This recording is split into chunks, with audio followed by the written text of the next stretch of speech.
No, not one of the best. That was the best quest in Genshin Impact so far. It's not even close. What's going on, my friends? How are we doing tonight, y'all? How's it going? Are you guys ready? Are you guys ready for Archon Quest Act 5? The exciting conclusion to the Fontaine Archon Quest. I'm ready. But are you ready? Return to the dormitories. This is the day you get out of prison and you proceed to complete the paperwork for your release as arranged.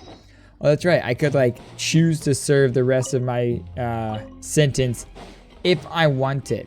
Risley was like, oh yeah, as a reward, you can just kind of vibe here in the prison. Okay. All right, guys, let's dive into this Archon Quest, shall we? Into the dormitories we go.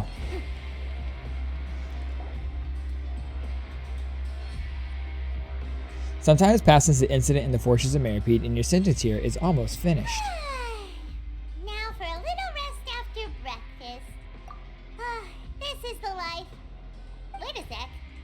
Isn't something important supposed to happen today? Oh, today's our big day! We're supposed to leave the Fortress of Meripede! Come on, we've got to go complete the release procedures now! I like how we've just been vibing here in the Fortress of Meripede. We can teleport out anytime we want, right? Chill. Hang. Talk to the receptionist. It is because Risley's here. Yeah, we gotta hang out with Risley. You know, we gotta vibe with the Rizzler chat. All right, Madam Receptionist. Oh, I remember you. I remember you when I checked in, ma'am. Hello. Please sign here. This document will be effective immediately upon signing, and you two may exit the Fortress of Meripede via the regular channels. She sounds so excited. It's been so long since we've been to the surface. Let's hurry up and... What's happening? Yo, are things gonna kick off immediately here? I'm fine, thanks. But I wonder what that tremor was just now. Bro. The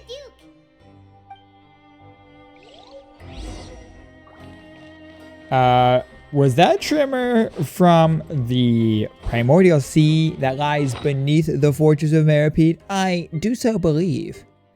My guy, what's up? Talk to me, Rizzler. Good to see you two. Is there something you wish to see me about? Oh, that giant earthquake. That earthquake just now? That.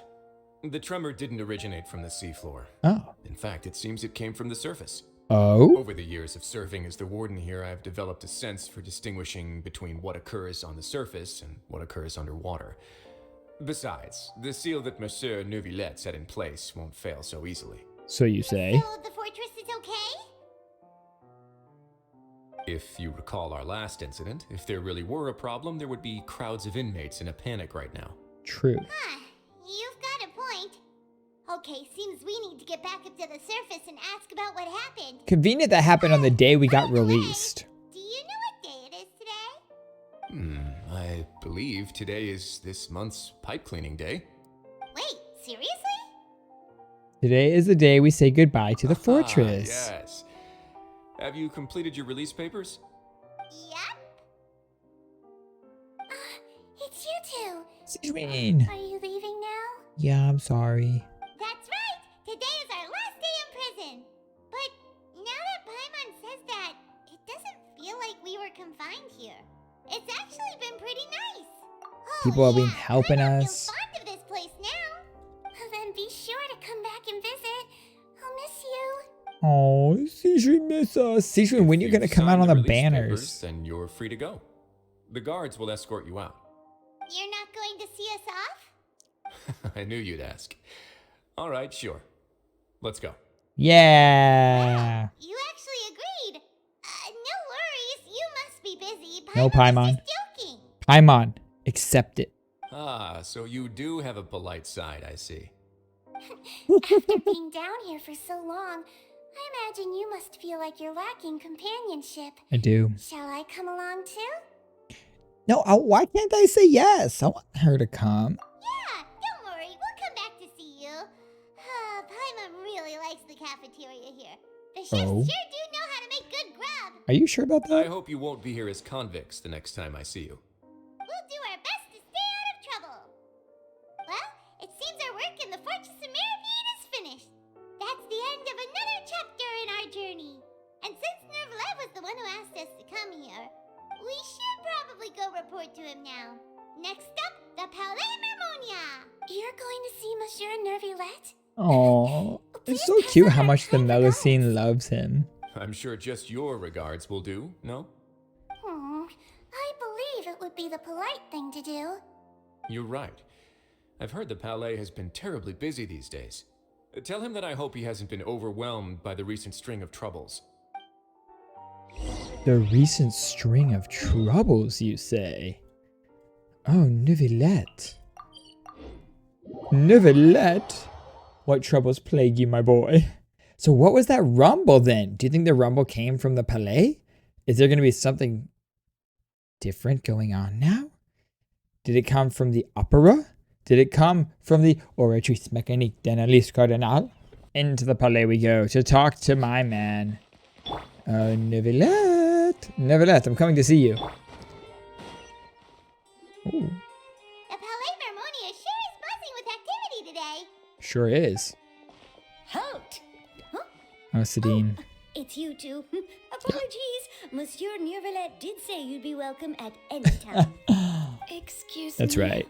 Would you mind helping me take a look at this report? An I'll be right auditor? there. Sorry, I've got my hands full here. You can see yourselves in. Is the Palais being audited? Neuvillette, did you not file your taxes?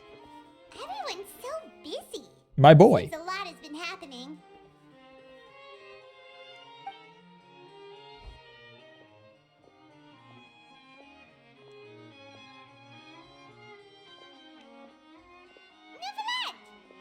Tax fraud for real, apparently. Hello.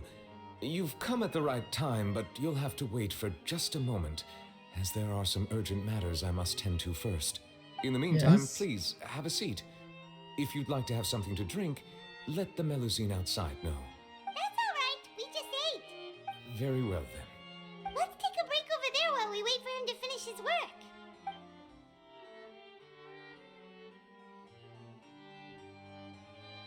This is awkward. We're just sitting on this couch, like right next to him, staring at him while he waits till he All right. finishes. That should wrap things up for now. Are you done with your work? Yes, sorry to keep you waiting. No, it wasn't awkward at all. Today should be the day you were released from the Fortress of Meripede, and it appears that you have managed to complete all the release paperwork. Yes, sir. That's right. And we came here to see you right away. Because we missed you. Oh yeah. My dreams regarding Massive child. whale.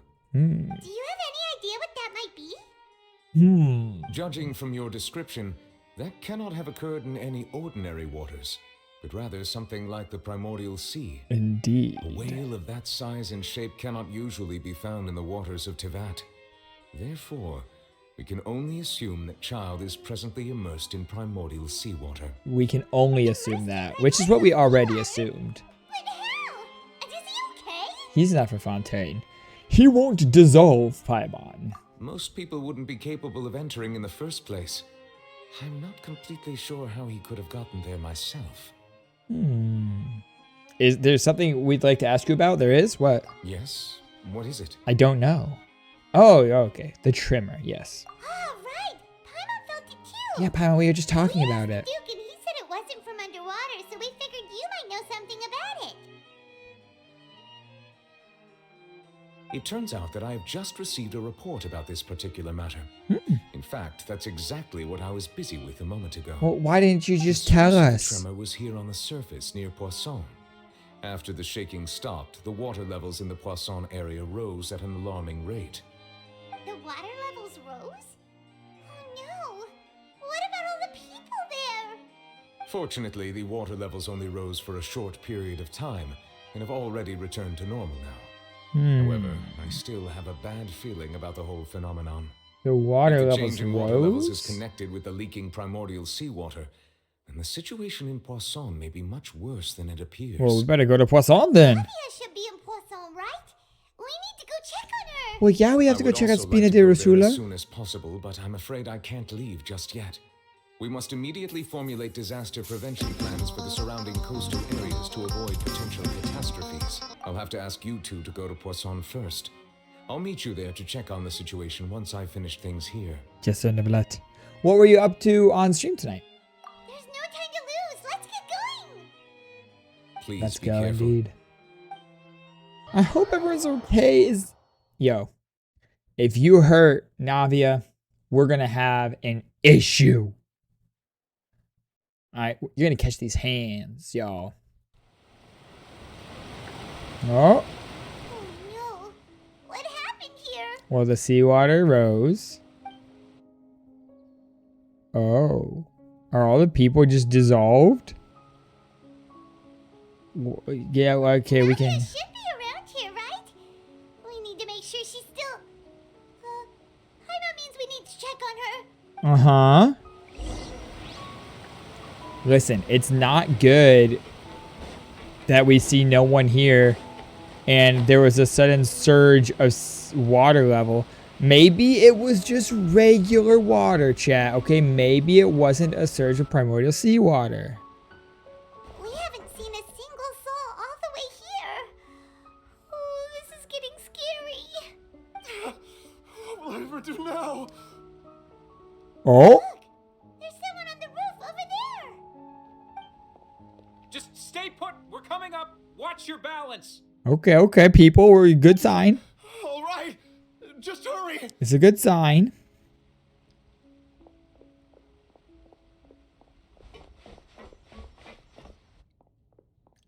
Okay. There's more folks. Anymore. How will I survive on my own? Wait. My Desiree. Desiree dissolved? He looks pretty sad. My leg! My leg! How could this have happened? It hurts! Just hang in there. Help is on the way. You can hold my hand if it makes you feel better. Oh, dang.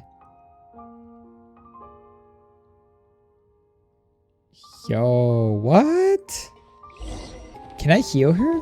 Look, I heal you. Look, you all better now. I'm the Hydra Archon. I save you. My leg! How could this have happened? Just hang in there.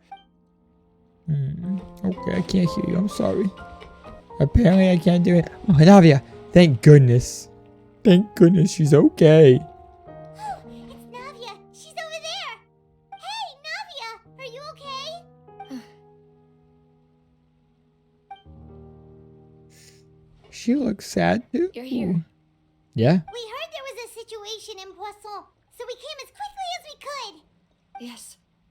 As you can see, the water level suddenly rose. It caused quite the disturbance, in fact. I could imagine. That's what happens when your base is like underground and there's a risk of water levels rising. There was a wounded resident next to a building southeast of here. We've already transported him to safety, but we've run out of medical supplies.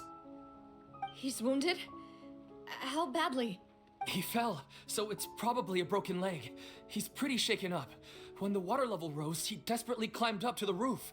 Once the water receded and he saw the ground, he became terrified and eventually... Dang. Jump down then.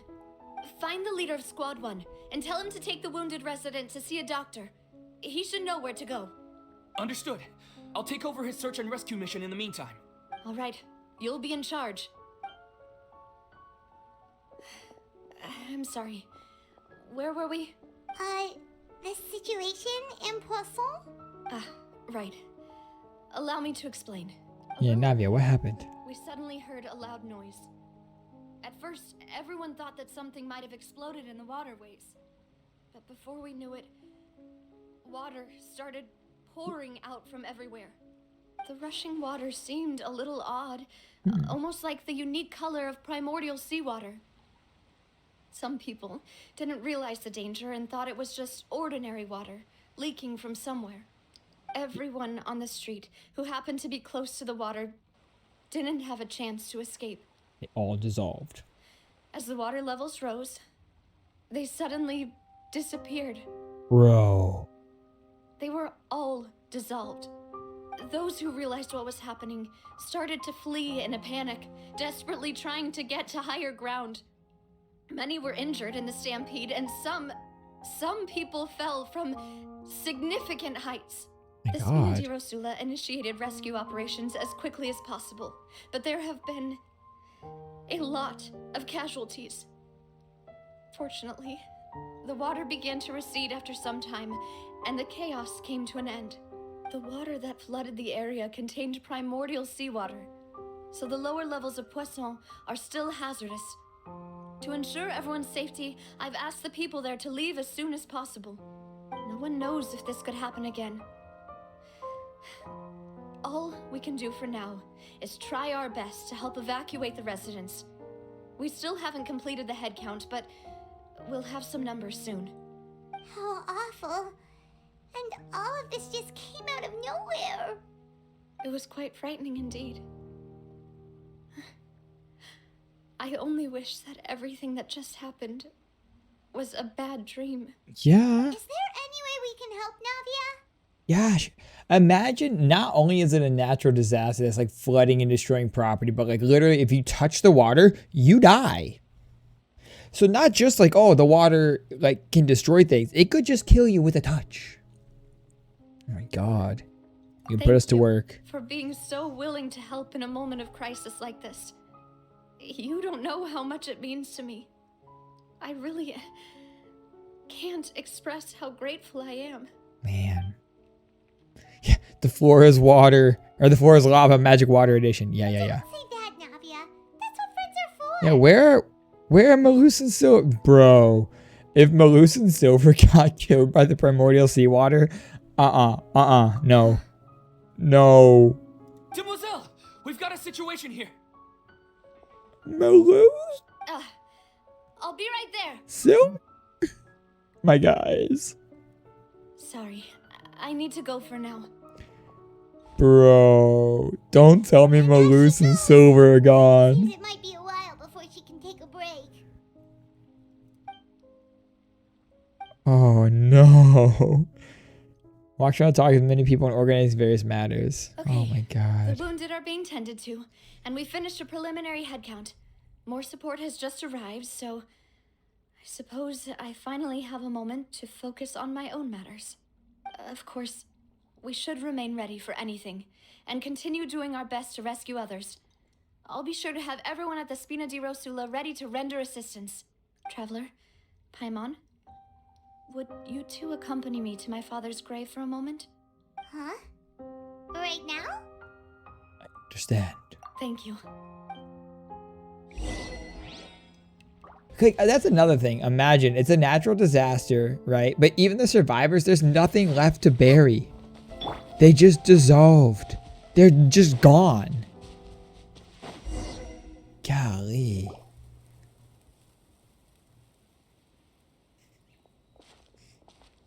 Not a lot of people here, huh? Well, given the time of day and the whole situation in Poisson, Paimon doesn't think there'd be a ton of people here visiting graves. Right. That's how things are now. The living are so exhausted that they've no strength to spare any words for the dead. Navia? No need to push yourself so hard, Navia.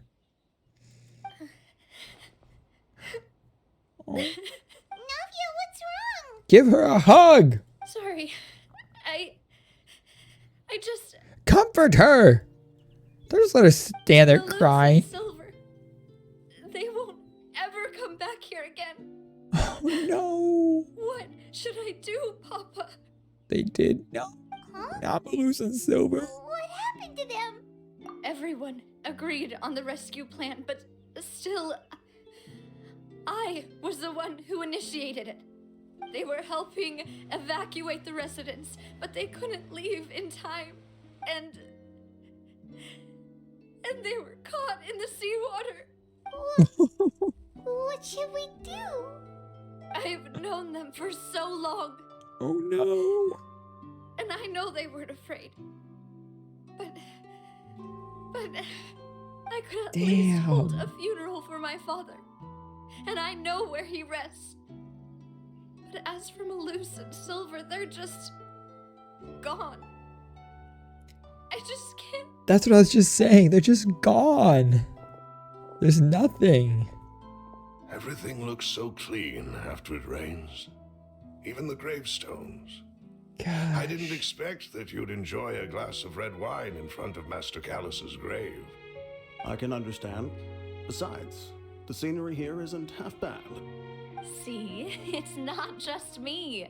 I always want to bring something when I visit Papa. Perhaps we might even have a picnic. He wouldn't be angry, would he? How could Master ever be upset with you, demoiselle? Yet the cemetery is the home of those who have passed, is it not? Everyone ends up here sooner or later, no matter who you are. Buying yourself a plot in advance, are you? No need yet. But when I do, I hope you'll let me be buried beside Master Callus, demoiselle. Oh no, he won't be buried next to stop Callus joking now. around. Oh. Guys are tugging on my heartstrings over here. That way, it'll save us both the trip to see each other whenever you visit your father's grave. That makes sense. In that case, could I be buried on his other side?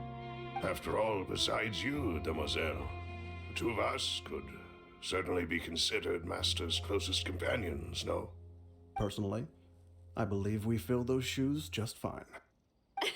Why are you bringing this up all of a sudden? Seriously. All right. I'll remember your requests. But I'd really prefer not to talk about this stuff. And what do you mean by saving me a trip? I'd make the journey even if I had to visit you two somewhere else. I'd promised to let them rest in peace here. But here I am breaking that promise. I'm sorry for letting you see me in a mess like this. I don't usually cry, really. Paimon doesn't know how to help you feel better. But, well, she understands how you feel. I'd always thought I could make my wishes come true. But now that I think about it, that never solely relied on me. Many things can only be accomplished with someone else's help. Malnoxx and Silver have helped me so much.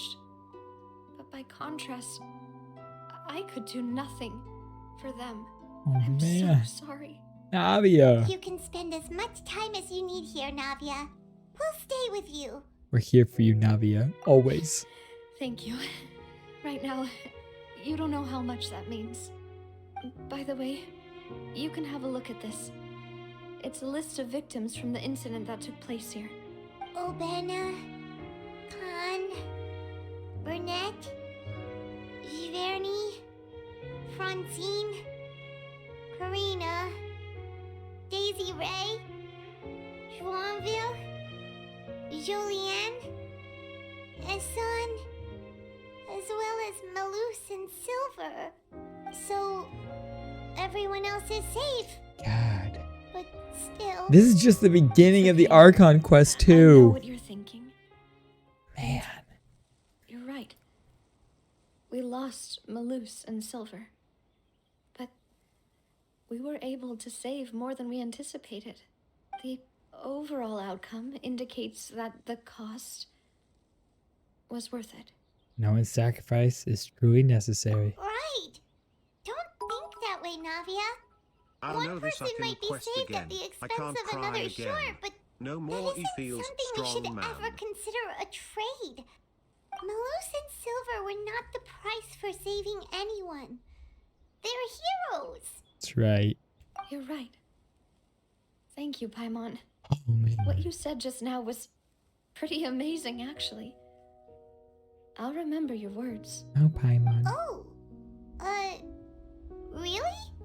Seems you've become more eloquent in the time since we last met. Hello? The knave? What are you doing here? You don't ask her what. Is everything going well on your side? On your side? Yes, my people are carrying out the mission according to your request. All the residents of Poisson have been evacuated, and we're preparing to relocate them to higher ground. Whoa, hold on. Father and Navia working together? Taken care of. There is no need to worry. Thank you very much. Oh? Wait, do you two know each other? We just met recently. Right, Miss Navia? Usually, I would call this a coincidental encounter. But that doesn't quite fit this time. Besides, it never even crossed my mind that a Fatui Harbinger would come looking for me. Thanks to the knave, Furina di Rosula received generous support from the Fatui, which allowed us to complete the rescue and evacuation work so quickly. Mutual aid is essential to fostering positive developments. We were already in the area, in any case, so it was nothing. What? That said, I must say that you're a lot sharper than you let on. I'm sure you understand what I mean. I apologize for all the ways in which I tested you previously. We've never worked with a Fatui before, and it's extremely important for us to know who we're working with. My subordinates have reported that Fatui soldiers have been observing water levels and taking head counts in various locations. I hear that they've also prepared a large amount of emergency supplies. I'm quite surprised. This is nothing to brag about, nor do I intend to. It is simply the way of powerful organizations to act forcefully, whether they are doing good or ill. You've witnessed that firsthand, in any case. As I've told this traveler before, I know of the prophecy, and I intend to prevent the impending disaster. And you're so real for that, Lending Father. your organization a hand was a natural first step in accomplishing that. As such, do not be troubled by this token of our sincerity. Perhaps one day, you'll also be able to help me in the same way. Foreshadowing. Without your help, there would have been many more casualties. I won't forget your kindness. Yeah, the knave is so Furthermore, kind. I sincerely regret what happened to Malus and Silver. Yeah. I only wish that my people could have arrived a little earlier to prevent this from happening. Don't say that. You and your subordinates did everything you could. As Paimon said, Malus and Silver didn't choose to sacrifice themselves for any specific person. And they weren't the price paid for other salvation. They chose to become heroes themselves. I've never liked hearing people put it that way. It's like trying to relieve pain by saying some noble-sounding words. But right now, there's nothing more suitable. They really did become heroes. You're right. I'm sorry for your loss, Miss Navia. Water is life to Fontaine's people, and it also spells disaster. It's no wonder that people always say that prophecies represent fate. Fortunately, I've never been one for such opinions. So, you're one who will try to change fate then? The knave doesn't Of course. believe in fate. That is why I'm going to Hotel Bouffe de Thé. I still have some things to take care of, and the children need my attention. And we go to the By hotel the with way, you. Traveler, Paimon, one more thing. Your room key. Alright, then we'll just... Huh? This isn't right. Paimon thought you would ask us to walk with you for a moment so you could tell us something in private. No, no, no. That is a clever and useful conversation technique, which I do like to use when necessary. But there's no need today. It would not hurt to have Miss Navia listening in. Traveler, I'm sure you remember that I said we could work together when we had the chance. Yes, ma'am. You and I both know that there may be issues with the primordial sea. Previously, it was the fortress of Meripede's sluice gate, and this time it was the water levels in Poisson. These are both signals. Jolly cooperation. Yo, anytime I get to work with the knave, it's gonna be jolly. You know what I mean? Indeed. Allow me to share the latest intel I've received from the House of the Hearth's intelligence network with you.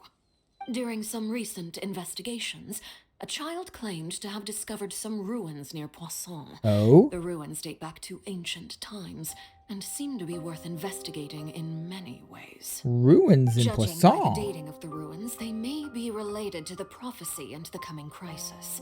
The situation is becoming more urgent, so any pertinent information will prove extremely precious. My people initially came to prepare for ruin exploration. Unexpectedly, this disaster struck. And at present, we're all busy prioritizing the rescue effort. So that's why the Fatui were already in Poisson. I wanted to take the children along, but unfortunately, Linny, Lynette, and Fremine have all been dispatched to higher ground to assist affected residents. Linny told me that outside of the house, the person they trust most is you.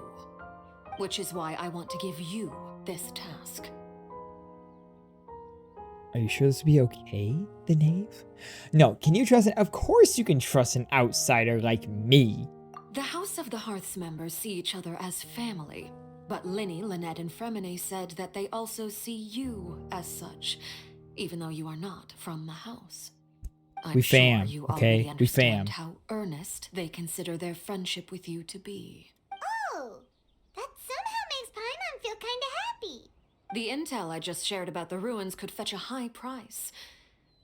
But since the children consider you family, it's only natural that I freely share it with you. Wow. So all we gotta do is go to some ruins, right? We can handle that. Excuse me. got this. But may I tag along? Of course, Navia. You wish to join, Miss Navia? But are you sure you're up to exploring some ruins? You need to rest. Well, I'm sad, yes. But I can't just go back and plop myself into a chair by the roadside and do nothing. You know, gotta take There's no action. point in being depressed while we still have a disaster on our hands. As my father's successor, I must live up to the hopes he had in me. Besides, I'm also doing this for myself. I need something, a distraction, to keep my mind off Malus and Silver. Navia's strong, but she needs company right now. We can be that Since company. you put it that way, I'd love to be I that have company no for you, Navia. objections. What do you say, traveler? Let's do it. All right. The ruins are to the south of Poisson. Here's the map. Okay, the three of us will handle it. Let's get it on. Off to the ruins we go. I like how they're adding on to like the world that we already had. With like, you know, taking the areas that we had and adding, you know, these like this ruin to it. The new boss, Furina's boss, the Hydrotulpa, was added to like a zone that we already had. So instead of, you know, adding new zones and expanding to that, we're also getting some like expansion and like uncovering mysteries and zones that we have already been to, which I think adds to the whole idea that everything in Fontaine is not as it seems, because there are, you know, these things that exist in Fontaine that we've already run past and explored. Like, you know, I've run past this thing before during exploration, but now Are these the it's like ruins something the name more was to talking it. about? Whoa, talk about old. They seem to be pretty ancient, all right. Let's go in and have a look. Just be careful. Enter the ruins. Place of Secrets. Fatui intelligence indicates this place may play host to heretofore unknown clues. Heretofore is a interesting word. You don't hear that one often. All right. So these ruins have something to do with the prophecy, perhaps.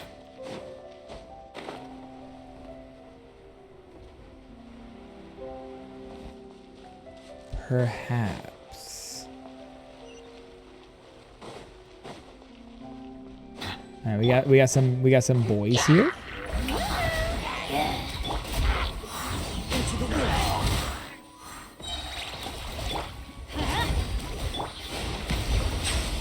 I love the Hilichurl rogues.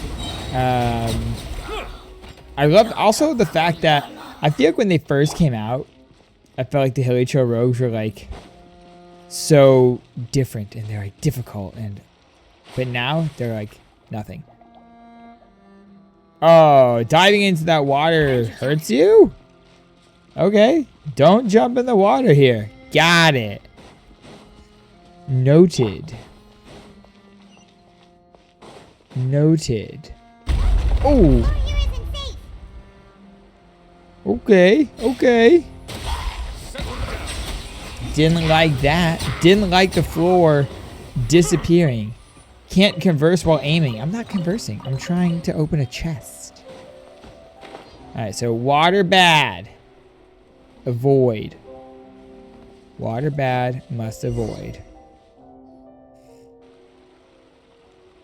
This place has also been contaminated by primordial seawater. Yeah. And a lot of it, too. A Fontainian would most likely dissolve the moment they fell in. Should go back to safety, Navia. Right. You can't go down if there's primordial seawater. It's too dangerous, and it won't be any help for you to just stay here. Don't get my mind wrong. We're not saying you're useless. It's just that... No. It's just that you're right. useless. She's I not. can't do anything in this situation. I'll leave this to you. From the look of things here, maybe there's no way back. Unless you can use a teleport waypoint. Can't you just use a waypoint, obviously? That complicates things.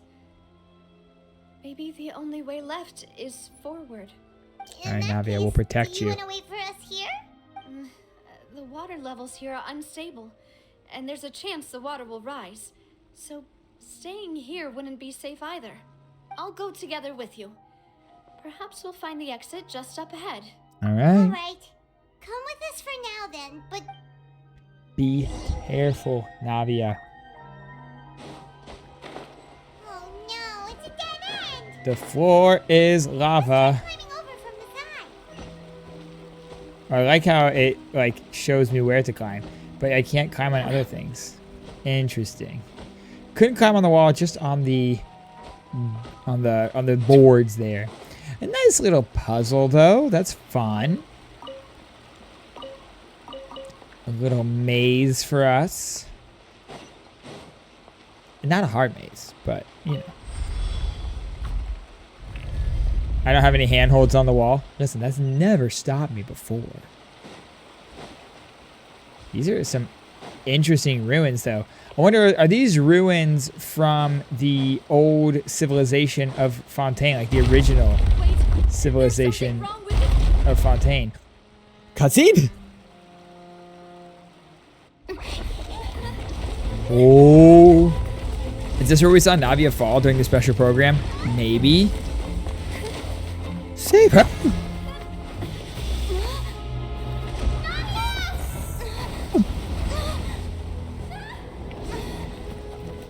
What? What? Oh, oh!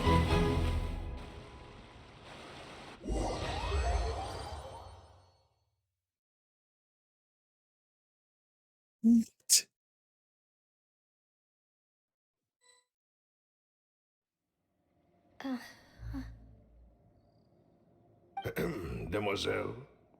Huh? Huh? Demoiselle, what are you doing here by yourself? Would you be standing here till dark if I hadn't come to get you? Silver and Malus? Maybe she just wants some time to herself, Malus. Oh. Was I sleeping? What? Yes, it would appear so. I must be tired. That's quite possible. However, you were the one that suggested we go out for a walk. Oh, right. I nearly forgot.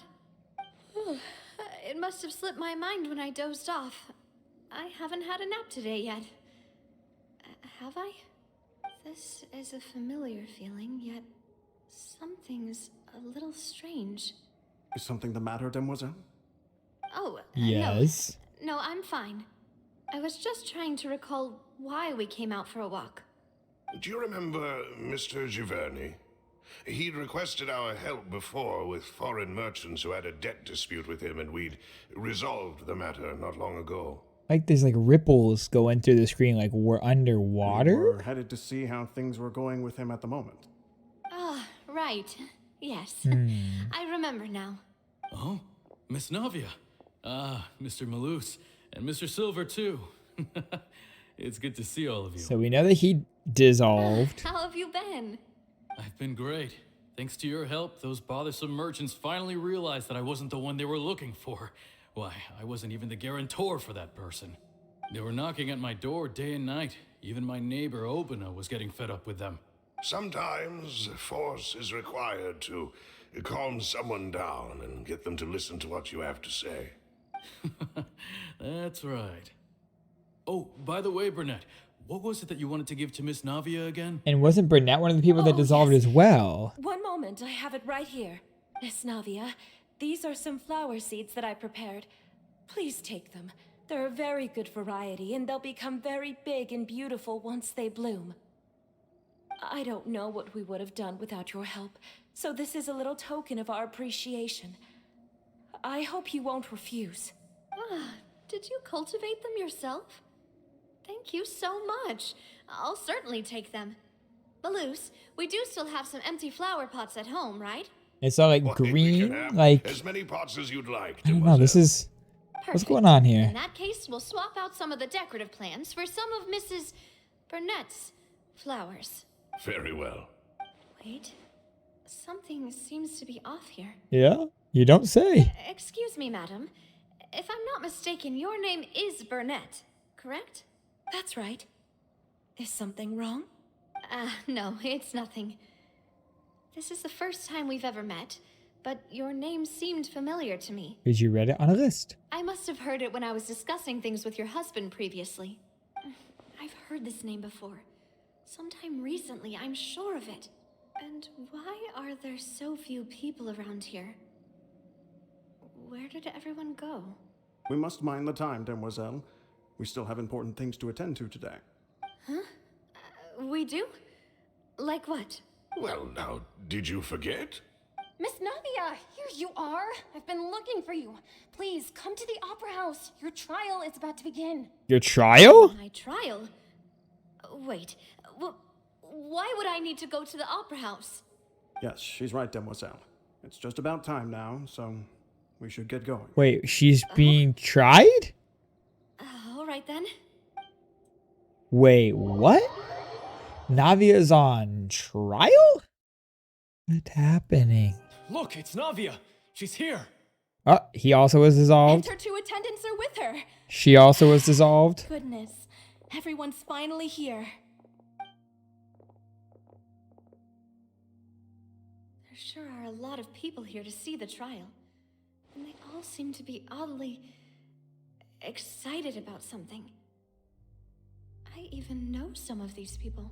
Huh? Karina, Desiree, Joyville, Jolien, Essen. Why are so many people here?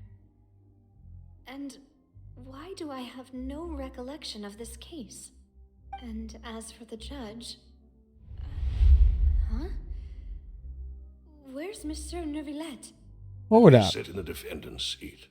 Don't worry, Silver and I shall accompany you. So this is only people that have been dissolved. Are you sure you can stand behind me? There's no Neuvillette? Typically, it wouldn't be allowed, but today is an exception. Oh, you found the two local legends? Okay, okay. Okay, let's see. What kind of place do they think this is? Come on. Do they have any idea what they're doing? This guy's suing me? Enough with the whispering! Could someone please tell me where Monsieur Neuvillette is?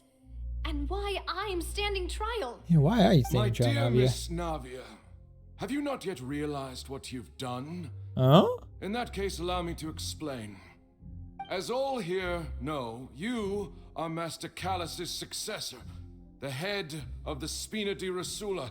Yeah. Someone held in high regard by every soul in Poisson. Uh-huh. After you took over the Spina, you treated all of us just like the late Master Callus had.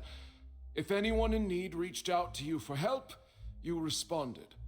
Not only you, but your butler, your subordinates, nearly everyone in the Spina di Rasula fought for the well-being of those in Poisson. Wait a moment. Aren't you just proving that I'm a good person? Yes. Yes, correct. Absolutely right. And that is why you stand accused. You have helped What? so many people. I'm very through confused. So many difficulties. You are one with us. We are inseparable. Wait, she's on. We are one big family. All of us who are from Poisson, inextricably linked. And with you being so important, we couldn't possibly do without you. Wait. Therefore, this fair and honorable court shall declare you guilty, and you shall stay here. You will be together with us forever. Wait a minute. What are you saying? These people who have been dissolved Everything you have said is correct. want to like keep her I have here in indeed this done a lot for my hometown, realm. and I would be willing to be with you all, but what is the purpose of having me stand here like this? What is there to discuss? Ah, well, if that's what you think, then I have no further comments. I am very confused. How wonderful, Miss Navia! I know all these people. Why are they laughing? I seem to remember now. Oh, Silver? Yes, I get it. This trial is... Wait just a moment. This isn't right! Oh, they're remembering? Malus? What was that, Mr. Malus? Our conclusion is very clear and unanimous. Let the court judge her now. She's guilty! Stay here, Navia! You're one of us! This is weird. Demoiselle, don't admit guilt. This trial means to keep you here forever. I wish to exercise my right to defend Our Lady. Mr. Joinville, you only know of Navia's goodness, but nothing of her utterly independent mind. Wait, now we're trying to argue that she's Independent spirit. not She has never been guilty? tied down by anything. Indeed, even the death of Master Callus couldn't stop her. Her actions cannot serve as proof that she identifies herself as part of any group. She merely acted as an individual, extending her hand to help others. Please do not mistake her actions as being otherwise. So we want her to be not guilty of being As nice. an individual, you say? Don't forget, we are all Fontainians here. This is the nation of justice, the nation of Hydro. Even if Miss Navia only voluntarily rendered her assistance, that doesn't change the fact that her beautiful soul must return to everyone. Water accepts all, blends with all. It will surely accept her kindness. Wait, is this what happens when you die in Everything is measured Fontaine? Here in the nation of Hydro, and in the end, everyone shall meld together. Thus, when a unanimous opinion emerges, that opinion represents justice. So like when someone dies, they all get like Our opinion is reclaimed? consistent. Navia should stay. We and Navia are one. They go on, You would their call soul this goes on trial? justice? Preposterous. You are merely jealous that Demoiselle still has a chance to exist as an individual. Have you forgotten how much you all once longed to become individuals, to become independent? Do you mean to defy our justice? If your justice is flawed, then why should we acknowledge it? As you said, we can also have our own justice. Silver and I shall defend Demoiselle. And that is how we will enforce justice. My head... It hurts. Yo, you and me both, Navia. Silver, it hurts. My head is spinning. All I can see is stars swirling in front of me. I remember now. Everything that seemed odd from the very beginning. Karina, Desiree, Joyville, Jolien, Essen, and Mr. Giverny and Mrs. Burnett, who we met earlier. Even Malus and Silver. I don't want to admit it, but they're all dead. Don't be afraid, and don't admit guilt. We will protect you to the very end. Yo, Fontaine Afterlife feel weird. Who are you to say that she cannot be judged? We are the majority, and in the nation of trials, the majority is absolute justice. We are the will of all. Don't let them escape! We shall keep Navia here with us! Mr. Malus and Mr. Silver, must you be so stubborn? What was that How flash? could the two of you possibly hope to stand against the collective? Yo. Do not resist. This judgment is fair and just. Wait, that was an Oceanid. Belongs to us. After all that happened, she should not be left alone in Poisson. He's an Oceanid. Saying? Everyone in Fontaine is Oceanid. She says we're jealous. Jealous? How could she possibly be an independent individual? What's with these people? They all Oceanids? Jealous of her. She belongs to us. Miss Navia, she... Silence. That's... What? Neuvillette here? Monsieur Neuvillette. What is going Such on? commotion is prohibited in the court.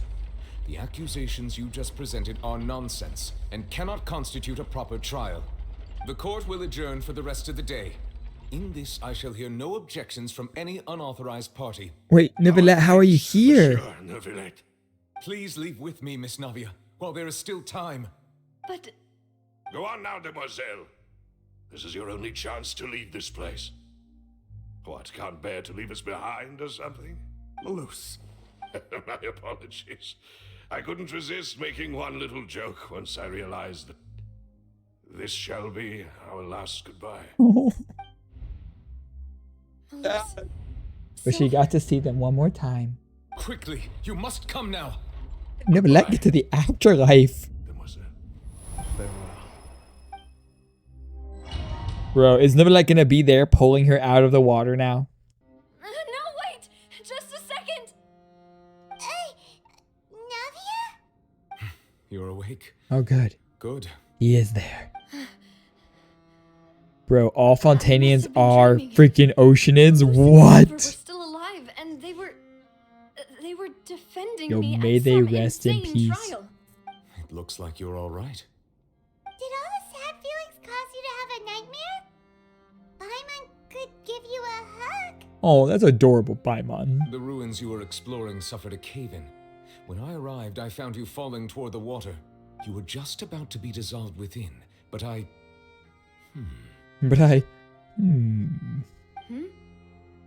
What is it? Even in the water, they I be think kings I for their saw queen. 2 Oceanids protecting you.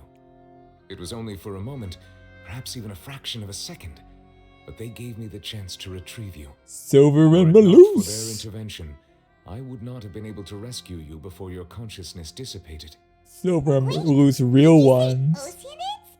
You mean like what happened with Vache? People that are dissolved become Oceanids? Perhaps those 2 Oceanids were the people you saw in your dream. I always told them that they didn't have to protect me. To think that they'd keep doing so even after death. Golly. Please come with me. Neuvillette, are you gonna explain this to me now? Come on, my guy. Neuvillette, are you okay? Clue me in. Oh, I am quite all right. Perhaps there's something we could chat about? Yes. Why do you look so stiff all of a sudden? Yeah, we're just relax and tell me what's going on. Oh, Paimon knows. You're the type who feels awkward when there's nothing to talk about, right? There is something to talk I about. merely thought that we should give Navia some time to herself. Huh? Why didn't you just say so then? Don't you think it's even more awkward to call us over like this and then have nothing to talk about? That is kind of awkward. I suppose so. Oh, Neuvillette being uncomfortable and unaccustomed to human customs. I love. Ah, Sigewin. I hope all is well with her. Oh, these you're talking days. about Her work in the Melusines. fortress of Meropide has not been too much for her, has it? No way, don't worry. She's doing fine down there. She's an amazing head nurse. I see. Well, that is good. I love how excited he gets talking about Sigewin Melusines. would need a lot of time to understand the world of humanity, just as I have. Oh, and the Duke also says hi. Even though Sigewin made him do that. He hopes that you haven't been overwhelmed by all that's happened lately. Thank you. I have indeed been busy lately, and I also hope that everything is going well in the fortress of Meropide. I love the relationship between Neuvillette and Risley. It's so good. Talk about. Let's chat about something else then.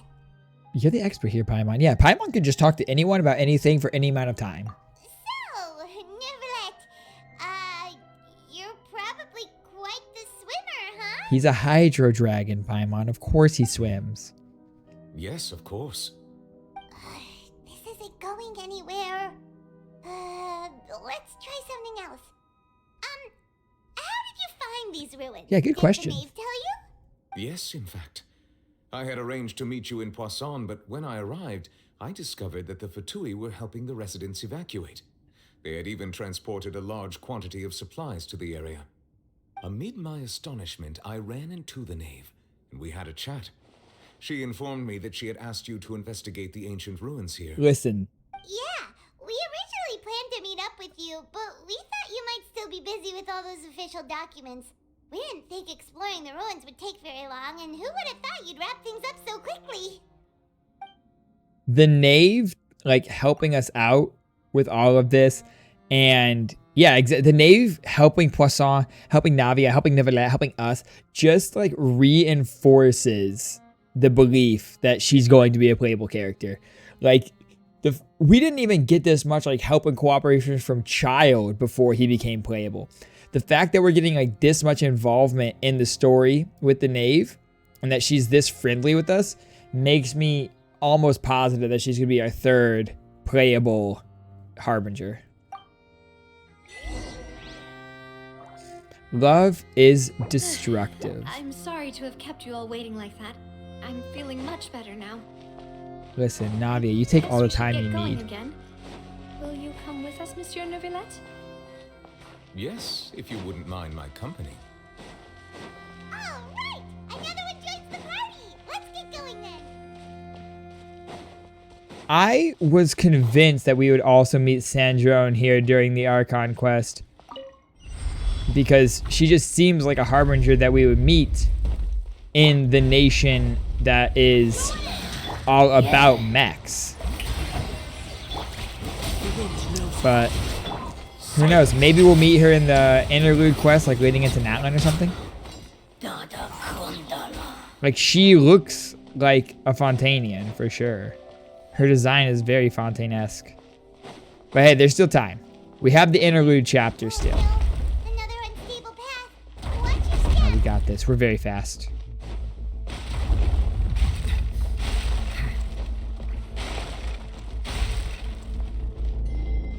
Yo, the music is getting intense here. I don't know how I feel about this.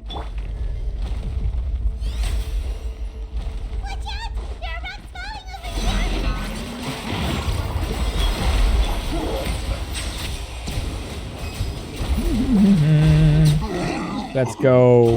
Let's go, my guys.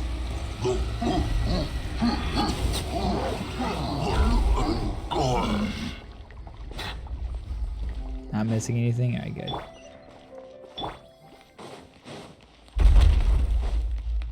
Oh, and there's rocks falling while we're climbing. Yo, this is actually kind of fun though. I like the like collapsing staircase, dodge all the things in the way, climb up quickly. Little race that we have here, kind of. It's cool.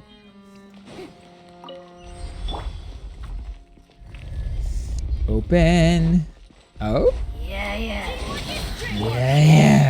I agree with you. You guys are so real for saying that. Listen, we said earlier that we like the hilly roads, but my boys. Oh no, no, not. The tide checking. Dada Kuntara, for real though.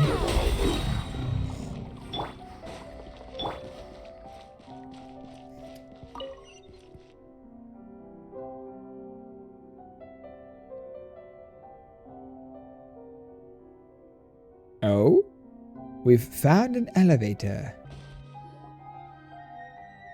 Oh? Looks like we've reached the end. This is the place. There should not be any other hidden spaces in the vicinity. The path sure had some twists and turns, but it turns out that this place isn't actually that big. But where is it from? Something's on the wall here.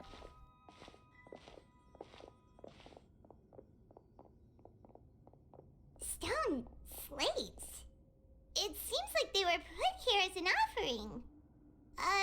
Could we take them down and have a look? Yo, this is the prophecy right here. Perhaps we should just leave them be for now. This is the prophecy. There are 4 locations in total, but only 3 stone slates.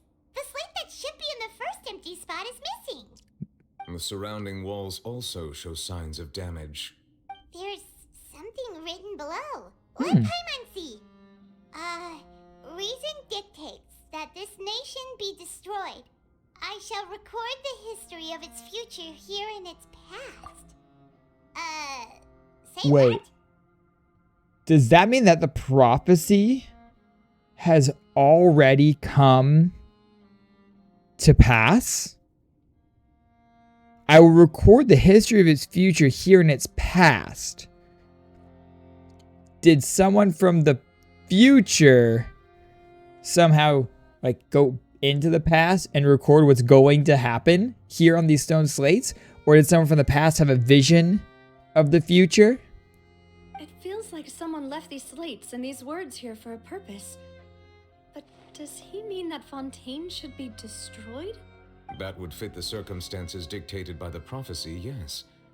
Indeed, the slate's contents correspond to it. Take the second slate, for example.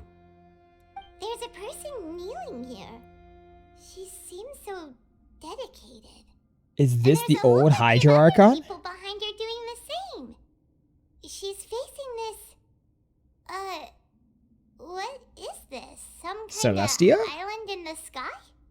And is that Lady That's Furina. in the third image? Did the Hydro Archon fall into the water? And is that a ring of people around her?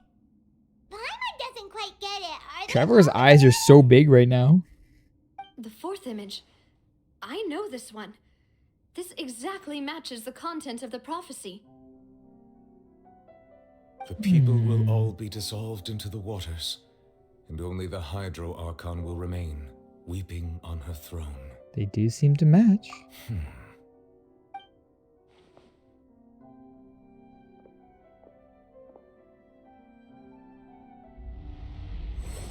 Oh?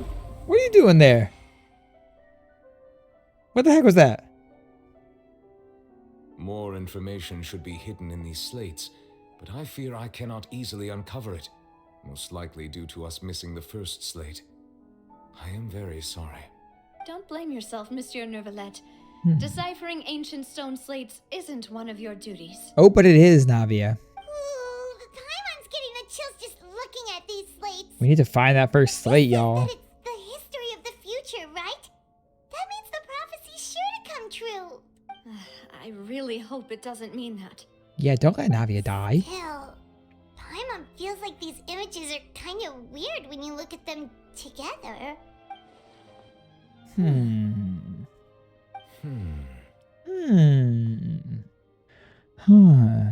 The issue is the order of the third and fourth images. Yeah. That's right. If the images are in chronological order, shouldn't the fourth, the waters drowning Fontaine, come before the third, where the Hydro Archon herself falls into the water? Yeah.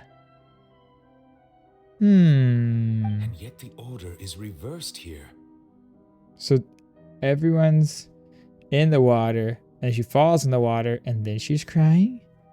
The second is also quite concerning. Yeah, what sins are the people confessing to? If we go by timing, Lady Furina only emerges in the third image.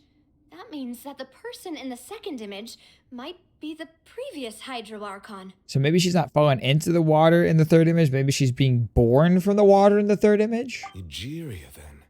Egeria. I have never met her, but her appearance here does match the records. Egeria was the other previous Hydro Archon. kneeling before the floating island in the skies, as if confessing a sin. I want to see what Egeria looks like in She game. commit that sin? And if not, why would she be in such a posture? Also, I'm still wondering why these ancient stone slates are here at all. Judging from their contents, could this place be the origin of the prophecy? It could be. Does that mean that someone, or some people, once saw these slates? And then they just interpreted it? Who would have created these slates and left these words here? So maybe the prophecy's wrong. It's just misinterpretation. It seems that any further clues will have to come from Furina. Let's In go that talk case, to her. There's no time to lose. There's nothing else to be gained here, so let's head back first. Yeah, we better get somewhere safe for now.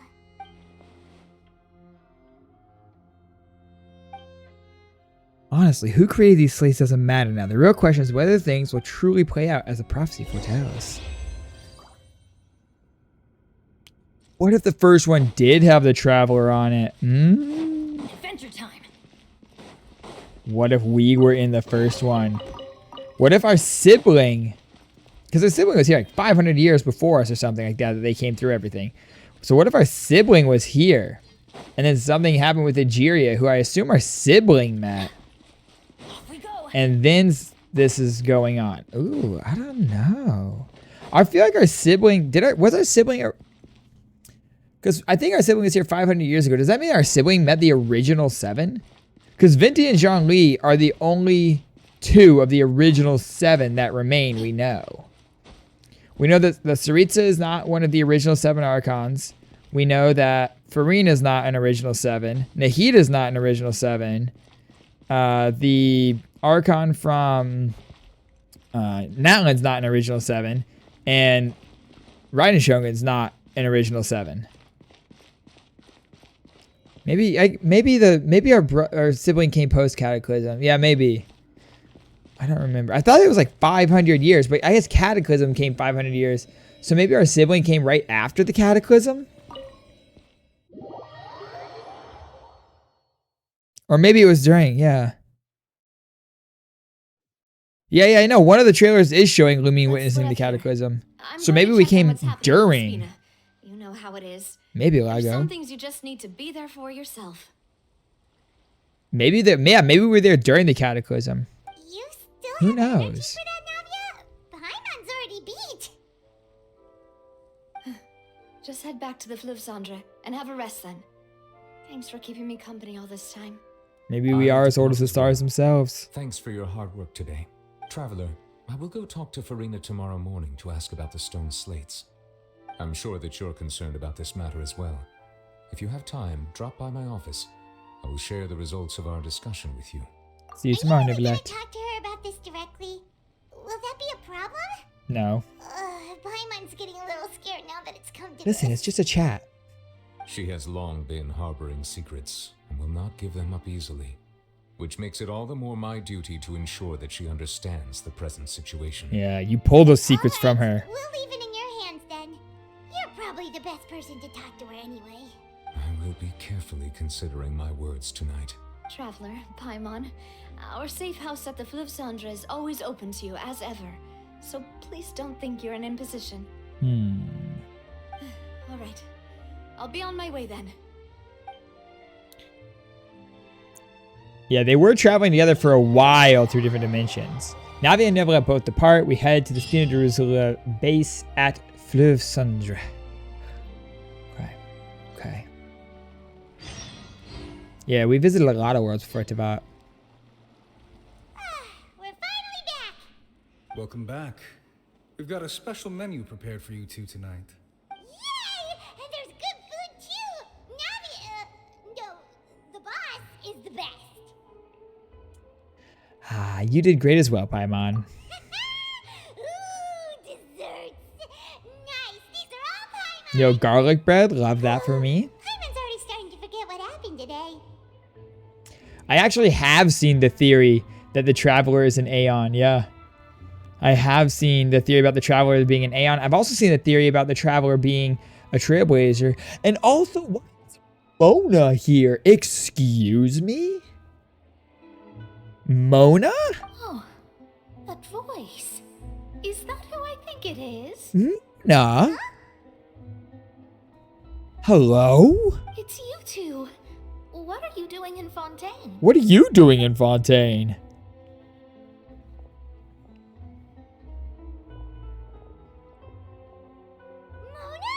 Excuse me? Lady Magistus? Seriously, nobody just uses a scry glass whenever they've got time to just see who they'll meet on the road. Still, we didn't expect to see you here. Bro? Wait, you're not a Fontainian, are you, Mona? Well, I have have some business to attend to here, so I booked a hotel in the city. I was just out for a stroll when I bumped into you. Quite unexpectedly, if I might add. Don't fall into the water. Why did you think I was from Fontaine, though? Is that because Magistus doesn't sound much like a Mondstadter surname? True. Doesn't. Yeah, let's go with that. Well, I used to have my own surname, which was, well, some other thing.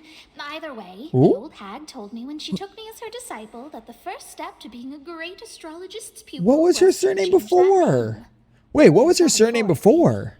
She really is amazing at astrology, so I changed my name to what it is now according to her wishes. To my surprise, however, Magistus is not the name of some ancient house or clan. It isn't? Nope. Although it is used by us in place of surnames, it generally just means great. So it's just Mona the Great. I love that. Wow! Imagine including a boast in your name. Wait, are you gonna have to put that into your genealogy as well? Just Mona the Great. I reckon so. In any case, I'd give my disciple a name like this as well, if I were to take one.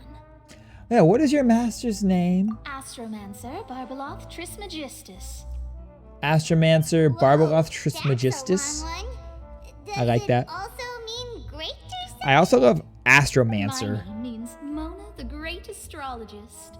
As for the old hag, hers is, in plain speech, the thrice as great scholar of the stars. Just take it as a title specific to The astrologists. thrice as great scholar of the stars. Barbeloth. I know, right? That's just how she is. Yeah, Barbeloth is one of the Hexen Circle indeed. Actually, but when she took me in, she changed her name to Trismegistus. Oh, so she's even better. Yeah, she is indeed part of the Hexen Circle. Card of our school, so to speak, which makes it about the same as a surname. It's all right if you don't get it. You can look into it further should you need to study astrology more deeply. How about Triple Strength Traveler? Terrible! Okay, fine. But anyway, you're not Fontanian, are you, Mona? You're from Mondstadt, right? Oh, I think she is definitely a mommy. Mona just doesn't like her, so she's a hag to Mona. Well, I was born in Mondstadt, yes. My parents migrated to Dorman Port, and I traveled with the old hag for a while, after which I settled down in Mondstadt. But you're not Mondstadtian. Oh, that's a good thing then.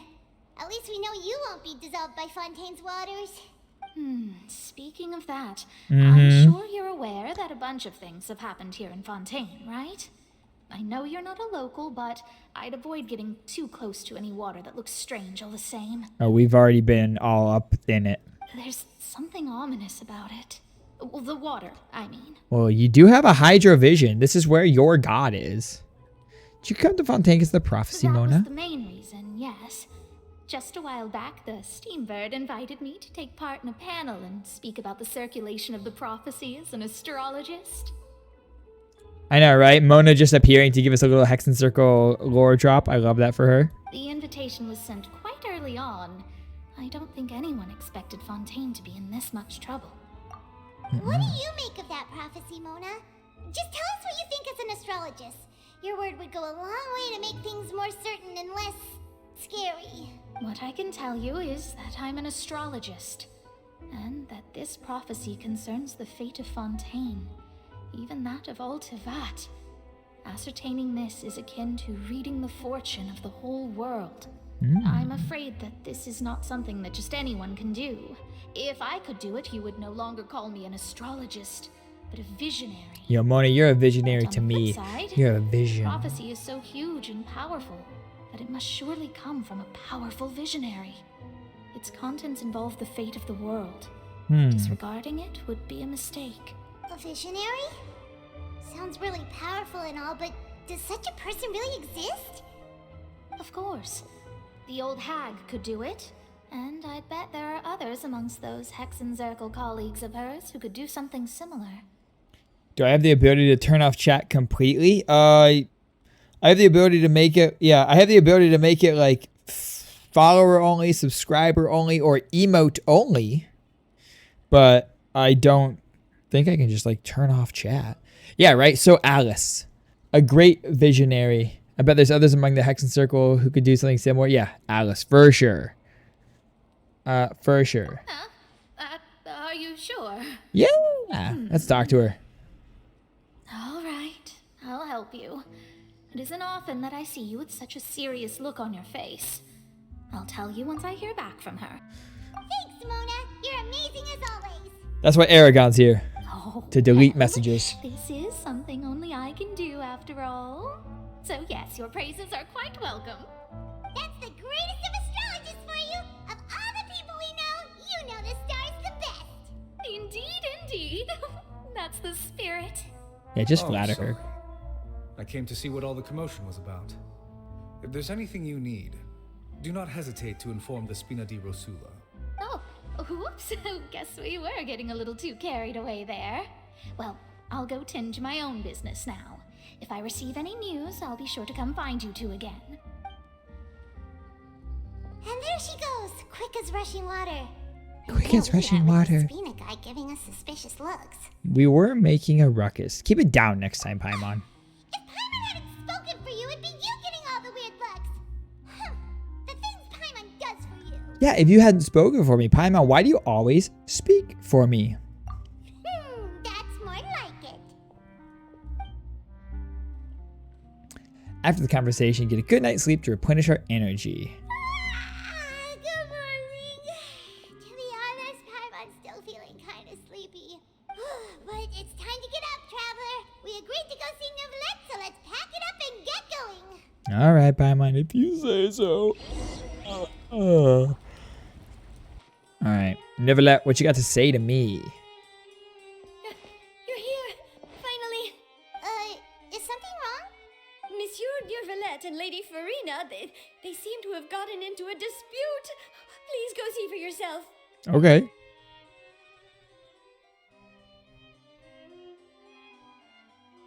Whopper flowers, Luca. Like I said, I've already explained everything. And yet the problem has not been properly solved. There is little space for excuses between us. Oh? It is not my intention to offend you, but please, tell me where you stand. You are the Hydro Archon Focalor, are you not? Oh? Look at this. This is a list of the victims from the recent Poisson incident. Hold up. Hold up. Neuvillette accusing Furina of not being Focalors? What? What? Neuvillette over here accusing Furina of not being Focalors. You mean they're all... Yes, Furina. They're all dissolved. We did not arrive in time to avert this disaster, and I will not have it happen again. Start doing some talking, I will Furina. say this once more. You must tell me everything you know. Yesterday, I found 3 stone slates in some ancient ruins near Poisson. Do you know anything about those? Bro. Seriously? You're questioning me like this is a court case now. I don't know anything about that. Yo, But put her to trial. them in some ancient ruins, you say? Take her to trial. That's correct, which is why I came to ask you some questions. There should have been 4 slates, but one of them was missing. The other 3 featured different images that seemed to correlate to the prophecy. The prophecy? The second of these slates depicts the previous Hydro Archon Egeria kneeling before a floating island in the sky, as if confessing something. Do you know nothing of this either?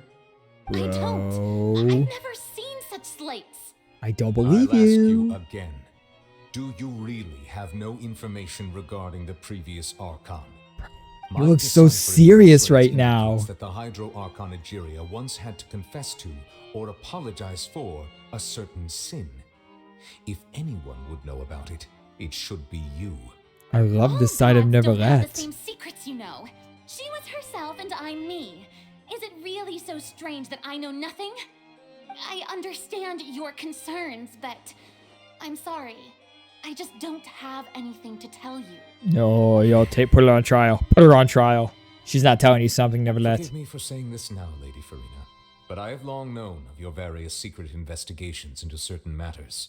Hmm? Yo, put her up before the There are oratrice several mécanique, indications Alice that you have been Cardinal. investigating the prophecy on the sly. This is not strange in itself, considering that you are the Hydro Archon. But it is strange that you should also claim to not know any of Egeria's secrets, as well as do nothing following your inquiries.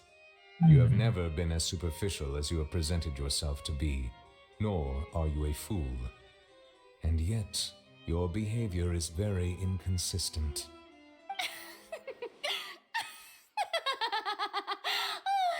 So you've been watching me all this time, have you? I didn't think you were that type. You. About my secret investigations. Then you should know I'm actually working to take care of it. You got him There's no mad. point questioning or suspecting me. You're the Unix, but you're still my subordinate. You should be following my lead. Ooh. Just trust in me, your Archon, and do as I say. Never mind whether you can truly convince yourself to or not. It'll all turn out fine. I don't think this is gonna go well for her. That's all I have to say. We do not discuss this matter again. Oh, the opera's about to start. Toodles!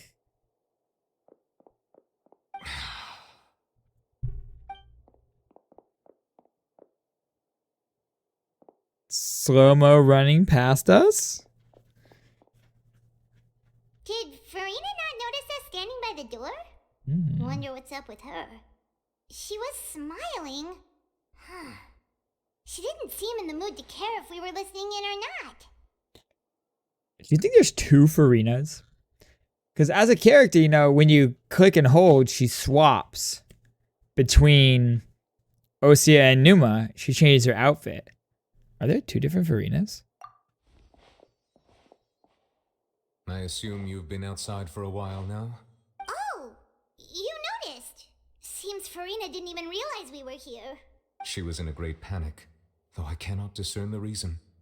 Our discussion reached impasses time and again, a state of affairs that we cannot allow to continue. Still, I do not understand.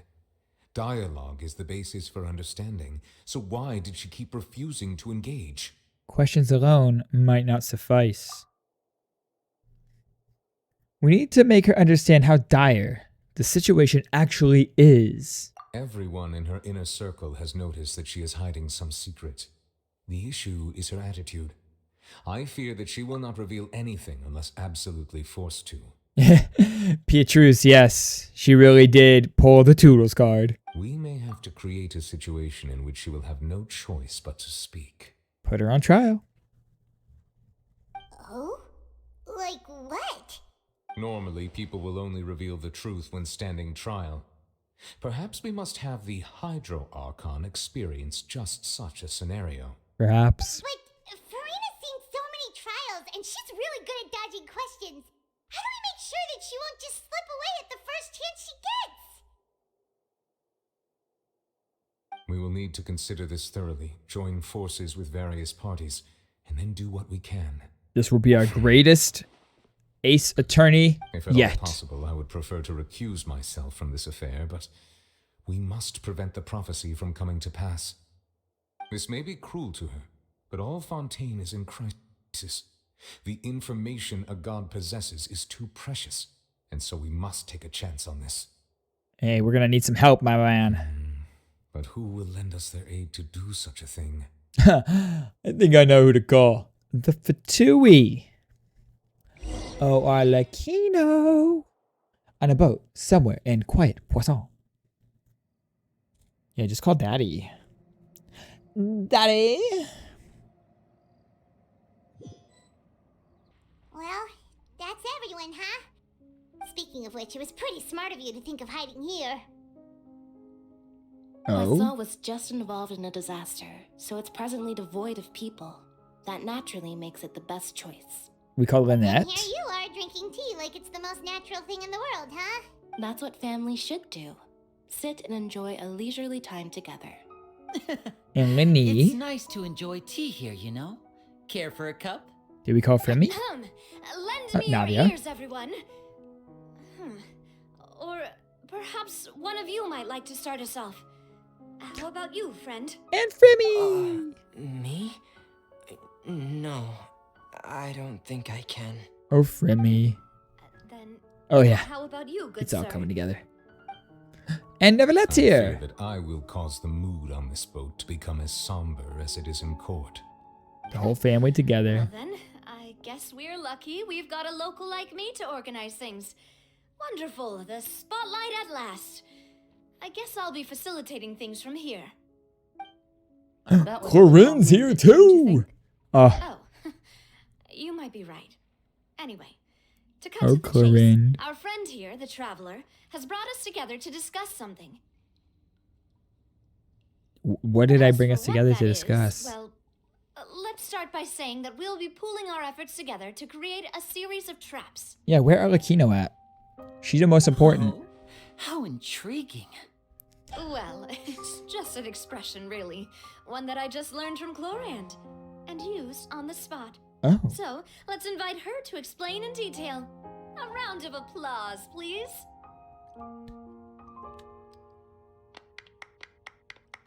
Huh? Didn't you say that you would be facilitating this? Come now. Yeah, I'm facilitating you Doesn't talking. involve much public speaking, right? This is a good chance to practice.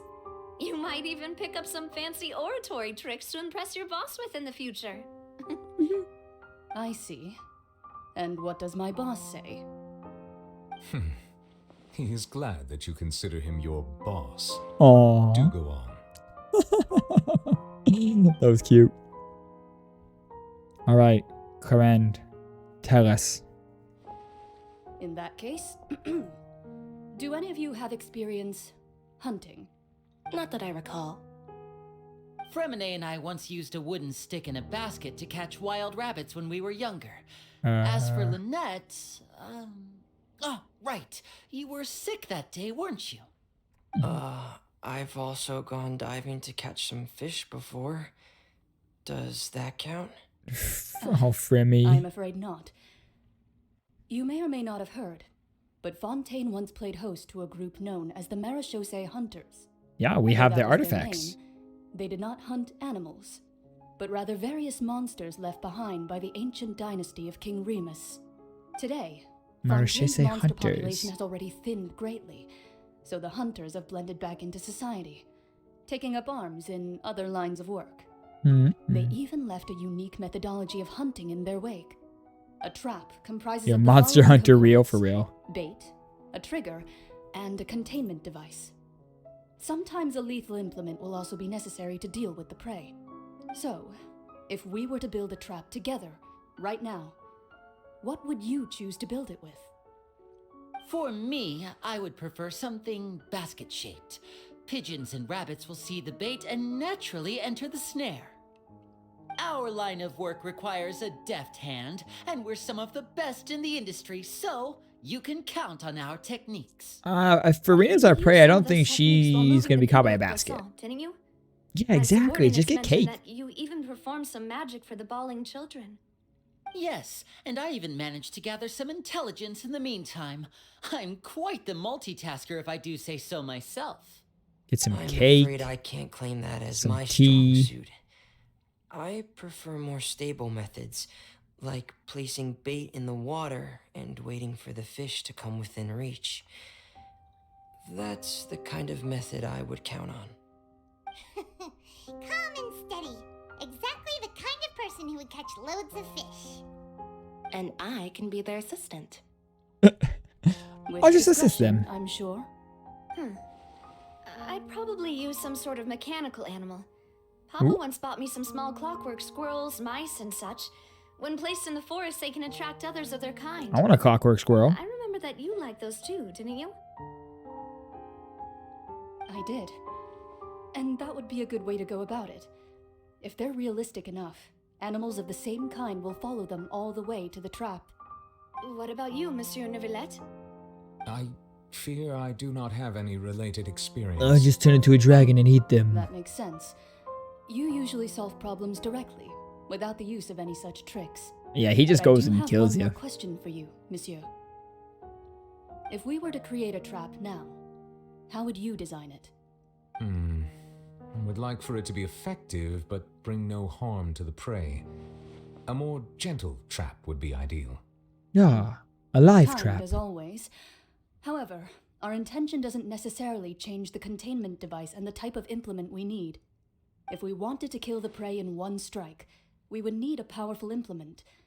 However, that also goes for prey that must be captured and safely contained. Wait, why's that?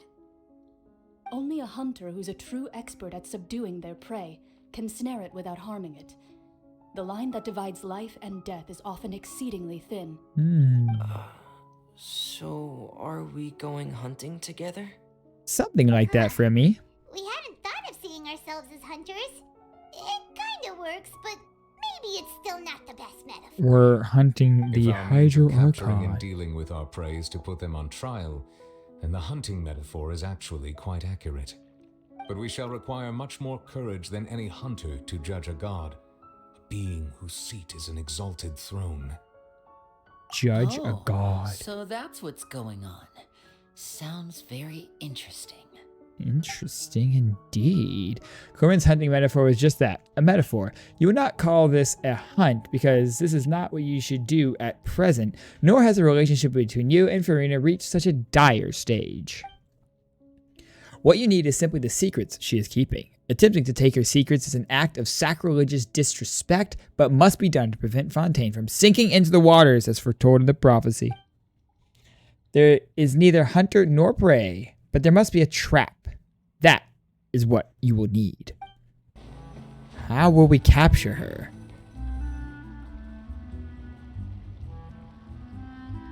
I like the music under here. It's been a tough few days, hasn't it? So much has been happening. Paimon didn't think the meetings would go on for so long, but everyone seemed pretty fired up, huh? Uh-huh. Paimon thought they'd be at least a little fired. Welcome to hell, Well, bitch. was now that Paimon thinks about it, but everyone else just looked a little surprised. Hey, Pichus, thank you so much for that follow, man. Welcome to the dojo. Os, deep bows. Do you feel more confident after the meetings, Paimon? Well, it's hard to say. Paimon doesn't have any experience with this sort of thing. But with you around, Paimon sure will do great. After all, you're the most reliable person in the world, aren't you? Huh? Something wrong? Did you just pour some tea? Paimon didn't notice you doing that at all. No. Then what's that? Paimon's never seen that cup before. Looks like a daddy cup. I'm just joining you two for tea. I merely refrained from saying anything till now. Who dat? Who's that voice? Oh. Is this Mona's teacher? Have you forgotten me already? No. Wait. You are familiar. Wait. You're the voice we heard from the sky in Sumeru. The voice from the sky, I fear that description is wrong. Though, not completely wrong. Who this? You're feeling lost now, just as you were feeling previously. I sensed that confusion and thus came to you. Guiding people is an irresistible hobby of mine, after all. Who are you and what do you want with us? Consider me a passerby, just accepting a commission from my friend's disciple on a whim. So this is a friend. Oh. In from the Hexen Circle. Oh. Did we know? Was it Natalie that we thought was in? Had we heard of a Natalie in the Hexen Circle?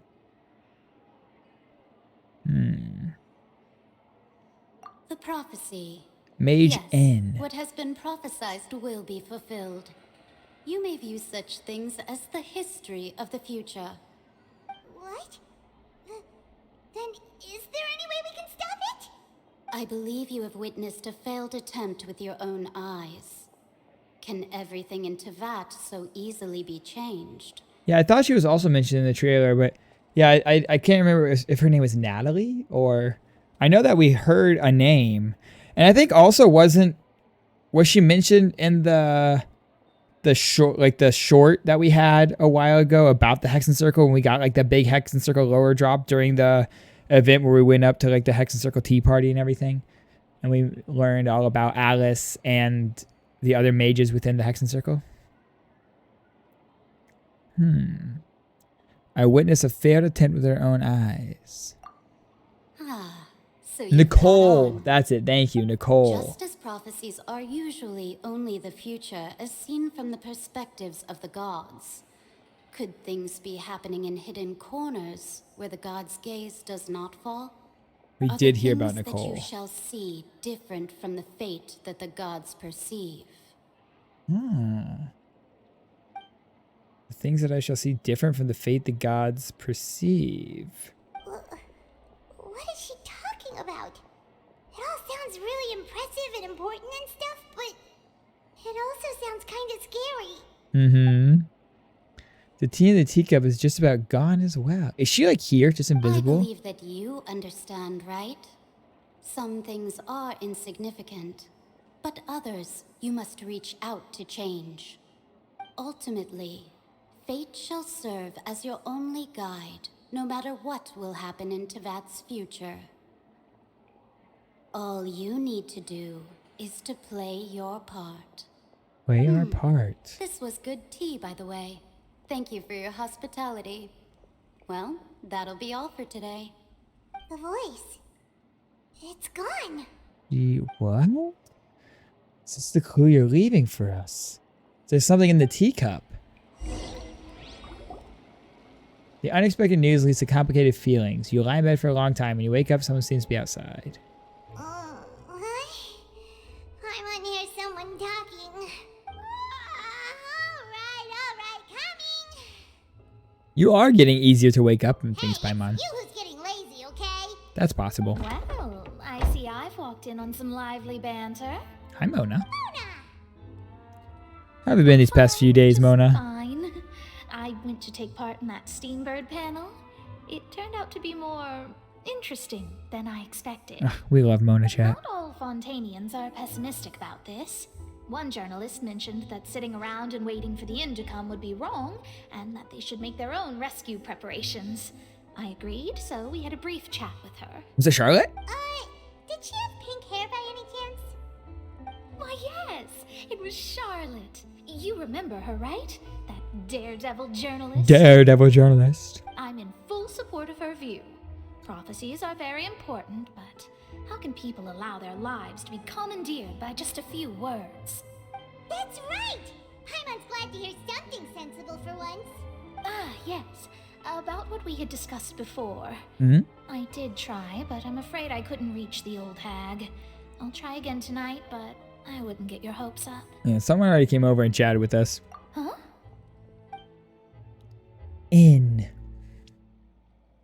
Goodness gracious. Are you serious? Yeah, I believe she came to pass a message to us, Mona. She said that even the god's gaze has blind spots. Pretty bold if you ask Paimon. Most people would believe the gods to be all-knowing, right? The Hexen Circle members are certainly anything but ordinary. As for the mage named N, the old hag has mentioned her a few times. She said that N's sense of direction is incredible, and that she loves guiding those who are lost. But I've never met her, and if she were still alive, she'd be... Well, suffice it to say that the hag's at least a few hundred now, and N's been around for longer than that. Very old. The Hexen Circle sounds like a scary group. But they must really stay in shape to live so long. Their abilities alone are pretty terrifying. If she came to see you personally, then the problem you're facing must truly be of great importance. I want to see all the Hexen Circle together. Well, it's not like Paimon could understand anything she said. Yes, she was quite cryptic, but I suspect she means that there is still a way to turn things around. She didn't say when or what that would be, though, so perhaps it is something that you cannot know right now. Her words were meant as a helpful hint, but when will we realize their value and meaning? Was this the best answer that my question could have gotten? Traveler, Paimon, are you two all right? Yo, long life species confirmed. Ayo. Down right now. Or just magical life extension. The end is coming, you know? I see. I feel that same sense of desperation too. I guess you could consider me someone who has often witnessed fate. So far as I have seen, it cannot be swayed. But even so, I still hope for and believe in miracles. Astrology is eternal and rational, but fate may not be. It is cruel, but it can also be beautiful. Perhaps that's what En was trying to tell you. Not to lose heart, and to believe that what you are seeing playing out before you is not yet set in stone. I did originally think of steering clear of all this, but I couldn't. Even if this is all futile, I still wish to help everyone. If we don't struggle to the last, then how can we face the end when it comes? You're so real for saying that, Mona. You do have a point. There I go, talking about astrological principles again. Sorry about that. The moment I start talking about work-related stuff. I need to get going. Oh, all right. It was worth trying to comfort you, even if only a little. I believe that you'll help those who are struggling in the same way I did. I suppose that might be why we always seem to meet by coincidence. Is it really coincidence, Mona? Or is it feels fate? kind of moved by what Mona said, but also kind of sad too. This whole quest kind of sad, Paimon. Paimon suddenly feels like going outside for a walk. Let's go. Sure thing. Let's go for a walk. Let's walk around the city, shall we? There's a few spots. Oh.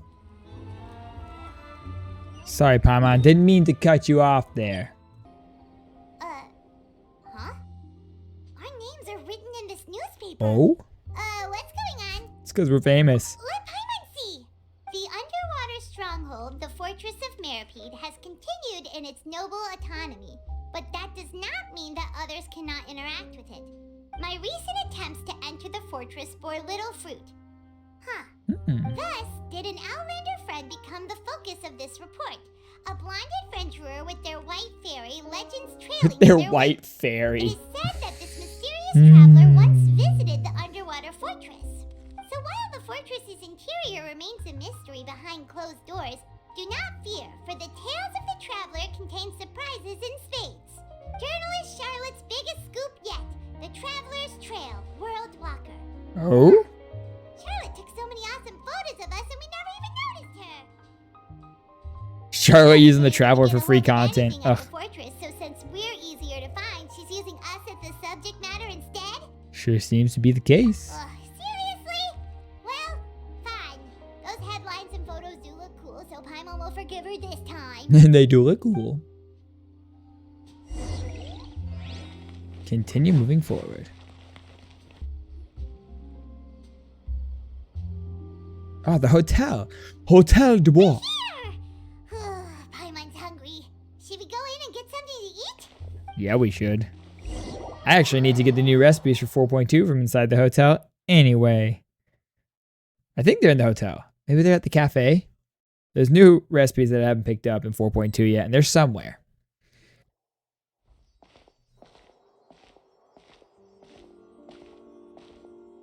Is there anyone that we know here? Hey, quick! Look! That's the limited edition, only 16 slices a day cake! Oh, hasn't sold out for the day? Delicious the last time we tried it! Despite the tense situation we were in, let's give it another go. Paimon's sure it'll be great! Yeah. Don't let anyone get ahead of us. Cake, please. Someone showed up after all! Oh, wait, you're the one from the Palais Mermonia. Oh, are you here to buy cake too? It seems Monsieur Neuvillette was right. You really can eat. Mm-hmm. Wait, did he really say something like that? Yeah, that is the cake from Furina's idol pose. It's the limited edition cake that she loves so much. That's right.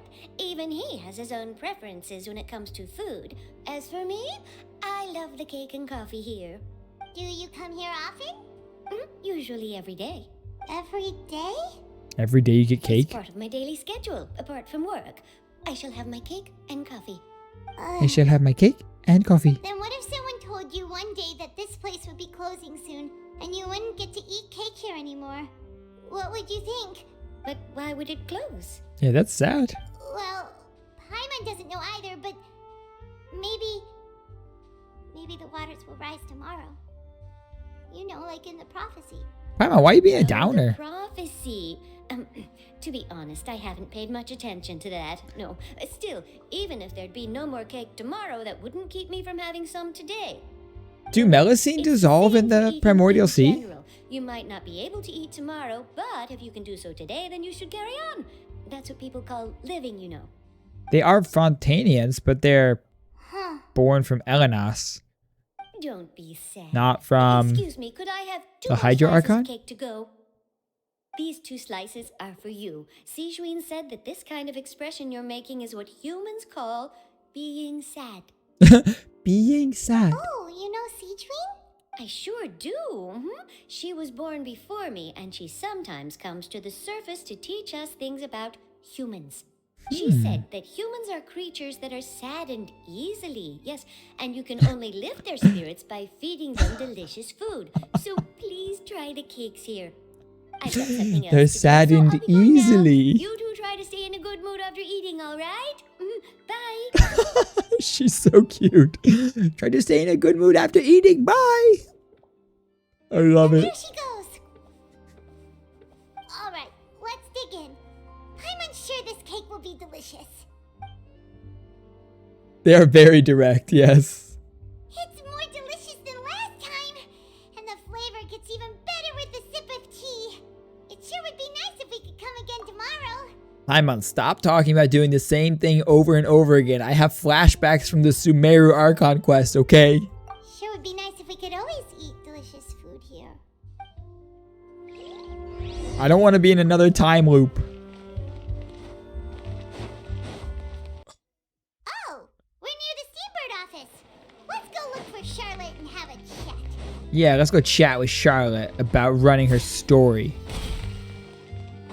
Hello, Charlotte. Wow! If it isn't the Traveler and Paimon! Oh, have you seen the article I wrote about you? I did. You've got some nerve. You just used us to make some quick mora. Can we negotiate a profit split? Oh, you needn't worry about that. I heard that you were in Poisson some time back, so I sent you a letter to discuss just that. It appears you didn't receive it, though. Oh, not yet. It's all right, though. I've set aside the amount intended for you. I've even set the table with some food. So nice of her. Oh, you're the best. You're almost a little too easy to win over, Paimon. If I Yeah, were a journalist that's true. with ulterior motives, you'd be in trouble now, you know. Oh, Paimon knows you're not like that. Still, what brings you here all of a sudden? Were you looking for me? When Mona mentioned you, we thought of coming to see you at work. I see. It seems you've already bumped into Mona here in Fontaine. So she mentioned me? What did she say? She said that you're a real daredevil of a journalist. I love Paimon's Mona accent. In which case, can this daredevil journalist dare to request an exclusive interview with the legendary Traveler and Paimon? 100%. So your article in the paper today doesn't count? Oh, of course it doesn't. That was more like live photography. What I'd like to do is dive deeper and ask you to talk about the things you've seen and experienced. Yeah, we've seen a lot, my girl. Yeah, are we even qualified enough? Why not? If I say you're worth an interview, then you're worth it. But not right now, of course. I'll need a few days to prepare. Oh, in that case, we'll just chat when you have the time then? Osmanthus wine. Oh, so that's a yes? Oh, splendid! I'll tell the editor-in-chief immediately. I'll have to apply for lighting, a venue, some props, and... Yo, she needs to interview Jean-Li is what she needs to do. So much to get done now. Talk to you later. Get an exclusive with all the archons of the world. Paimon's still got a question for you. And what's that? If, just for example, Fontaine were to be flooded tomorrow, what would you do today? Why is Paimon being such a downer? Huh. That's the prophecy you're talking about, isn't it? I mean, I do hear about it often, but I've never once thought that the day could be tomorrow. If you're seriously asking, then I might try and think of a way to leave Fontaine. Oh, but I'm still a journalist first and foremost. That means I have a duty to be reporting from the scene. And secondly, I wouldn't forsake my homeland that easily. From what I've seen, most people don't know what they'd do should the worst come to pass. In truth, it might be better just to behave like normal rather than worry over such an end. I guess So that's in all true. likelihood, I'd probably still be prepping at the office for that interview of ours. I know what you're thinking. That sounds a bit sad, but I've always believed that it's best to do what you enjoy. Hey, I like that. Just think about it.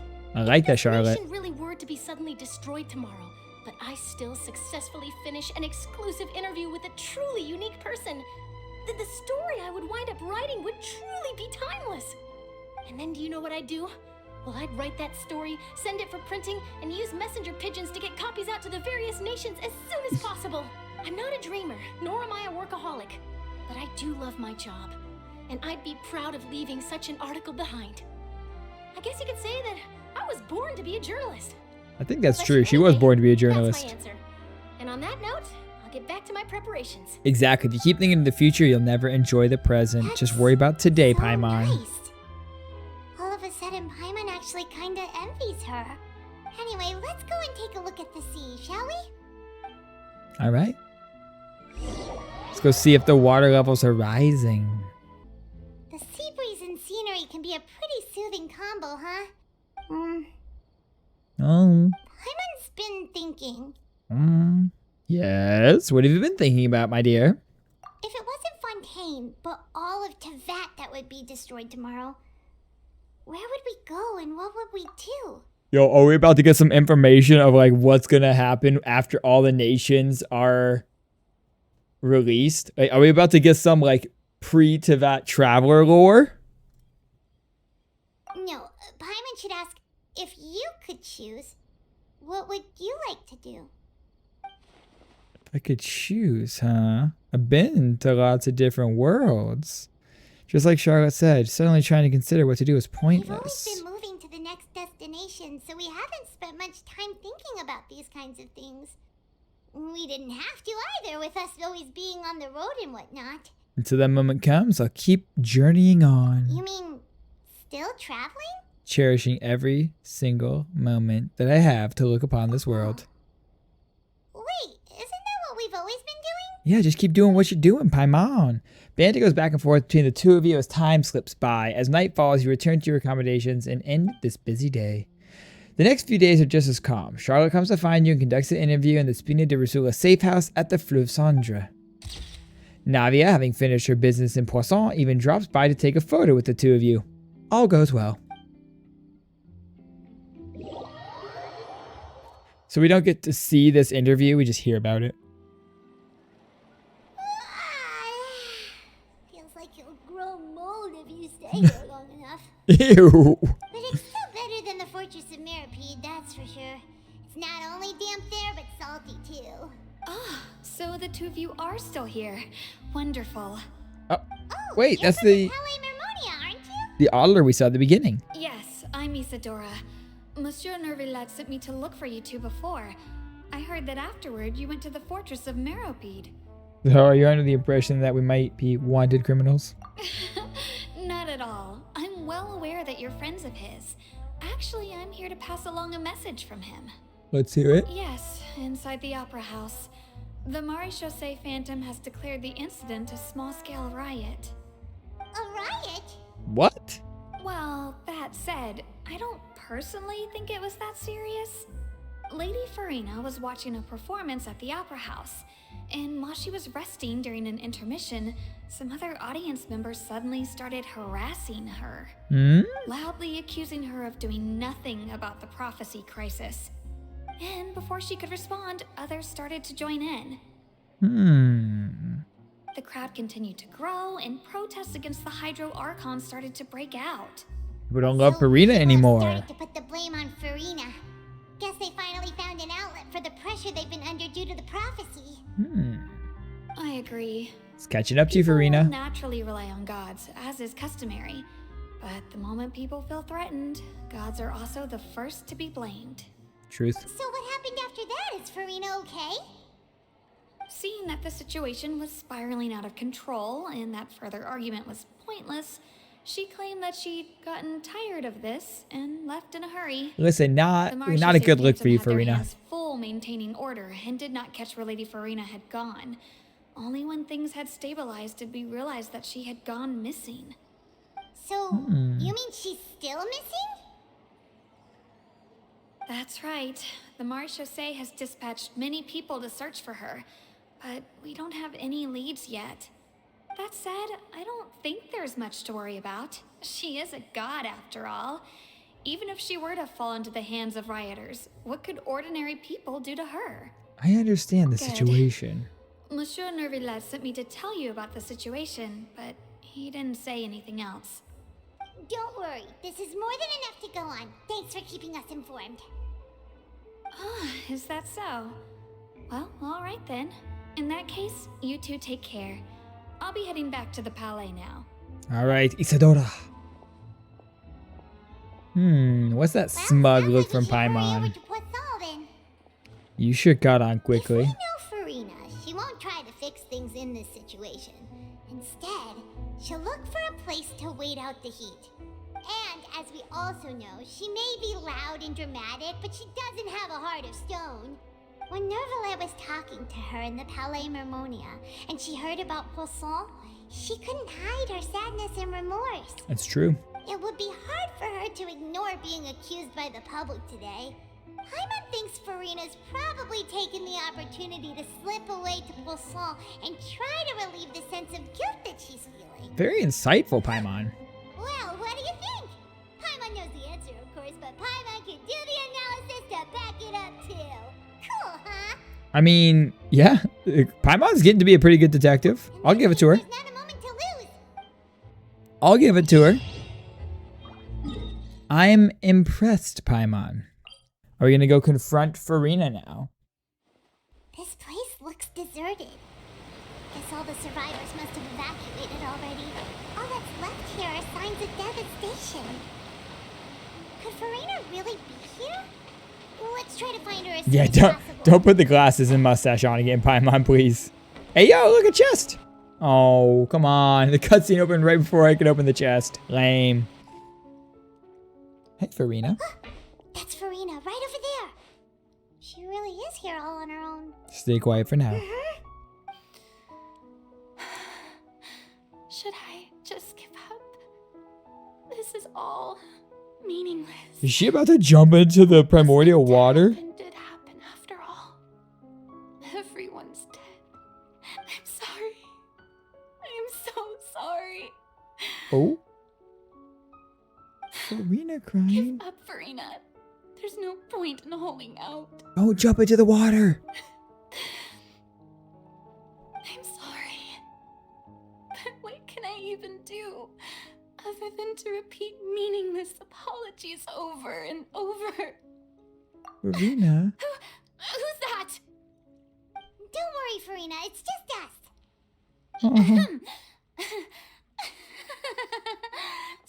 Stop it. Just stop it, Furina. From another land. Why, I almost thought you were someone from that mob of my ignorant subjects. Kneel and beg for my forgiveness. Furina, stop putting on an act. Furina, you were crying just now, weren't you? The tear stains on your face are obvious. What do you mean, tear stains? Oh, I remember. The show at the Opera House earlier this morning was so moving. I'm still trying to process it. I feel like Furina just needs a hug. Civilized rabble think they were, disturbing my enjoyment of the arts. They even dare to tout their Archon. I must teach them a lesson. I can just imagine their twisted and frustrated faces once they realize that I'm nowhere to be found.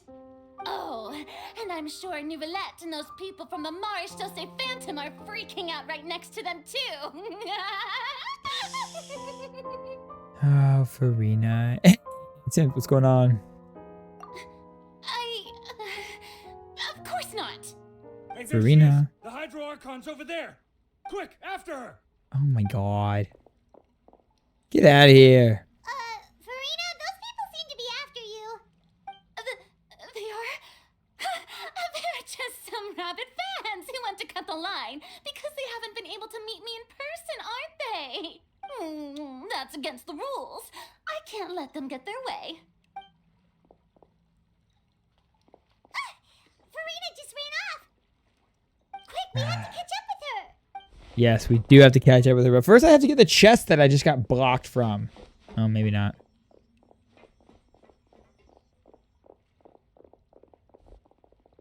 I love this sense of urgency in this running here. Just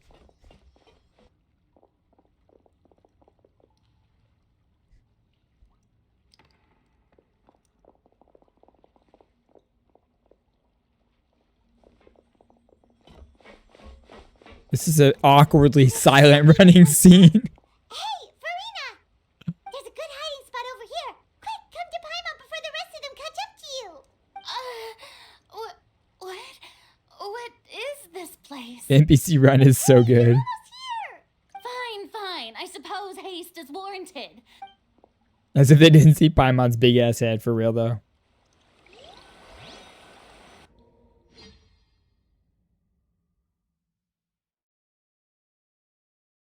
Yeah, or the trail of stars Paimon leaves behind when she flies. Kind of easy to spot Paimon, not gonna lie.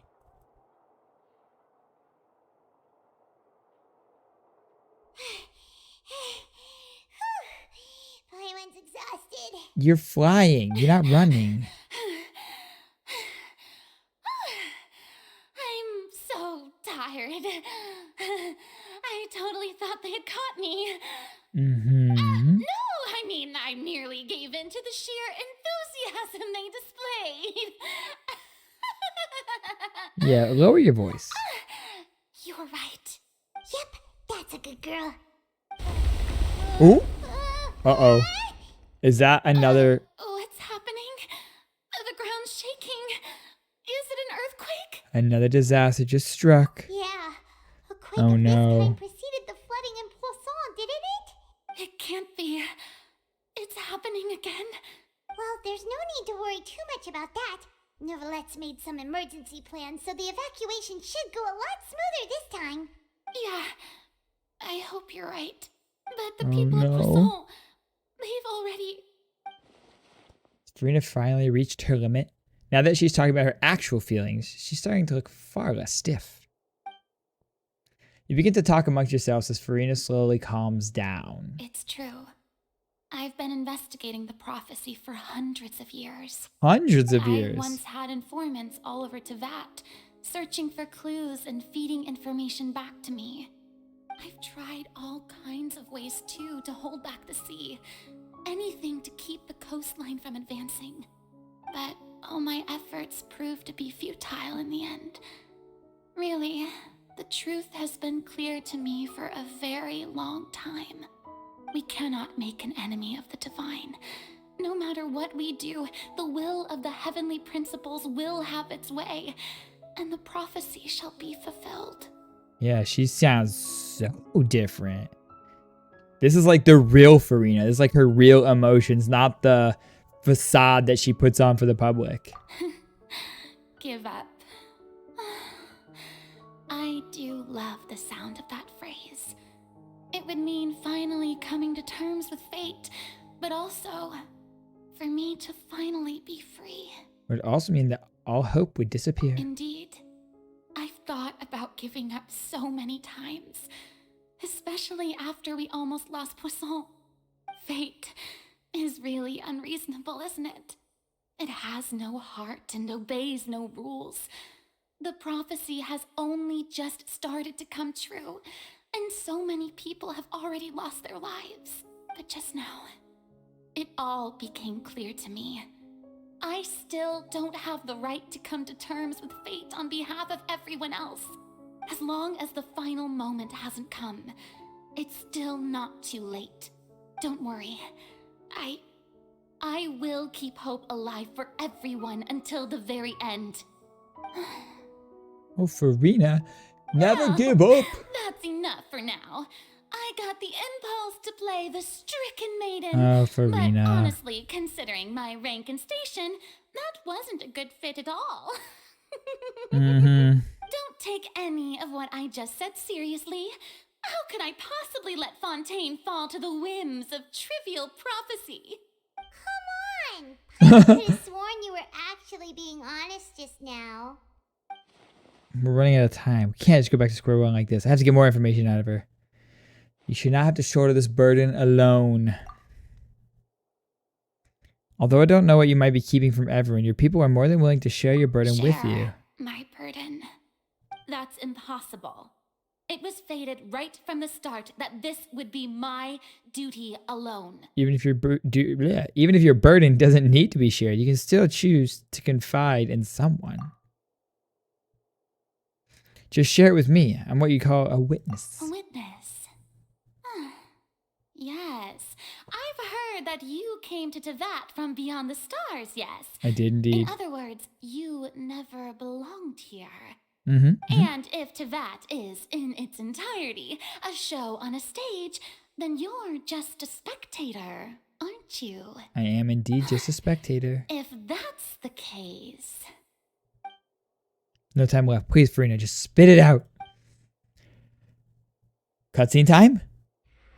Yes. All right, Furina. Tell me what you got, girlie.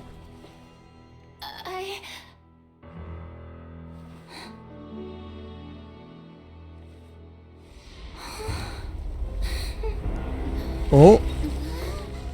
Come on, she was about to tell us? Oh. That was the trap?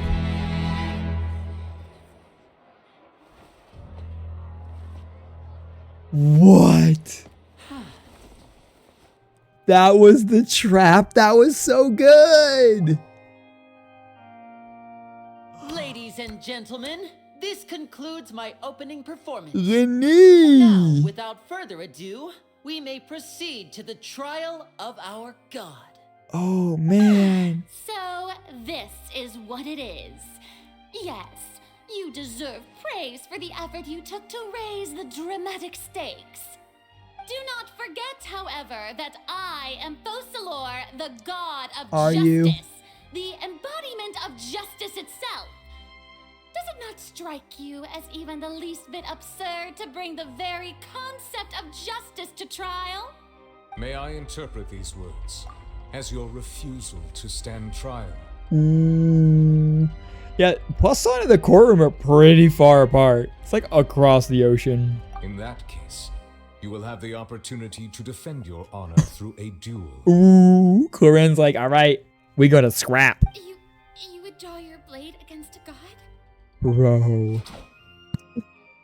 Not only would she draw her blade against the god, but she is pointing it. It seems like you have made up your mind. Damn, look at the determination in her face. What's gonna happen? Oh? Paimon can't believe it. Oh? Put her hands up? She just surrendered. What the heck is going on? Did I just see an Archon surrender to a human? Wow, how utterly humiliating. Lady Furina, what is the meaning of this? It would seem that there has been a misunderstanding. To be clear, the raising of both hands is not always an indication of surrender. Not the French stereotype of surrendering. I raised my hands just now to indicate my acceptance of the trial. No duel shall be necessary. Uh-huh. I will admit that I've been running away for a long time. I'm sorry, everyone. I was unable to protect the people of Poisson. It is my duty to stand trial for my crimes. You are not the only ones to be disappointed in me. I, too, am exceedingly disappointed in myself. Yeah, this is the real her. But now, it is time for the Hydro Archon to show you her courage and resolve. I, Furina, will use this trial to show the world the true meaning of justice. This time, I will protect you. I will protect you. Applaud and rejoice. One of the most outrageous and fantastical arcs known to the I think this is the line. This is the line from the special program. Or from the trailer. This is the line right here, maybe? Mark my words. This shall be one of the most exhilarating and brilliant shows ever to grace the stage of Fontaine. The trial of the Hydro Archon, Focalor, will now begin! Yes, that's the line! Now we're making history! Another overexcited guest. Why does it feel like Furina just took over the whole thing? Like, come on!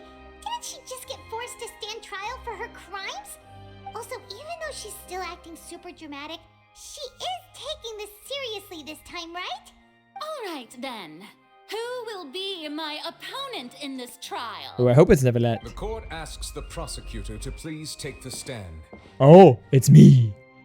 Thank you, Your Honor. Is that so? Very well. Then please speak, witness of teyvat, my accuser and fated opponent. We were so close to getting her to tell us the truth, and it still turned out like this in the end. It's okay though. As long as we can defeat Furina in court, we still have a chance to figure everything out. Yo, Corindo being ready to duel Furina was badass. Here we go. Also, please allow me to ask, as a final question before the trial begins. Just how much work did you do to force me onto this stage? Well, we did do a lot of prep after the meeting that day. I can go over the tasks assigned to the Spina di Rosula, since they were rather straightforward and easy. Navia, yes, please. The president of the Spina di Rosula. Most of the people who participated in the disturbance this morning were my subordinates. They changed into plain clothes and came to the Opera House as regular audience members, waiting for the perfect opportunity to incite insurrection against you. The people's resentment against their Archon has been building as more and more of the prophecy is fulfilled. A spark was all we needed to turn smoldering anger into a flame. Moreover, according to our understanding and analysis of you, when something like that occurred, you would likely flee the scene and head to Poisson by yourself. So, we arranged for a second group to lie in wait there. So, you mean, the ones who scoured the settlement for me were also from the Spina? Yes, And ma'am. their goal was to force you to step into the giant magic box so you may personally participate in the greatest magic performance in all of Fontainian history. That's right. That house was a That's magic right. box rather than someone's residence. As the super ultimate version of the setup that I used when I first performed at the Opera Epiclese, Yeah, it's all coming full the circle. volume of the box was increased by a whole order of magnitude, and the distance it traversed was the entire gap between Poisson and Arenias. Its cargo, of course, was an Archon instead of a human. My thanks, Furina. Without your help, we could never have pulled off such an extraordinary performance. You're welcome? You're welcome. Of course, this performance was only made possible with Father's support. Oh, yes, the House of the Hearth Fatui. spent a massive amount of labor in Mora to pull this off.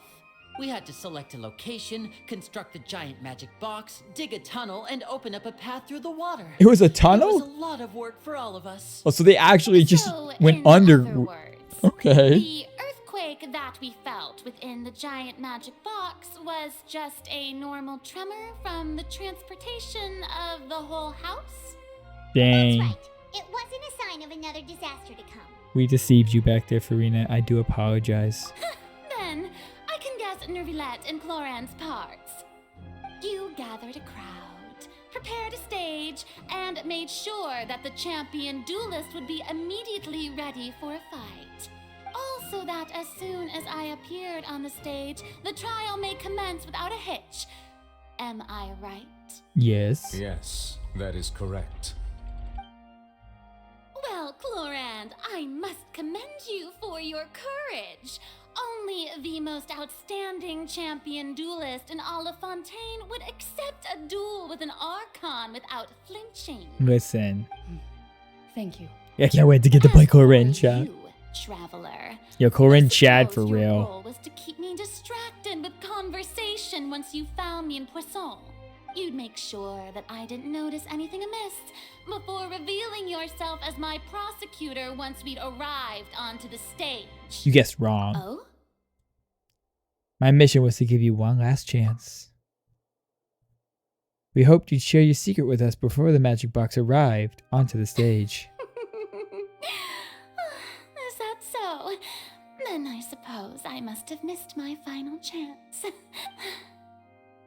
Oh. It's fine. That little It matters sigh. not. What's done is done. She actually did want to take that Stage chance. is already set, so there's no reason to disappoint the audience. Let's see see this trial through to the very end. Let's see it through. The only thing we can do now is judge the Hydro Archon. Still, I can't help be a little bothered by that conversation earlier.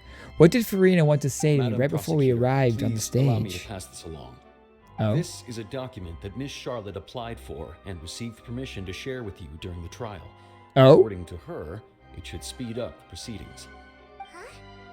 Charlotte wanted to give us something? Hmm? Oh, so she's here too! Hey, Charlotte! Oh, let Paimon see.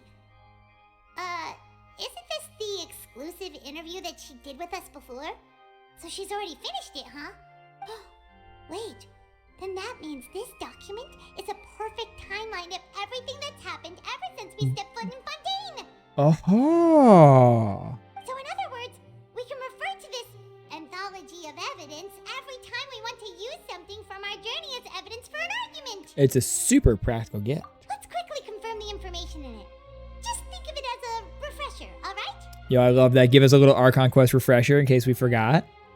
You defeated Alright. the Hydro Archon in the very first duel you took part in at the Opera House.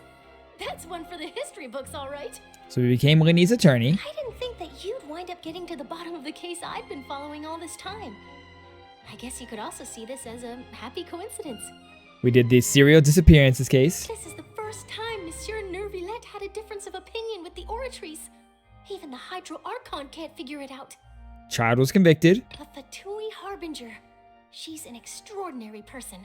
Her instinct must mean something. And we met with the knave. The fortress of Mmorpg was almost destroyed in a single day. That I didn't witness that scene personally will always be a source of professional regret, I think. Neuvillette sealed the sluice gate underneath the fortress of Mmorpg. According to Monsieur Neuvillette, both Child and that whale should have been in the primordial sea at that time. And we saw Child floating in the primordial sea. I nearly lost my awesome friend Navia. To be honest, that still gives me shivers. Navia fell into the seawater and it was so sad. The words of someone as extraordinary as a witch can probably only be truly understood when something surreal happens to you. And we talked to Nicole, oratrice mécanique d'analyse cardinale. All right. We have all the facts in front of us, chat. The prosecution It's time and to the assemble defense them. are both in position. The trial shall now begin. Light up that oratrice mécanique d'analyse cardinale. Neuvillette, there's no need to repeat all the unimportant legalese. Just fast forward to the part where the prosecution lays out my offenses. As the defendant and the lead actress of this performance, I still haven't even been informed of my supposed guilt in all of this. Of course, it is only natural for humans to struggle to understand the actions of a god.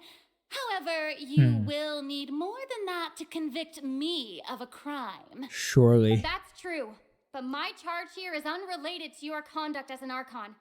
Have her voice. I would like to charge you as a fraud who's never been the Archon in the first place. Wait, what was that? Lady Furina's a fraud? Hey, I came here thinking that we were going to try the Hydro Archon for forsaking her duty, but did I hear that right? She's not our Archon at all? What? Charge accepted. Oh. Lady Furina, do you plead guilty to the charge? Oh. Oh. Lady Furina. I plead not guilty. How can I be guilty? There is no way that I, Focalor, otherwise known as Furina de Fontaine, a member of the Seven and the Regina of all waters, kindreds, peoples, and laws of Fontaine, could be anything other than your true Archon. Even though Lady Furina can be rather eccentric, isn't it going too far to doubt her very identity? Yeah, I've never questioned her identity either. Sure, Lady Furina can be super irresponsible, but what grounds does that prosecutor have to make such a huge claim? I have cause to believe that common sense will prevail in this case. Many of the members of the audience have known me as the Hydro Archon ever since they were born. There would be no fooling their memory. Oh? See? Even the sure you want to commit to a charge that will never be upheld? Yes. If you wish to drop the case, I can promise you as the god of justice that you will not have to face trial for making a false accusation. We will treat everything that's happened as a dramatic spectacle and move on with our lives. What do you say to that? An argument with near impossible odds, huh? You have to not only refute Furina's claims, but also overturn the long-held beliefs of the people. Oh, hey, Tupjig, thank you for the follow. Welcome to the dojo. Oh, steep abs. Iridescence, how's it going, man? Yes, Source, trust me, bro. Believe me because I said so. The people only see you as their Archon because that's their long-held belief. Well, I tried to give you the chance to surrender. Yeah. If you must persist, then let me ask. If you believe I'm not the Archon, then what manner of being do you think I am? You're an OC in it, obviously. And if I was not the Archon, then how did I manage to live for over 500 years? Gotta think carefully. What do we know to be special about Furina exactly? Choose the most reasonable. Child's conviction. Meeting the knave. Tea time within.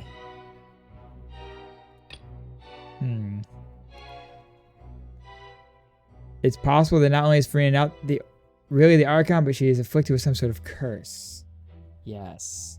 Alright, so I think the most relevant. Why can Furina live so long despite being she's human? She's not the Archon, afflicted with some sort of curse. It's time to convict, chat. It's time to convict. You're cursed. First of all, you may be a member of another long-lived race, which would allow you to naturally possess an extended lifespan. And second of all, even if that wasn't the case, there could be other ways to extend your life. Such as a curse. Who gave you that idea? Was it the knave?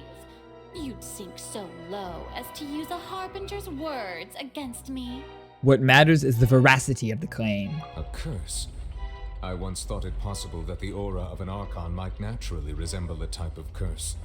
But in light of this claim, perhaps what I sensed was not your divinity, but a curse after all. You sensed it too, huh, Neuvillette? Instead of an Archon, could you just be a cursed human? Furina is actually a human? Well, it is true that it's extremely difficult to tell humans and gods apart just by looking at them. It's not impossible. Dane was cursed. Could Furina be someone from Conria? Celebrating too early now. Even if I have been carrying a curse like you said, how does that prove that I am merely a human being? Besides, everyone knows that the main difference between a human and a god is the possession of authority. Gods can do what humans cannot. That's why they're worshipped as gods. For centuries, manifestations of my authority have served the nation of Fontaine. One need only to turn their eyes towards the Oratrice Mécanique d'Analyse Cardinal in this very opera house, or consider the endemidium that is used in every aspect of life. Oh? That one tribe proved the opposite. Furina has no control over the Oratrice at all. Child's conviction. She doesn't know. What of child's conviction, Furina? You tried to reference the Oratrice, but weren't you as confused as all the rest of us when the Oratrice declared child to be guilty without any proof? Otherwise, you should have come up with a good explanation for that by now. Yeah? Didn't I make myself clear at the time? The decisions of the gods are naturally difficult for humans to comprehend. There is no need to provide an explanation. Sure. Lady Furina, I believe a reminder of your current circumstances is in order. You're on trial While here. The court is in session. The principles of justice and the law must come before all else. While you are an Archon, you are also first and foremost the defendant in this trial. You will prove yourself unable to defend against the prosecution's charges if you continue to withhold vital information against the rules of the court. I never thought you'd use that kind of rhetoric against me. Wow. That was no trick of rhetoric, Lady Furina. I've merely reiterated the rules of the court. Rules that all should respect and follow. Yes, Furina. So, you neither No knew more running. why child was declared guilty, nor did you understand the structure and operations of the Oratrice. Instead of having been created by you, the manifestations of authority you mentioned have been made by the real Hydro Archon, haven't they? The real Hydro Archon exists within the Oratrice. Archon. Well, now you're really losing me. It is true that I did not know why the Oratrice gave out a guilty verdict that day. But the Oratrice handed out that verdict unilaterally, and it has been operating independently ever since it was first created. There was voices in the Oratrice chamber, though. Argue that just because a divine creation is flawed, that the god behind it must also be no god at all. She's still throwing out all kinds of excuses. Seems like she's confident that we won't be able to produce proof that she has no power over the Oratrice. Yeah, we still don't know what those voices from inside the Oratrice chamber was that Lini heard back in, like, Act 1 of the Archon Quest. Hey, Bree, how's it going? My power as an Archon. There are many ordinary citizens in the audience. How can I just carelessly demonstrate the formidable power of an Archon? If that poses a concern, I'm prepared to extend my protection to the audience. Oh? You don't need to go that far. A brief demonstration of your power over Hydro should be quite harmless. Surely an Archon can at least match the capacities of a human with a vision. Aren't you the Hydro Archon? Or is it that you can't even wield the power of Hydro, much less the authority of a god? Indemnitium! Yes! It's all because of Indemnitium! All Archons derive their power from the faith of the people, and I've converted the people's faith in justice into Indemnitium. Thus did I give up all of my divine power to provide everyone with energy for their daily lives. Have you ever seen a more magnanimous god? Isn't that a huge stretch? Yeah, huge stretch indeed. No matter how generous an Archon can be, how could they give up all their power? Can a god with no power even still be called a god? Ooh, that's 3 points for Seems us, like nobody's Furina. buying Furina's excuse. That's 3 points for us. Thank you for the stretch. Hey, come now, everyone. Please don't stare at me as if I was a liar. I'm still the same Furina you knew, right? The one that you loved. Shouldn't you want to believe in me? Oh. Please? You've got to believe me.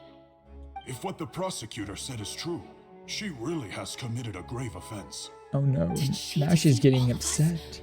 And all of our parents and grandparents too? And all of our ancestors? Ever since they were born? Enough. That's enough. Okay. Tell me then, if I'm not the real Hydro Archon, then who is? If you have no evidence of another Hydro Archon's existence, nor can you find anyone who can back up their claim to be such, then what grounds have you to say that I'm not actually the real deal? Wow, she came up with yet another argument. How can we refute her now? Seems like she really doesn't want to give up. We can't prove she isn't the Hydro Archon.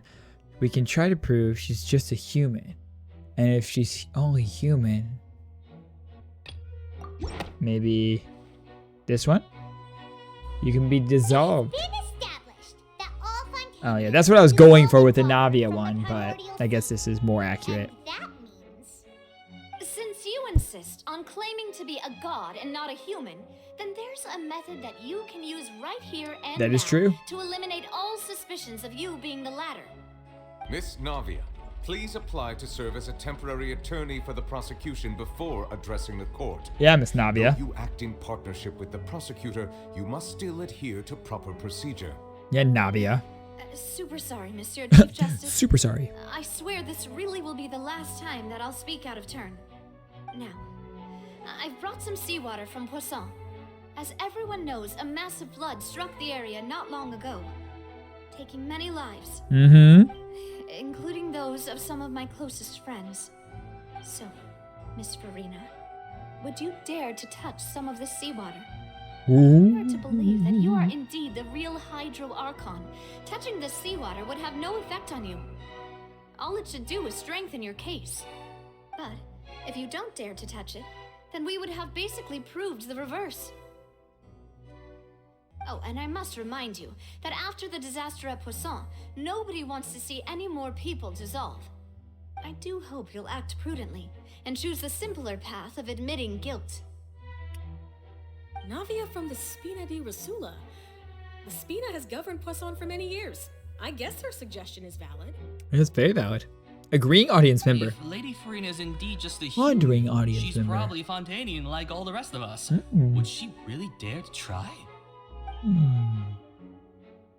Oh? Oh? Furina? Lady Furina, this test has been unilaterally proposed by the prosecution.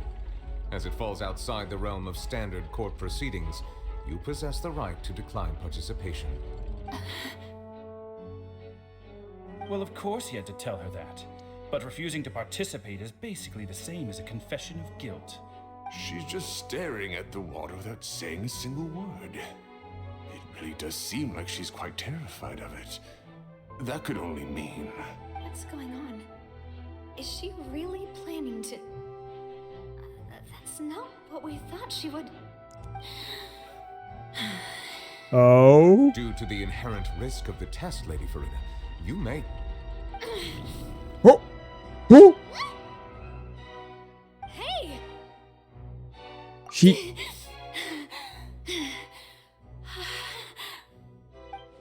Oh? I'm fine! Look at me, everyone! My hand is still here! I haven't been dissolved! But she was scared. Will you believe me now? I really am your Archon! I'm nothing like a normal human who would fall apart as soon as they touch this water! Really? Was this not the most obvious thing in the world? She was scared. If you're present, Miss Siegewin, please come forward and attend to the defendant. Siegewin? Don't be nervous. It'll just take a few seconds. Let me see. That should be enough. Please announce the results of your evaluation to the court, Miss Siegewin. As everyone doubtlessly saw, Miss Furina was displaying symptoms of hyperventilation and flushed skin. These indicate that she was experiencing the adverse effects of exposure to primordial seawater. The extent to which she was affected is the same as other humans when exposed to primordial seawater of a similar concentration. So she's just not from Thank you, Fontaine. Miss Siegewin. Lady Furina, you may return to the defendant's stand. Yo, so she's just not from Fontaine. I didn't get dissolved! Shouldn't that be enough to prove my innocence? Well, considering your tendency to run from your problems, we did originally prepare a direct sample of the seawater around Poisson. However, after extensive discussion, we exchanged it for a sample that is not concentrated enough to dissolve an actual human. Never mind. After all, on the off chance that something entirely unexpected might occur, we don't want anyone else to lose their life to the sea. So that was just a very diluted sample of seawater. You secured a low concentration sample and asked the head nurse to serve as an expert witness. It's a great thing that the direct sample wasn't actually used. Furina could have... She felt the effects. You... But what's really going on here? Furina can't have known the consequences of touching that water as a human. This is too unlike how she usually acts. Unless it's actually more important for her to keep up the facade than save her own life. Hadn't she given up on everything a long time ago? Listen to me, everyone. Please don't give me such cold prove a single thing. Has she just like... Think about it. How can you conclusively prove that an Archon can't also be affected by the primordial seawater? Oh, Zhongli. Also, if I was really just a human, why would I dare to just put my Can we just call Venti or Zhongli in here and just be like, can you just touch that real fast? Thanks.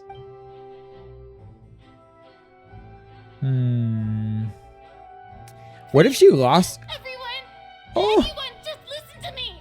I swear, I really am your Archon. Oh no, Furina.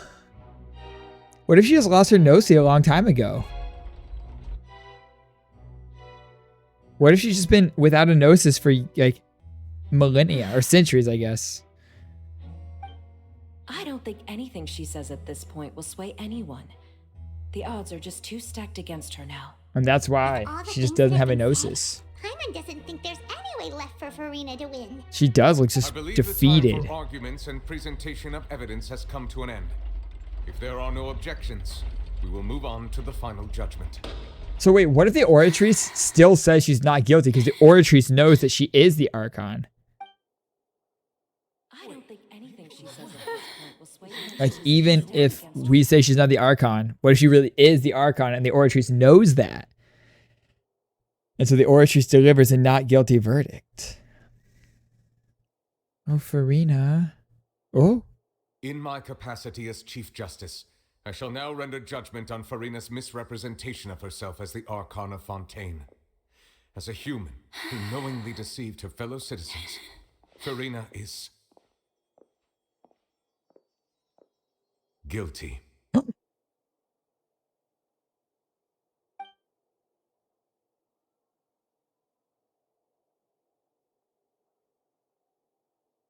Oh. Wait, that's like the picture from the prophecy. Oratrice mécanique d'analyse cardinale to render the final verdict on the charges. That's like the... Alright, that's the Star Rail wishing screen for sure. But that was like the prophecy where she's sitting and crying. It's gonna... I'm telling you, it's gonna say not guilty. It's gonna deliver a not guilty. According to the judgment of the Oratrice mécanique d'analyse cardinale, Furina is... not guilty. Well, what's wrong? What's the Oratrice's verdict? She's innocent. The Oratrice also displays a guilty verdict. Oh. Isn't that correct then? However, the exact wording of the verdict is thus. Oh. The Hydro Archon, guilty to be punished via the death sentence. What? The death sentence? What? It's actually one of the available sentences. What? I've always thought that it was just a myth. The But one wait. and only time the death sentence has been handed out at the court, and it's been given to the very person we've worshipped as the god of justice? Wait. What an unexpected twist. Hold on. It said the Hydro Archon, guilty to be punished via the death sentence. And it also just ruled that Furina is not the Hydro Archon, right? We just ruled that Furina's not the Hydro Archon. But the verdict said the Hydro Archon is guilty to be punished via the death sentence. So if that's not Furina, because she'd be innocent if she was guilty and it says she's the Hydro Archon, she'd be innocent because she would be the Hydro Archon. But we said she's guilty of not being the Hydro Archon, but the verdict said the Hydro Archon is guilty. Furina's been sentenced to No, death. Furina's not sentenced to death. The Hydro Archon. Use the trial to show her the seriousness of things so she'd tell us the truth. How did things escalate this quickly? This Telling you. outcome is indeed quite strange. According to Fontaine's current definitions of justice, as well as its recommendations for criminal sentences, is this sentence really appropriate for the crimes that have been committed? Yeah, even Mache wasn't sentenced to death by the Oratrice. Yep. You know, the real evil mastermind behind the serial disappearances case. Boom, right there. Instead of Furina, the Oratrice rendered judgment on the Hydro Archon. Not only is Furina's sentence overly excessive, the very point of our trial today was also to prove that Furina has never been the Hydro Archon in the first place. But now, the Oratrice seems to have deliberately invoked the title of the Hydro Archon. What does this mean? What does this mean indeed? Excuse me, if I may interrupt. Remine real Hydro Archon confirmed. Is the trial still going? Even though he's a cryo Remine. user, it's fine. Oh, you finally made it. I assume this means you've completed your mission? Oh. Mm-hmm. Any mission Father assigns to me will always be top priority. Yo, daddy on top for real.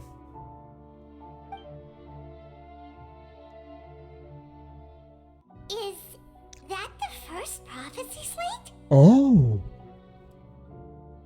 How did you find that, my guy? Huh. So the knave privately arranged for Remine to try and find the missing slate. How did he find that? Looked everywhere and finally found it at the bottom of the sea. It took me a long time to get around some dangerous stretches of water. Dude, kid's an expert diver for real. But has the trial already concluded? Then doesn't that mean I've come too late? Oh no. Father will be disappointed in me. Still not too late for you to shine, my boy. Thank you for your hard work, Mr. Fremine. Please allow me to review the record left on the slate. Indeed. Neuvillette. Traveler, I believe that you have already seen the other existing slates. I would like you to come here and confirm their contents. Yes, sir. On my way, sir. Huh? So what do you see? What is it? This looks like the previous Hydro Archon releasing her divine power and turning the Oceanids into human beings. I believe I've now made sense of the Hydro Archon's crime. It has to do with Fontaine's lost history. Huh? Isn't the Hydro Archon just guilty of deceiving her people? Nope. Oh, wait, no, that's Furina, and we've already proven that she's not the Hydro Archon. Yep. So when you say Hydro Archon, do you mean the real Hydro Archon we've been kind of talking about? In truth, everything that you've encountered in Fontaine up until this point can be traced back to the contents of these stone slates.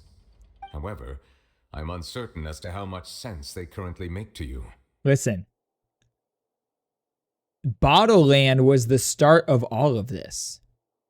We saw in Bottleland that Oceanids can take on the form of humans.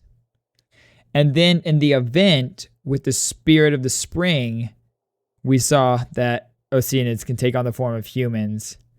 But maybe due to the power of the Hydro Archon, the Fontainians were turned into Oceanids, but they don't have blue features because of the Hydro Archon's power and can make them like more...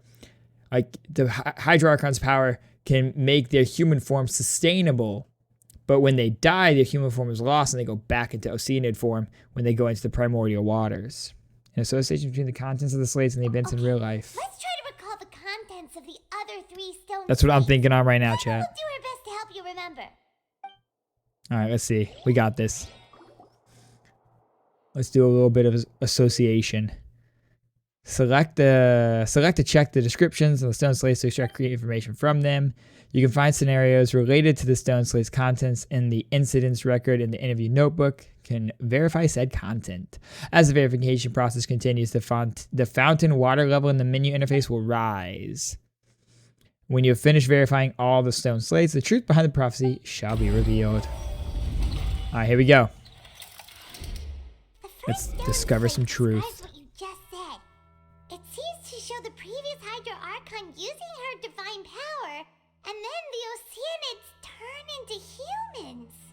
Does that mean that Fontainians are transformed Oceanids? Yup. Oh, Paimon wasn't expecting that.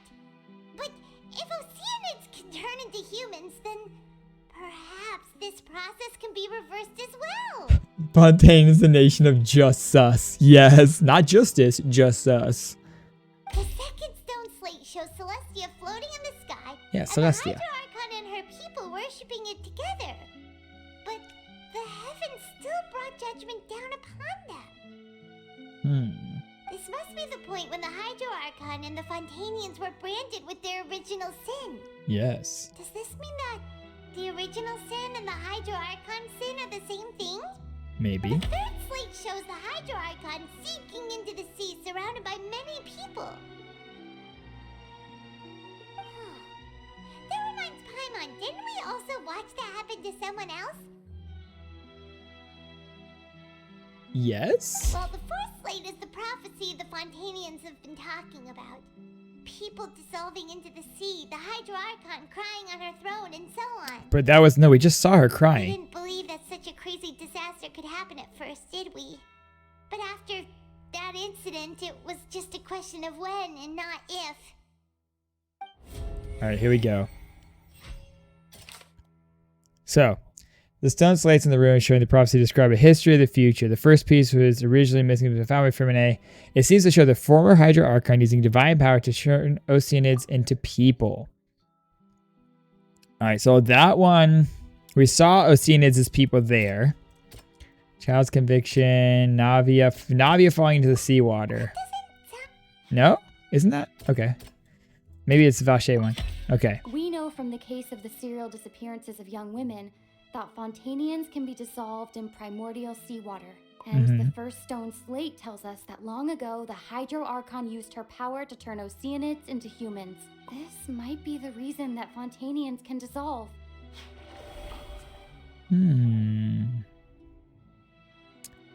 Alright. It shows Celestia floating in the sky and the Hydro Archon would appear worshiping it together, but the heavens still brought judgment down upon them. Maybe this one is going to be... Let's see. Navia fell. Perhaps what is about to take place has all happened before. It's all happened before. The true sin of the Hydro Archon that Neuvillette mentioned, and the original sin cast down on the people of Fontaine by Celestia as recorded on the stone slates. So this was just a history of the future recorded in the past.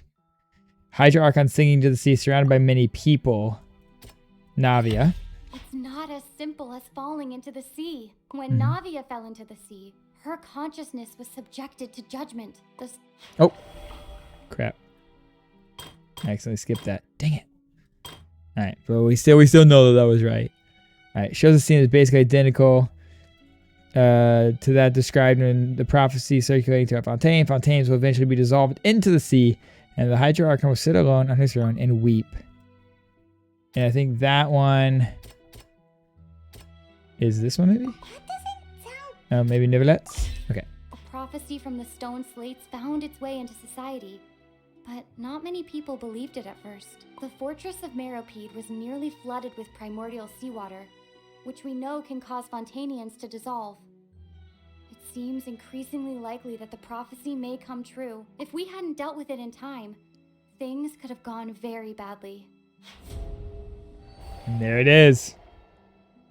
They'll dissolve into the primordial sea but won't cease to exist. Their essence will flow in the seawater, converge, and take the form of an Oceanid. Yes, Paimon. The Hydro Archon was sentenced to death in court, shocking everyone present. Perhaps this means that her sin was actually Fontaine's original sin. Being an imposter, as the Fontainians were imposters. They weren't actually people. Maybe the sin was that they were Oceanids who were turned into people, and the Hydro Archon was judged by Celestia for creating these humans, quote unquote, who weren't really humans. Navia fell into the water inside those ruins, and she nearly dissolved. She was surrounded by the people of Poisson in a court within her consciousness, and was forced to take part in a trial meant to make her stay. And that whole thing happened in like milliseconds. The eruption of the primordial sea at the fortress of Meropede was the surest sign that the prophecy was about to come to pass no matter what.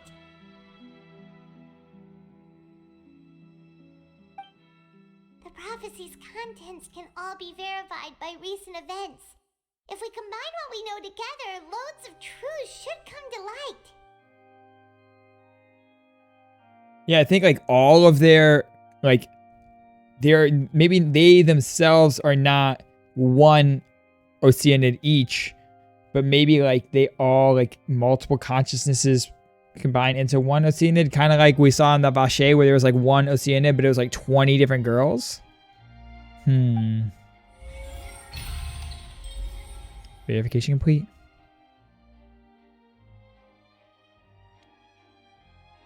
Let's see what happens. Hey, Pokey, what's going on?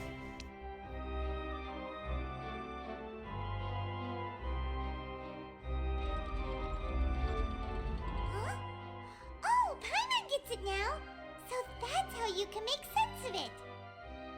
But then it feels like we're going to have to share some truly shocking revelations. I'm ready, Paimon. Let's share them. The first slate reveals Fontainians are not real humans. Incredible. Linny, did you hear that? Sorry, Fontainians. Not real humans. All Fontainians were originally created by the late previous Hydro Archon, with Oceanids as their basis. Mm-hmm. The evidence for that can be found in how only Fontainians could dissolve in primordial seawater, and how all the girls Vache dissolved were also turned into Oceanids. Yeah, imagine being told you're not human. Navia, when she was about to get dissolved, she also saw everyone gathered around for a trial, all of them in the shape of Oceanids. Indeed. The second slate reveals that the crime of the Hydro Archon was a creation of Fontainians from Oceanids. Yep. See? From the content of the first slate that she probably anchored Celestia by Mhm. creating humans without prior permission. See? I was right. That could also explain why the Oratrice judged the Hydro Archon to be guilty. It's to account for that ancient sin. The Hydro Archon's true sin was creating us? Yup. And yet, after many hundreds of years, the Hydro Archon's creations have turned around to try to judge the Archon within the Opera Epiclese. The twists of history are often the most unexpected of all. As for the third slate, I'm still convinced it should come after the fourth. Isn't the image here just like when Navia fell into the sea? So wouldn't it be trying to show the image of the Hydro Archon also falling into the sea once the prophecy has been fulfilled in the fourth slate? The fourth slate depicts the fulfillment of the prophecy as it's already widely known. The people will all be dissolved into the waters, and only the Hydro Archon will remain weeping on her throne. Only then will the sins of the people of Fontaine be washed away. Did Paimon get all that right? You've made some keen deductions. I must say, given how much you still don't know, it is impressive that you've already managed to connect so many pieces of the truth. Neuvillette, do you know the whole truth? While you were able to decode all the information on the slates, they've also been etched with an additional layer of hidden information using a different power source. Tell me all about that. Ruins, I tried to decipher the hidden information recorded in the slates. But since we only had 3 slates at the time, I was unable to come to a full conclusion. Now that the slate collection is complete, I shall make another attempt to decipher the narrative recorded within. If everything goes well, we should finally be informed of the unadulterated truth. All right.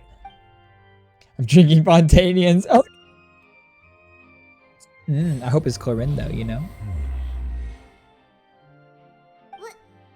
Well? Delicious. Did you get it? I believe I should share this truth not only with you, but with all the people of Fontaine as well. I will try to briefly summarize it for you. All right. Summarize it for me, Neuvillette.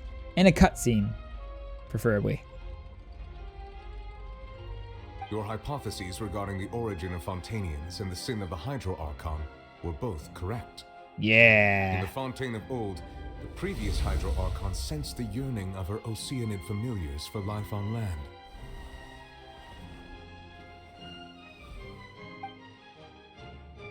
The Oceanids were enamored with the beauty and romanticism of human beings, and wishing to have those experiences for themselves, expressed to the Hydro Archon their desire to become of a similar kind. However, even though water as an element is intricately linked with the power of life, the Hydro Archon, as one of the 7, did not possess the authority to create a new form of human life. Poor Oceanids. Not one to give in, She eventually found a way to create permanent humanoid bodies for her familiars by appropriating the power of this planet's primordial sea. She poured primordial seawater into the Oceanid's blood vessels, creating humanoid mimics in the process. But if Fontainians were to ever come into direct contact with water from the primordial sea, the power within their bodies would escape these artificial restraints and return to the sea. As a result, their forms would collapse, and they would be reverted to their original forms as Oceanids. Bro. Of course, the Hydro Archon never received permission from the heavenly principles to create a new human race. And thus, the Hydro Archon and all of her creations came to shoulder the original sin of appropriating the power of the primordial sea. That is the true history of how the people of Fontaine first came into being. So we were all Oceanids before we turned into human beings? Yep. That's way too much information for me. I think I'm just going to pretend that I never heard a single thing. Wait, but if that's the truth, we can't let the Hydro Archon be sentenced to death. After all, her only sin was creating us. This really might be too much information for your regular Fontainian, but it does answer a lot of our questions. Alas, your hypothesis regarding the third and fourth stone slates was inaccurate. The slates' respective positions are, in fact, correct. What's the third slate represent? A key point of the visual on the third slate is how all the individuals depicted in the water are humans rather than Oceanids. They have not been dissolved, which implies that the water depicted in this slate is not water from the primordial sea. The nation of Fontaine is the nation of Hydro, as well as the nation of trials and justice. Instead of being the literal element, the water in the scene symbolizes judgment and justice. So people are trying the Archon. You may also recall Navia's experience. When she fell into the sea, her consciousness was surrounded by that of many others who intended to hold a trial to determine her fate. Therefore, the meaning of the third slate is everyone will put that the Furina people on of trial. Fontaine shall try the Hydro Archon at the court of justice. It can't be. Yes, it refers to our present situation. We are in the third I one. think I'm following now. So, what you're saying is, even though we decided to put on this trial to avoid fulfilling the prophecy, in truth, everything we've done has happened exactly as the prophecy foretold. So now, it seems, we're the ones making sure it comes true. What should we do? Feels like there's no way out of this. No matter what, the prophecy will be fulfilled. Is this what it feels like to be a prisoner of fate? If that's the case, does that mean the scene in the fourth slate will also be fulfilled soon? It does Traveler, indeed. I would like to point out another small fallacy in your deductions. Oh, please. About the Point out fourth all of slate, my fallacies. You probably thought that the eruption of primordial seawater beneath the fortress of mmorpg served as the surest sign that the prophecy was about to come to pass, yes? Yes. However, I believe that rather than being a sure sign, that eruption could in fact only be a small warning of something far worse to come. As for the root cause of the catastrophe, I believe you've already encountered it once before. Wait. Could it be the whale? The ultimate proof. This eruption was just a small warning of the things to come. We must find the root cause of the disaster. What is the true catastrophe?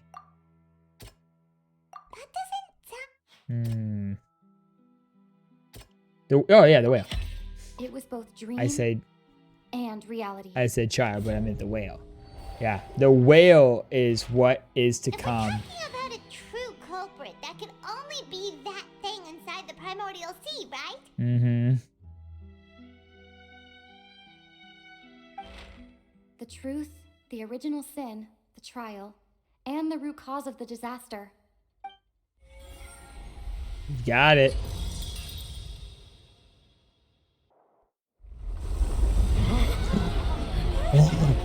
No.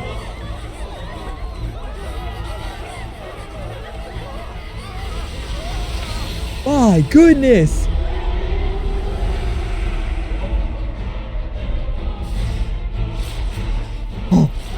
Neuvillette's just like, nah, bitch. Not today.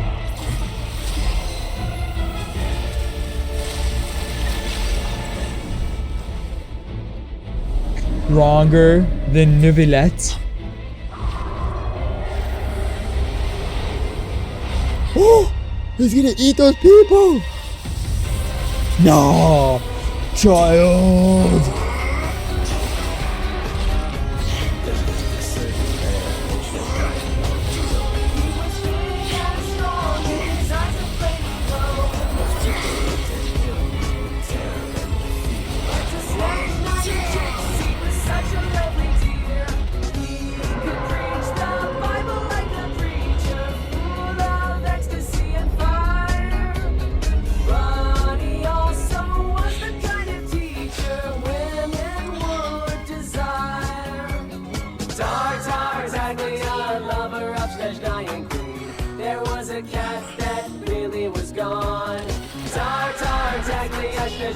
Greatest love machine. It was a shame how he carried on.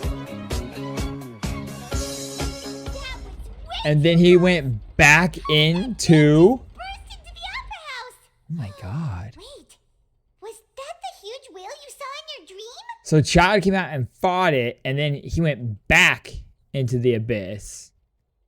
It's also one the Child saw when he was young. Met it at last. I understand very well why it has chosen to make an appearance here. That whale does not belong to Teyvat. It is a monster that has traversed the stars, weeping all the while. Bro. It has been greedily consuming the energy from the planet's primordial sea, using it to grow. That is the main cause for the rising sea levels. It's been growing in the Once sea? it is finished consuming all of the energy contained within the sea, its next step will be... You said that when the Hydro Archon first created Fontainians out of Oceanids, she filled their blood vessels with primordial seawater. So he's gonna eat all the Fontainians. That whale finds the blood of Fontainians nigh impossible to resist. Therefore, when it left the primordial sea, it decided to make its next stop a packed opera house full of food. Food in the form of Fontainians. We just barely managed to push it back, right? In that case, won't it come back to target the people again once it's managed to recover its strength? That is correct. Indeed, it is more accurate to say that we should thank that Harbinger for buying us some time. Without him, the whale would have likely come onto land far sooner. The Child's been in there battling He him. must have been fighting the creature for quite a long time. That's what he's been doing. He's just been in the primordial sea fighting this whale. That battle maniac. We've always known that he had a special connection with that whale, but we definitely didn't expect it to help us out like this. Damn. Anyway, now that we know that this whale is the actual cause of the disaster recorded in the prophecy, all we need to do to stop the prophecy would be to find a way to beat it up, right? Yeah? It is too late. What do you mean? It had already absorbed too much of the primordial sea's energy before we could notice it. At this point, it has become practically integrated with the sea itself. Even if the entirety of Teyvat were to be destroyed, it could still survive and swim off towards some other world. Gotta kill it then. That's not something I will accept. We've already done everything we can, and we even found the true culprit. We've come so far. You can't just tell me that the last hurdle is some impossible foe. That's just not fair. Indeed, that's not how a grand performance should end. I'll fight it to the end, no matter what. So the prophecy will be fulfilled no matter what, huh?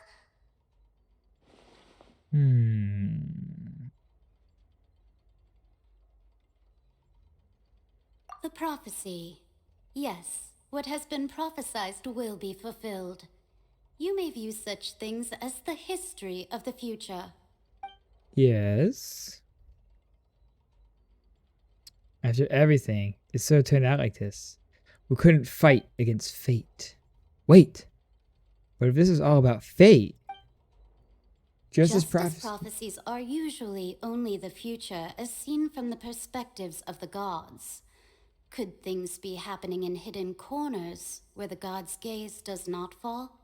Like in the primordial sea?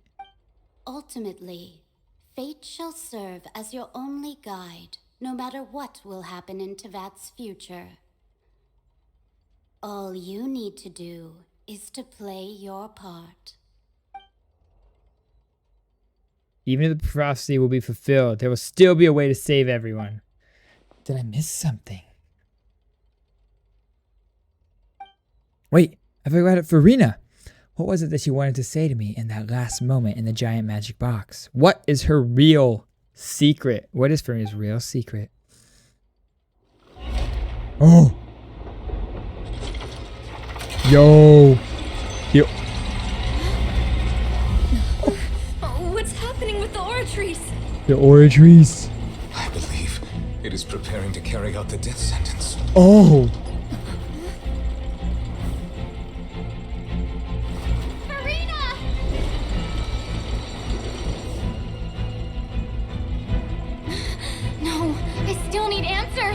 Get up there.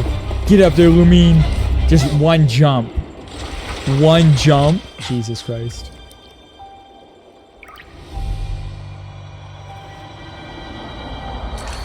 Oh? What?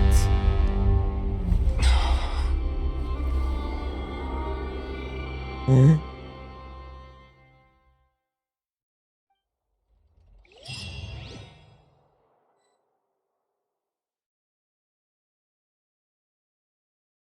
What?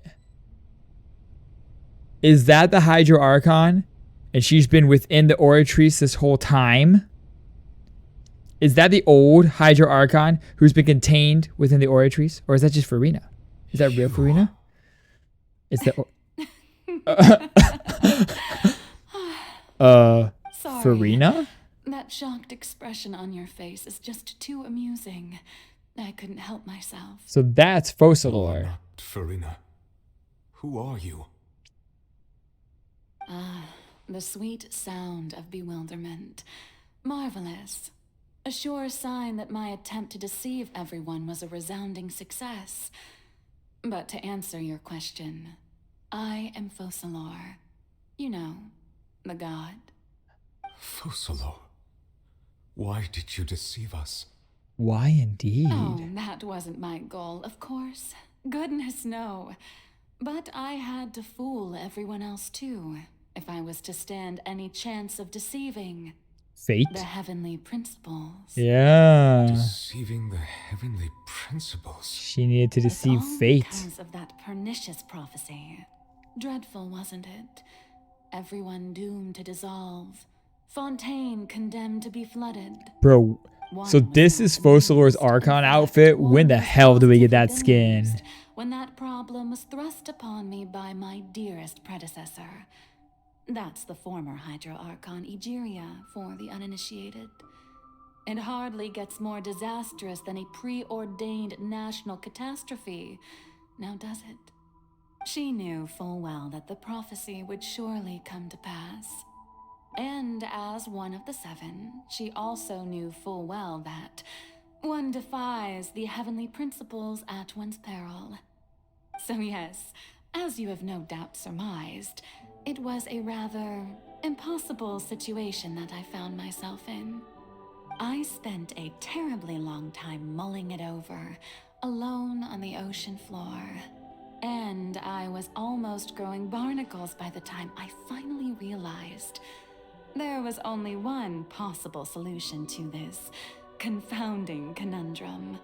I love her voice. Outwit the heavenly principles, allow the prophecy to be fulfilled, ostensibly at least, while saving everyone at the same time. That outfit's sweet. I'm a genius, I know. I can only assume that's why Egeria chose me as her successor. Although, looking back now, it was hardly the inheritance one dreams of. Between the task of saving the nation, the quotidian duties of the Hydro Archon, and not to mention the original sin of creating a new race of humans, I dare say she left me quite a colossal mess to clean up. But one can only play the hand one is dealt. I did not choose this. any more than I chose to be one of her Oceanid familiars. So you were also once one of the Oceanids, transformed into a human by Egeria's hand. Oh? Yes, I was. I always dreamed of She becoming used to be an Oceanid? I still do, even now. In my eyes, to be human is to be part of the greatest opera ever known. After becoming a god, I separated my divinity from my body and spirit, leaving behind only a self that was as naive and bewildered as my past self on her first day as a human being. The me you see before you now is that divinity, and the human counterpart I left behind, I named Furina. She could feel joy, sorrow, and everything in between. She could be as vain and conceited, or as meek and vulnerable as she wished. Her strengths were of a kind only a human could possess, as were her shortcomings. But in my eyes, Furina's humanity was what made her perfect. She was perfectly human in every way. The person I always wanted to be. My goodness. So then I cursed her. So then I cursed All her. part of the plan, of course. The plan to deceive the heavenly principles. Do you still remember That the explains final scene of so the prophecy? much. The Hydra Archon alone, weeping on her throne. In order that the prophecy might appear fulfilled, I invited Furina to be an actress, to play the part of the Hydra Archon in the prophecy. Under the curse I placed on her, so long as I, Focalor's divinity, continued to exist, she could not die. But nor was she free to live her life in the pursuit of happiness. Oh, man. Instead, she was forced to take the stage in the opera house, to embrace the role of leading lady, to forever play the part of the god from the prophecy, all to create a deceitful appearance of that prophecy coming to pass. She must be I exhausted. suppose now you probably understand why your court is called the Opera Epiclese. But Furina is only human, isn't she? She's just a cursed Even though human. she has had a long life, her mind is no stronger than that of any other ordinary human being. That's why she's like broken. Begin to fathom what she has had to endure.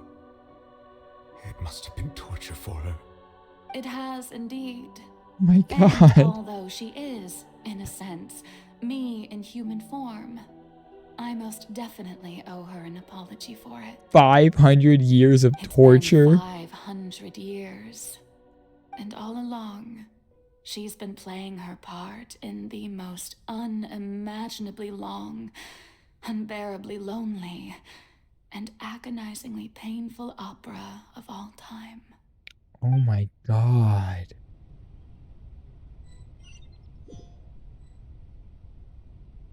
Just a regular human cursed to be 500 years old.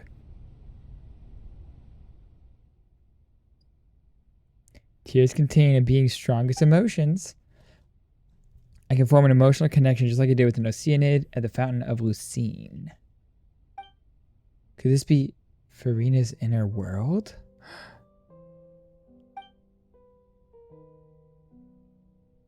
It's a reflection of Furina's inner self.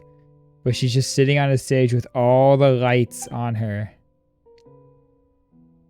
Oh my God, I feel like this is going to be sad.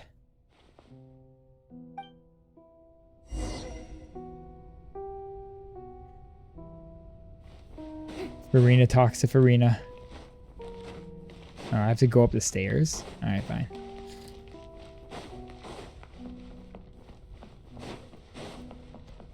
Oh my, you know, I'll talk to her as Neuvillette. Furina. Oh, who permitted you to come onto the stage? Now, I understand your admiration for my august self, but I must ask you to keep to the rules. Come on. It's me, Furina. All right, all right. It is not my intent to reprimand Don't look at me, you. don't look at me. There is no need to state your name. Just be off with you. Do not distract me from my performance.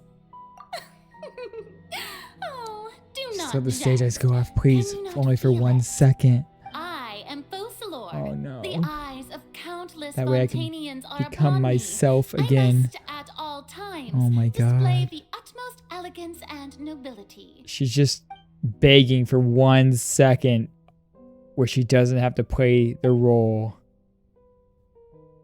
Oh my goodness. Just needs one second of respite. Dear audience, the performance is experiencing a technical difficulty, but worry not. The guards shall resolve it soon. No. The guards shall not resolve it. The gods shall resolve nothing. One with nature. We will make sure of it. What gives? The audience is still watching me, you know. Guards! Where are the guards? Guards! No. We don't need any guards here, Furina. Okay? We need you to get a break.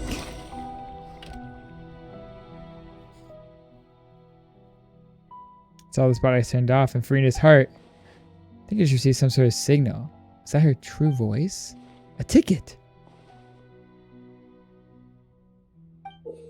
A golden ticket!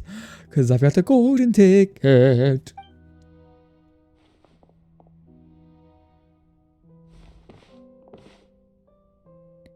Looks like the show is about to begin. In that case, show me how you truly feel, Furina.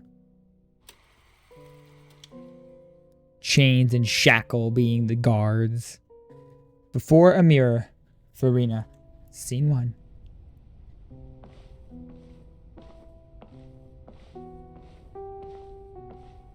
Slowly walking up to this mirror. Furina. Huh? Who's that? Who's calling me? Where are you? Is that you calling yourself? Be not nervous.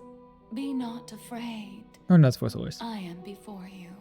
Wait a moment. You're near me? How can this be?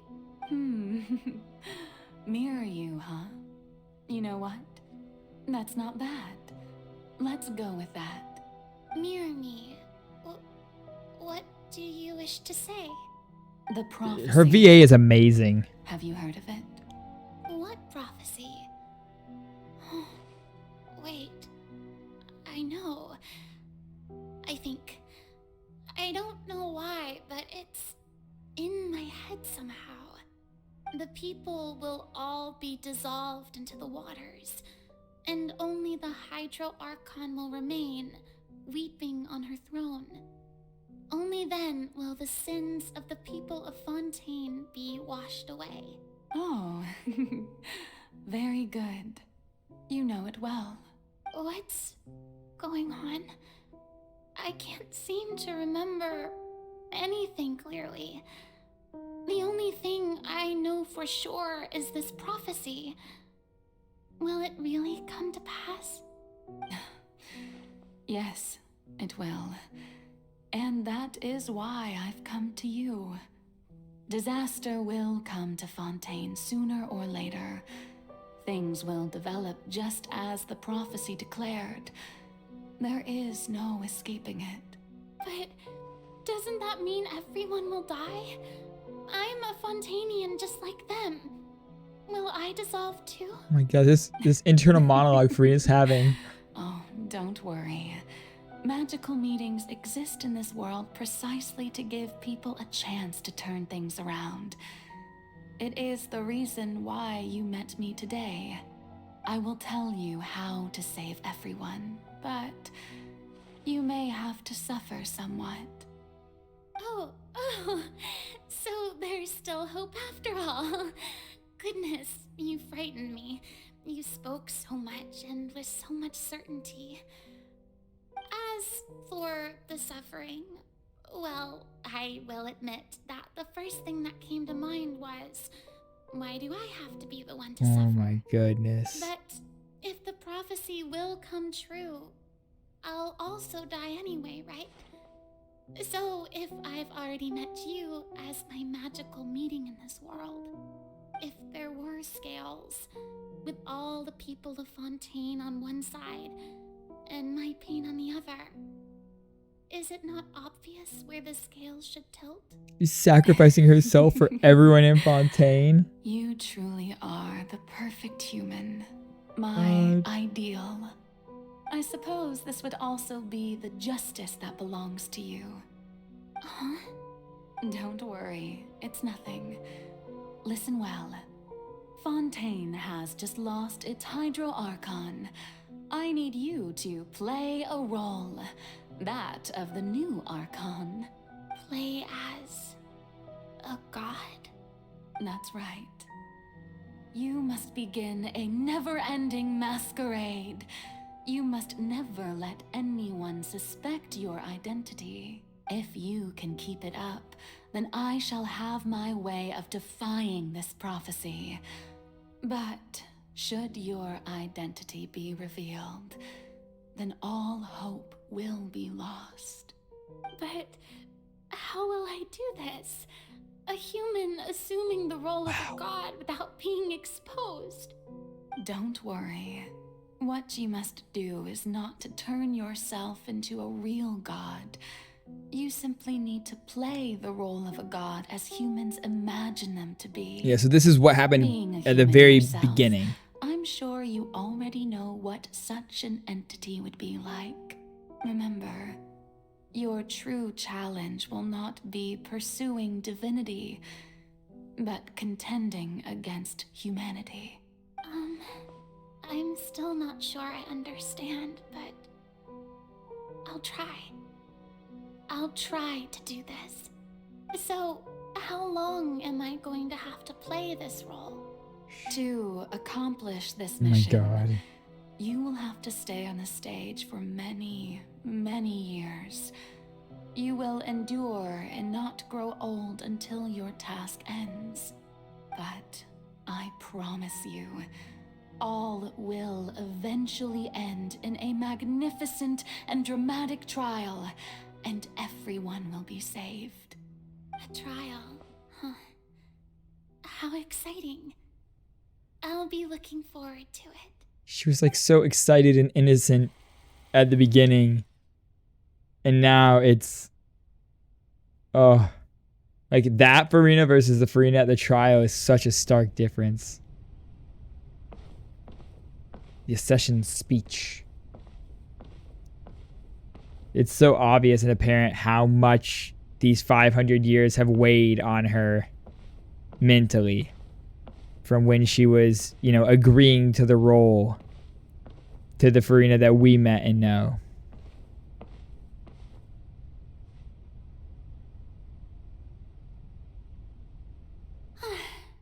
The Maison Cardinalise has announced my accession, but this is my first time facing the people. What should I say to most appear like a god? To be honest, I still don't know. Perhaps I should first try to act natural. It also explains why so many people didn't like her at first, because they're like, oh, she's not behaving like an Archon. She doesn't seem like an Archon because she wasn't an Archon. Like she seems like a spoiled brat. Like she is a human playing a god. She's what a human thinks a god should act like, not what a god would actually act like. Ladies and gentlemen, good evening, and welcome to the Opera Epiclese. I'm sure you've all heard about how I have taken on the role of Hydro Archon. Indeed, I am Furina de Fontaine, your new Archon. Appear earnest. In truth, I know little about becoming a nation's new god, but it will be my honor to guide you all Focalor, the god of justice. I shall do all within my power to lead you into an age of fairness and justice. Close politely. Once again, thank you all for coming. If you should have any questions or suggestions, please send them to the Maison Cardinalise. The future of Fontaine will require us to work together, after all. This should do it. I thought I might stammer, but thankfully, I was able to convey my thoughts just fine. Okay, and next. That's the new Hydro Archon. Is this some kind of joke by the Maison? I would have thought that a being that surpasses humanity would be a bit more assertive. Wow. Hey, did you hear that? She even told us to send her suggestions there at the end. Shouldn't gods be all-powerful? She's being so modest. What's the difference between her and an ordinary person, then? Oh, so this is when she was like, all right. Ask me. Perhaps the succession didn't actually happen. She might just be a Maison-backed puppet. Now she's deciding to go all bratty. Why is everyone suspecting me of being a fake? Oh, this is bad. If I get exposed here, there'll be no saving the people from the prophecy. Now she's gotta go. Sad that I just need to play the role of a god as humans imagine them to be. Calm down, Furina. Think. What do the people want? How would they imagine a god to speak and act? Assertive, with a strong sense of presence. One who can dispel all doubt. That is the character I'm fated to play. All right, Furina, hit him with it. Oh, very good, my people. Only ones such as you are deserving of my rule. And the voice comes out now. Now, I was wondering if some weak puppet were to one day come onto the stage and claim ownership of this opera house, would the children of Fontaine follow them? Well, it seems that you would all see right through them. Having passed my test, you are qualified to witness wondrous trials alongside my august self, here in this opera house. You may consider my previous act a door gift of sorts.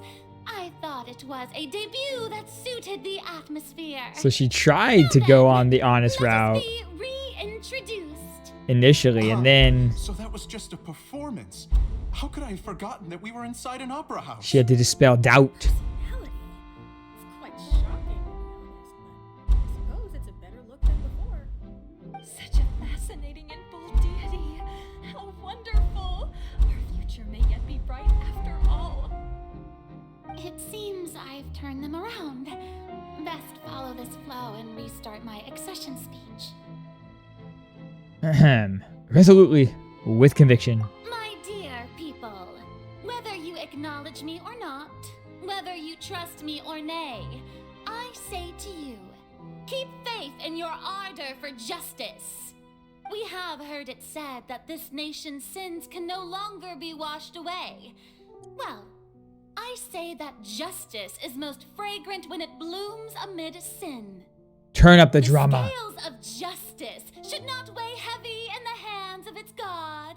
On one side, it must carry fairness and justice. And on the other, praise and applause. May law be the prayer on our lips. May judgment be our worship. Let us light the fires and drink to the future of Fontaine. In the speech, emphatically. There is no trouble in this world that justice cannot solve. All that is needed is for you, my people, to believe in it, heart and soul. So long as I, the Archon Focalor, stand within the Opera Epiclese, so long as I stand before the oratrice, I shall even judge the gods of this world! Oh my goodness.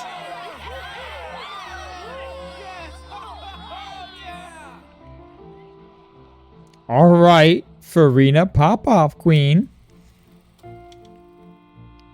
The Opera House. I like this, getting more insight into Furina as an individual. Is there anything fun over here? No? Okay, just here.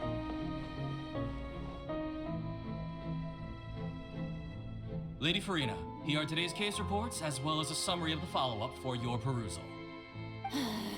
Come now. Was I not just at the Opera House in person? Leave these kinds of things to Neuvillette. Besides, none of these trials were the one that I'm looking forward to the most. If I may be so impertinent, what kind of trial are you truly looking forward to? A magnificent, dramatic, and wondrous trial. A trial to end all things. How could you hope to understand? That's true, I That fear was I a lack the a ability to moment grasp your divine of thought, Lady Archon. No need for a fright. moment of Do not take what I weakness from said her. before too seriously. A moment of realness. Do your duties. The trial I await. It will come one day. Damn.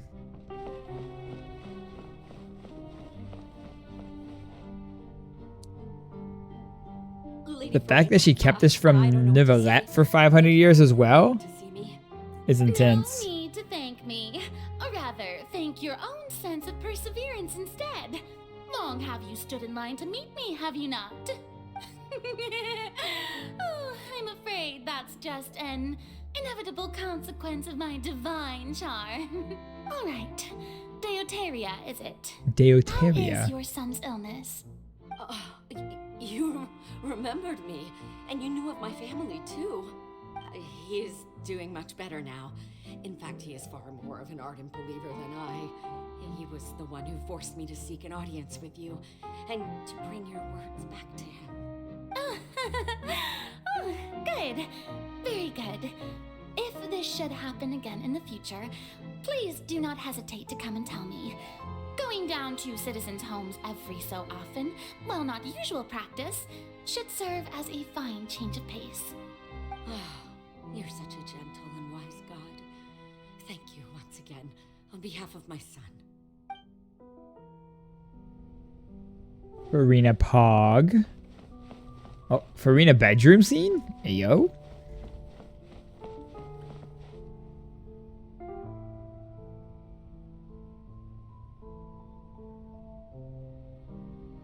Lady Furina, here are the latest hydrological reports.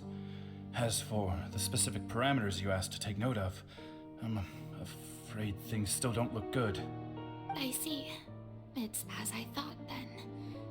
As your god, I did already expect this, but I wanted to see how far your human wisdom would allow you to analyze it. All manner of signs indicate that the prophecy will still come to pass. Forget it. That's not something you need to worry about right now. Well, as I understand it, the Fontaine Research Institute is also trying to find a way to counter the rising water levels. Really? Have they found anything? Oh? Afraid that they haven't found any effective solution thus far. Oh. Is that so?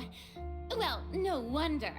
This issue has reached the realm of the gods after all. Still, their spirit is praiseworthy.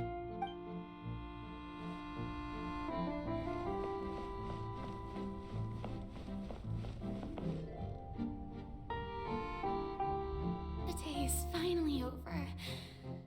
I haven't had a moment to breathe this whole time. Does she get to breathe when she's sleeping at least? That everything's getting on track. There are no longer any voices of suspicion. Maybe this is fine.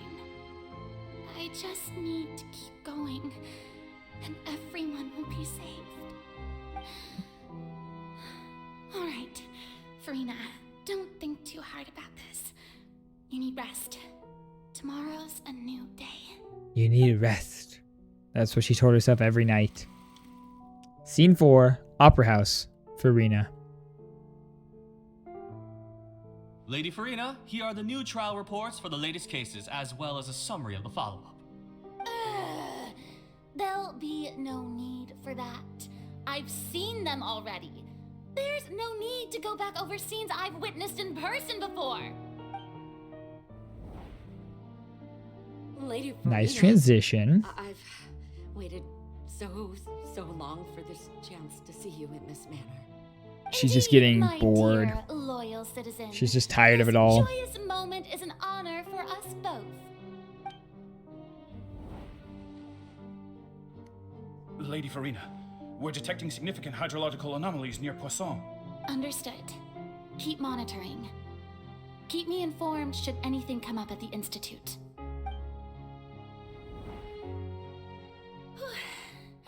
I don't think I let anything slip today. Her hair's so Must cool. Show the people that there is nothing to worry about. I just don't know when these days will end. I feel utterly exhausted. Best to rest early today, too.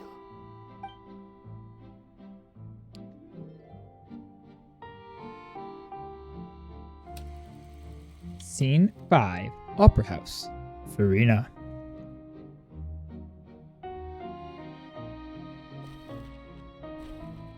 Just years and years of poring over texts, trying to find some way to subvert the disaster.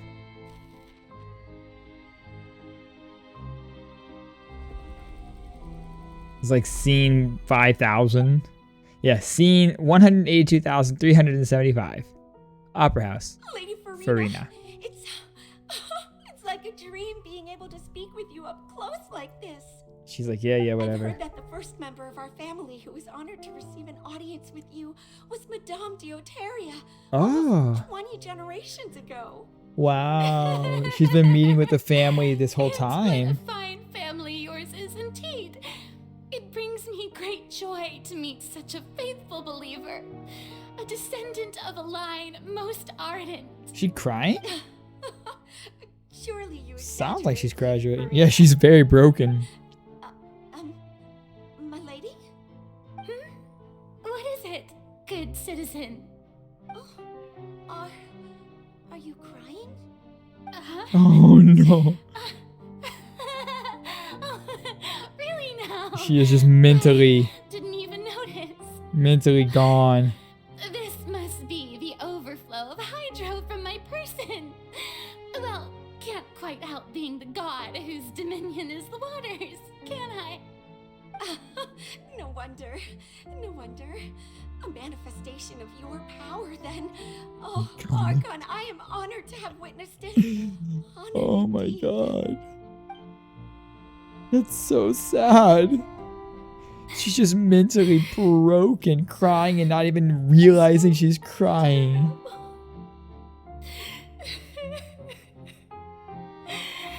So lonely. The words that we heard at the fountain. The words that we heard in the fountain from the very beginning. Perhaps the show must go on for hundreds more. What? But it would hurt so much. The tears that Furina cried. This is what we've been hearing this whole time. Reached my limit. No. Perhaps I reached it long ago. Today I didn't even notice my own tears.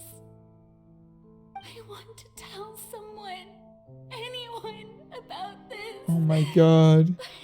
Would that not destroy all I've done so far? She wanted to tell us so bad. Did so many investigations across the centuries. But there's not even a sliver of hope that we might break the prophecy. Why did the Hexen Circle never reach out to Furina? Keep heart. I must maintain this act. It is the only way to save Fontaine. Please, mirror me. You have to succeed. The fact that she still calls Fossilors Mir Me. Scene 182,376. Opera House, Furina, and... Oh, this is the next day.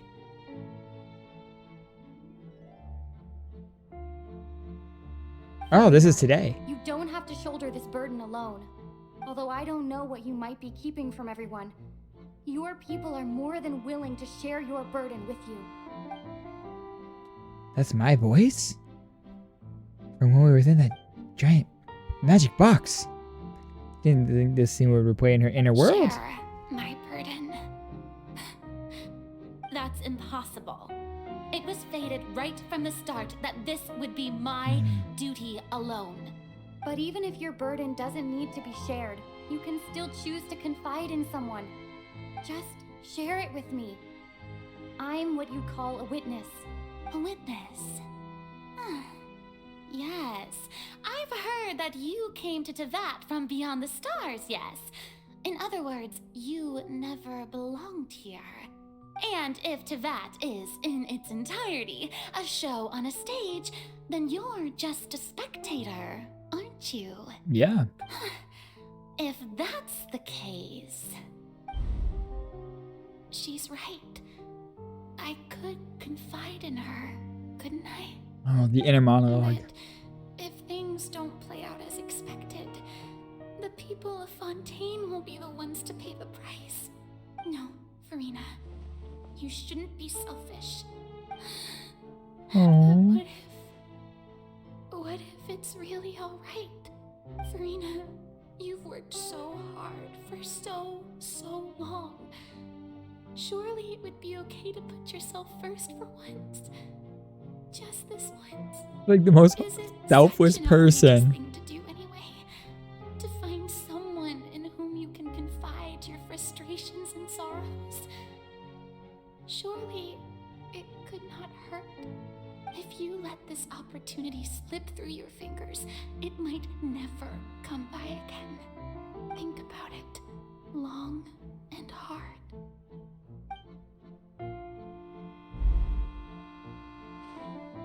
He was about to tell us.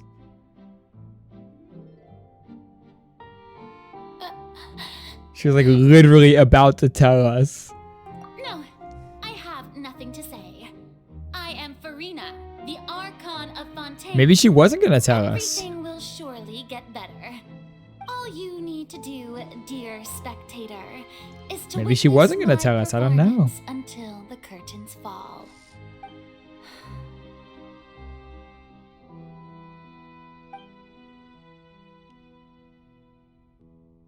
Are you sure there, Furina?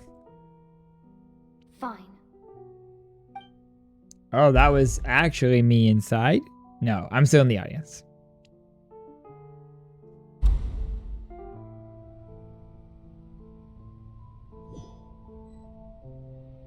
So even Furina doesn't know the truth? You've never once let her in on the full plan? Yes, it had So to be done. she doesn't even know. To deceive the heavenly principles, you must first deceive yourself. She did very well. If she had let her resolve falter even once in these 5 centuries, Fontaine would have been doomed to the most tragic fate. It seems that trusting humanity was the right decision after all. I believe that I understand how your deception works, but that is only half the truth, is it not? Deceiving the heavenly principles is To intense. save the people of Fontaine. That is the most important thing. Ah, good. Of course, the Iudex of Fontaine has pinpointed the crux of the issue. I'm sure you've long sensed that the Oratrice is no simple machine, yes? I've always suspected that it had its own consciousness. And Lenny did mention that he heard a human voice within the core chamber. Yep. It now seems that that person was you, hidden within the machine all along.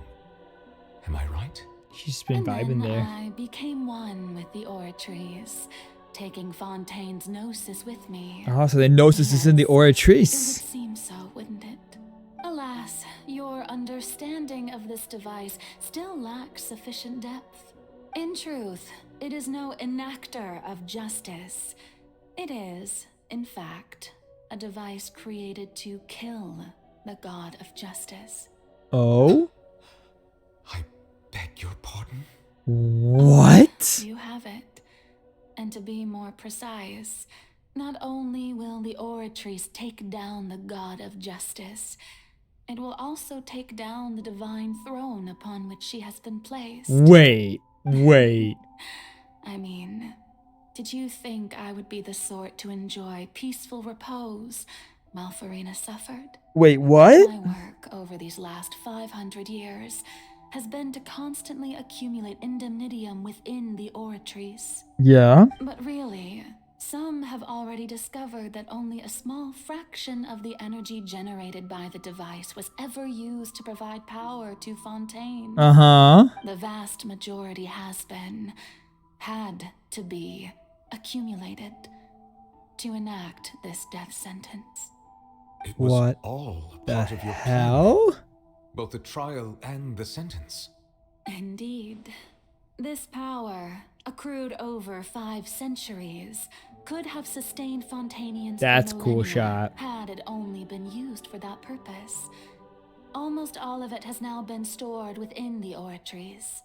But only power of this magnitude could hope to destroy the Hydro Archon's divine throne, shaking the rules established by Celestia. What? Breaking through the institution that is the Seven. So the Oratrice's call for death Not- was for neither Furina nor So it's not going to be the 7 though. but for the It's going to destroy the divine throne and make it the The 6. destruction of that divine throne. If I do not misunderstand your intent, you must be. Returning what's rightfully yours to you, of course. And she's going to give all of the power back to... This was all done to return the authority of the Hydro Archon to the Hydro Dragon of this planet. So no more Hydro Archon and Neuvillette, just going to be all-powerful dragon? No more Hydro Archon, just Hydro Dragon. Oh, what? What? Getting sad again, are we? The authority of the ancient dragons shall soon be yours once more, O Hydro Dragon Sovereign. My And God. this is the face you make. All you've done throughout the years is just so you can sacrifice yourself at the very end. I've never quite seen it that way, you know. Even now, I'm quite pleased at how well my deception worked.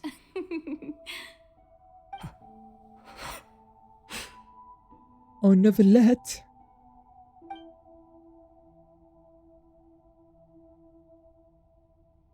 Hydro Dragon, don't cry. Oh, that's...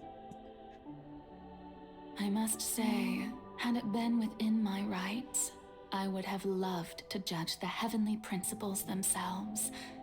Were they not guilty of essentially the same crime? Egeria stole the power of the primordial sea, and the heavenly principles stole the power you ancient dragons possessed. I, for my part, am the god of justice. And is it not just that your original powers should be returned to you? Speaking of justice, I have always believed that justice lies in the process of pursuing human existence itself. So, if the theft of the primordial sea's might was Fontaine's original sin, then, leaving matters of procedural right and wrong aside, the descent of the Fontainians as humans and their right to exist in this world would be Fontaine's original justice. In other words, existence was Egeria's justice, and to me, justice is the continuation of that existence. Defying the prophecy and ensuring that Fontaine's people shall live on. That should be the justice enthroned over all others. At this point, we, whether it be myself or all other Fontainians, have shouldered the burden of this sin for far too long. Iudex Neuvillette, the highest judge in our land, when you regain your full power as an elemental sovereign, what verdict shall you pass upon us? Oh my So gosh. when I was invited to the court of Fontaine to serve as Iudex, I see now that that was your idea too. At last, I now understand the true purpose behind this position. In He was the beginning, Hydro I was being all uninterested in human along. existence. But these 5 centuries of living alongside them have gradually brought about mutual understanding between us. And I have even attempted to feel as they feel. You are a devious one, Fussalor. Things being as they are, surely you know that I could never declare them to be guilty. Oh. Neuvillette. Oh no, is she gonna die now? The hour of my execution is almost here. For the sinner, the curtain call has come. I know I may not sound it, but faced with death, I find myself a little afraid. Perhaps this is one thing both gods and humans have in common. Right.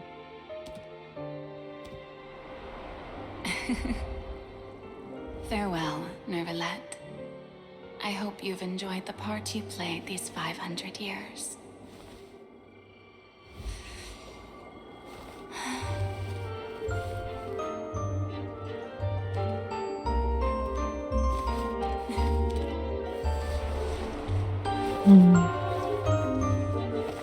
Oh, and I like how it parallels them both dancing. Fussalor's dancing with Neuvillette. Furina dancing for us.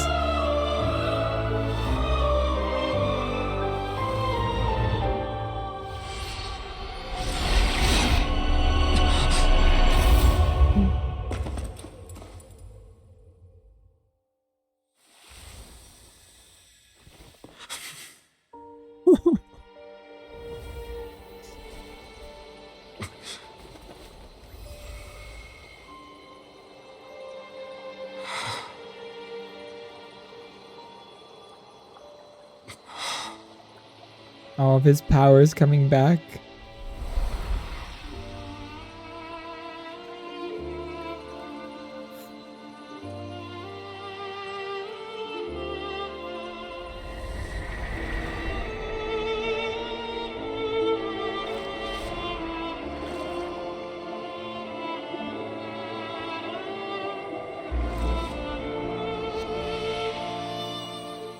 Oh man.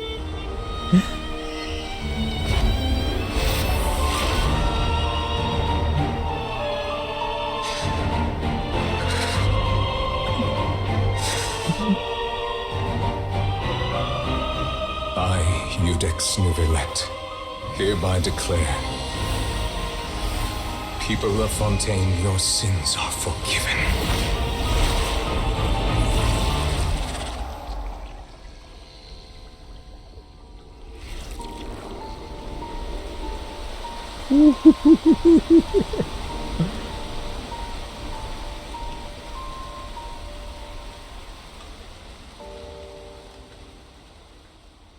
Where is he going? Just floating away.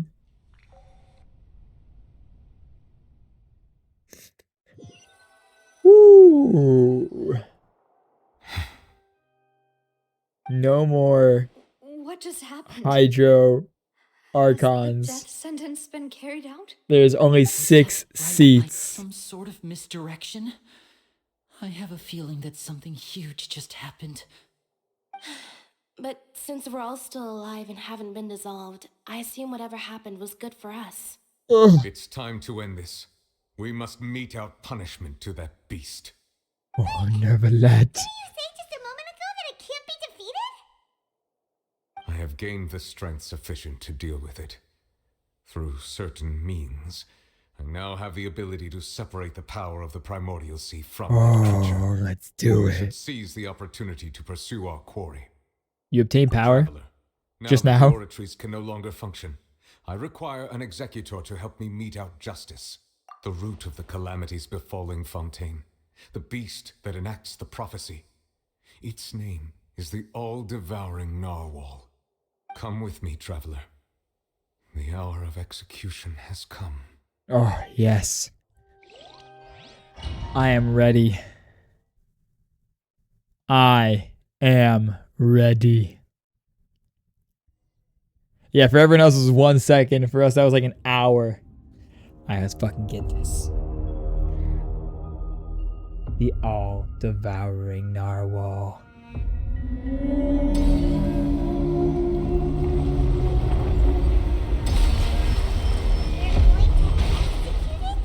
Yeah, we are.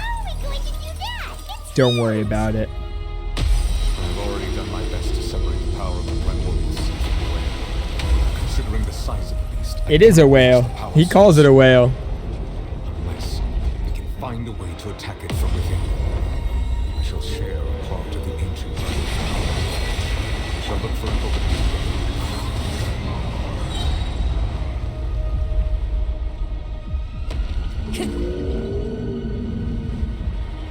Fallen leaves, adorn my night! Sorrow turned into hostility.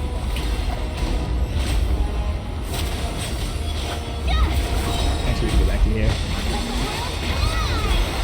Alright. Neuvillette, show us what you got, my guy. Show us what you got, my boy.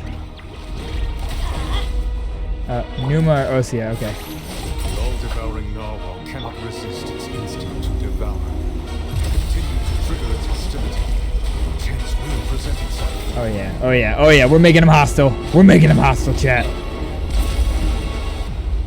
He angry, he angry. Off we go.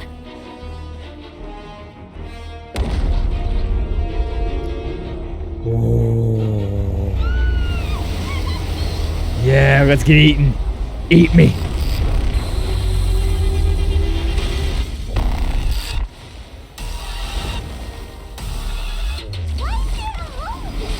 The all-devouring narwhal, and then we're visitor from the far side of the sea of stars. Oh, this music though.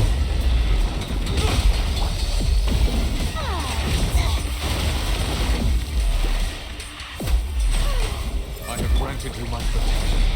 Do not worry. Seize the moment and use my kindness to press its roots from within.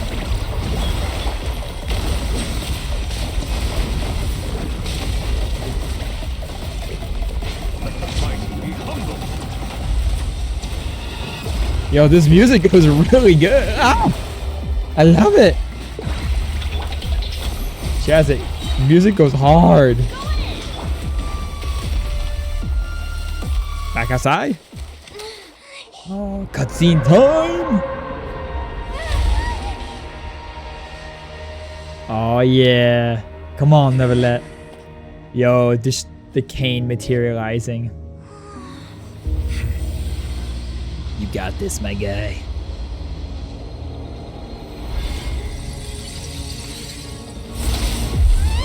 Oh.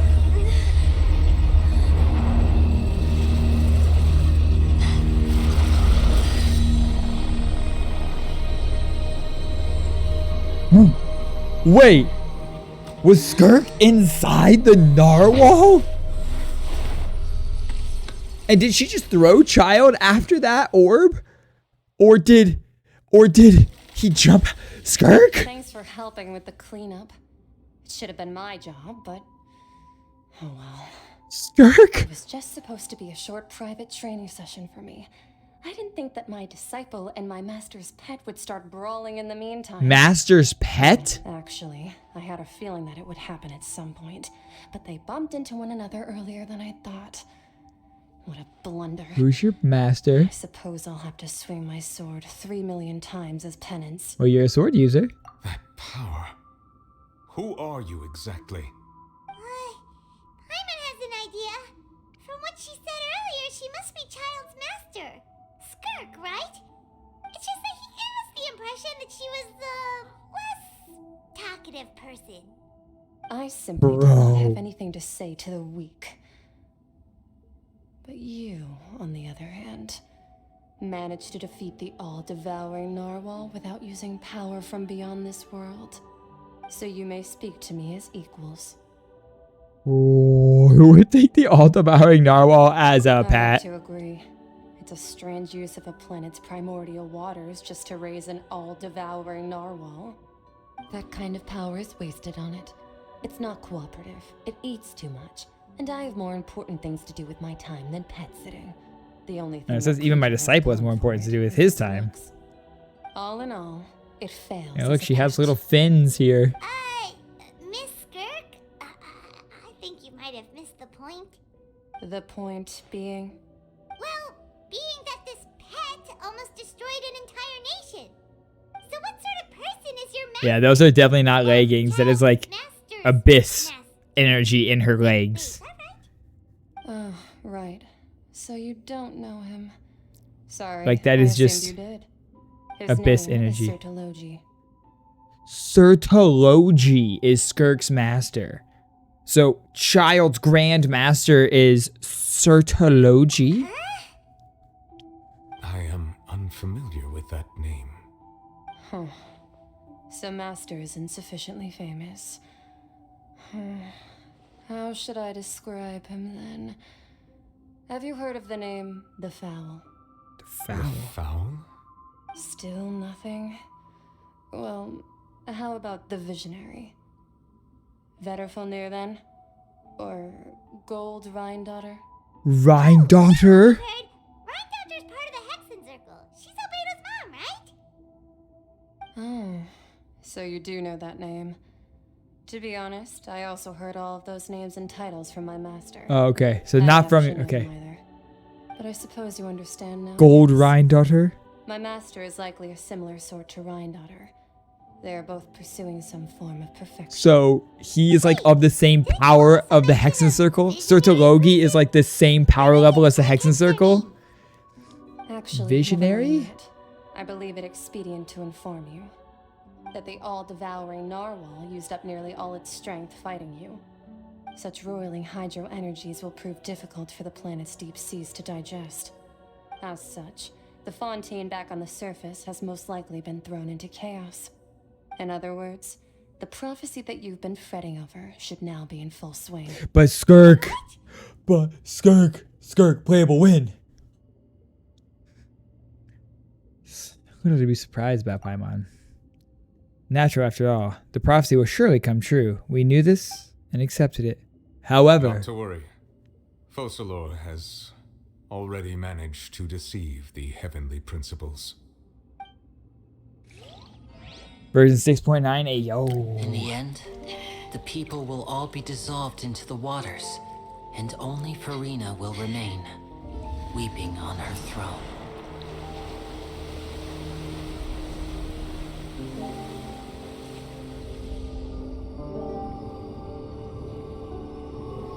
Only then will the sins of the people of Fontaine be washed away.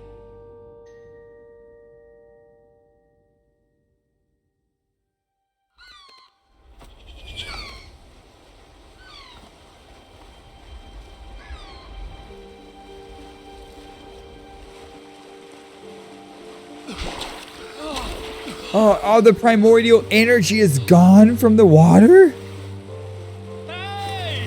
Help! Over here! So there's no more primordial energy in there because it was all absorbed by the Narwhal? And so Fontaine is flooded, but not with primordial power?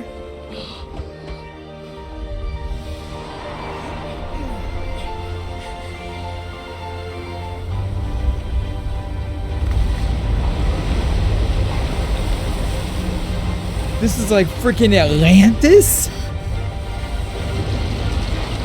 Oh yeah, Neuvillette forgave their sins, right.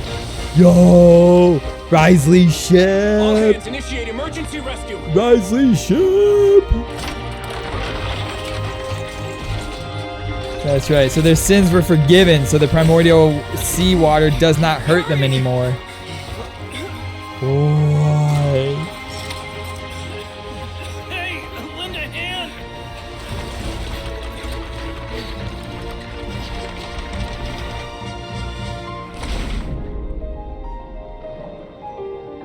Fremy diving down into what used to be Fontaine.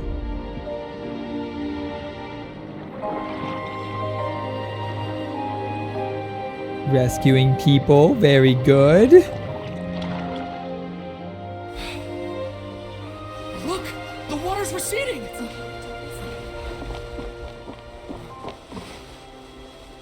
It's going back down.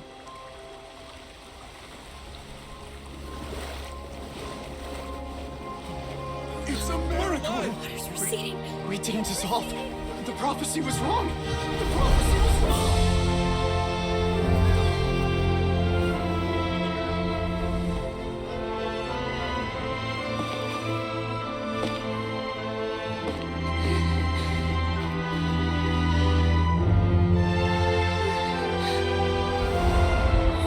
Are you alright? Yeah. We're saved. The prophecy was wrong.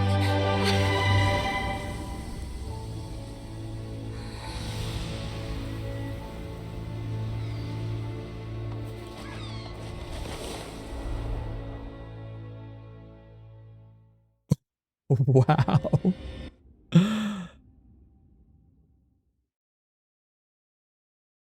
Wow. That was so good. No, not one of the best. That was the best quest in Genshin Impact so far. It's not even close. It's not even close. Renewed. The Furina talks post-disaster rebuilding. I recently visited Poisson to meet with Miss Navia, spokesperson of the Furina, and we spoke about Poisson's present and future. Old soil can still give birth to new bloom, Miss Navia stated. Hope is like seeing a small cookie when you're starving late at night. You just need a little of it. You think Act 5 of Sumeru was better? Or you think this is better than Act 5 of Sumeru? Act 5 of Sumeru had some good like lore drops. It had some really cool world building, and I really like that. I really like the I really like the lore building that Act 5 of Sumeru had, but this I was teared up like so many times during that quest just now. Holy crap. That was Skyship Winglet, lunar brain of the Fontaine Research Institute. The various disputes that have arisen on account of Mr. Edwin have suddenly become a shield over the Institute, with Jurier turning out to be a once overlooked hidden gem. People always call the first researcher mad, but few know what to call the second. And should that latter person achieve a miracle, they would find it all the harder to find a word with which to classify him and his team. Wow! I'm barely recognizing Welcome the to people in the hell, report. bitch! Are those really Jurier and Navia? They sound like real big shots. Hey, Ricky, thank you for the follow. Welcome to the dojo. He bows. What do you think? Pretty enthralling, huh? The Steambird's idea was pretty simple. With the disaster just having passed, we would print a free edition packed to the margins with good news to calm people down. The value for these big scoops lies in their inevitable follow-ups. We'll publish further reports and go into the stories behind those people. Edwin's assistant, Jurier, created a true flying ship, while Navia is leading people in the reconstruction of their home. I'm sure that these stories could draw even your well-traveled eye. It do make me curious about how things will play out. Hyman's curious too! Wait a minute. Didn't we watch everything happen from start to finish? What's there to be curious about? That's true, And Paimon. that's exactly why I'd like you to come conduct interviews with me. You're the best incubators of news, if you haven't noticed. And also, with you around, I'm sure I'll get to see that Duke. Are you sure? Hasn't he turned you down several times already?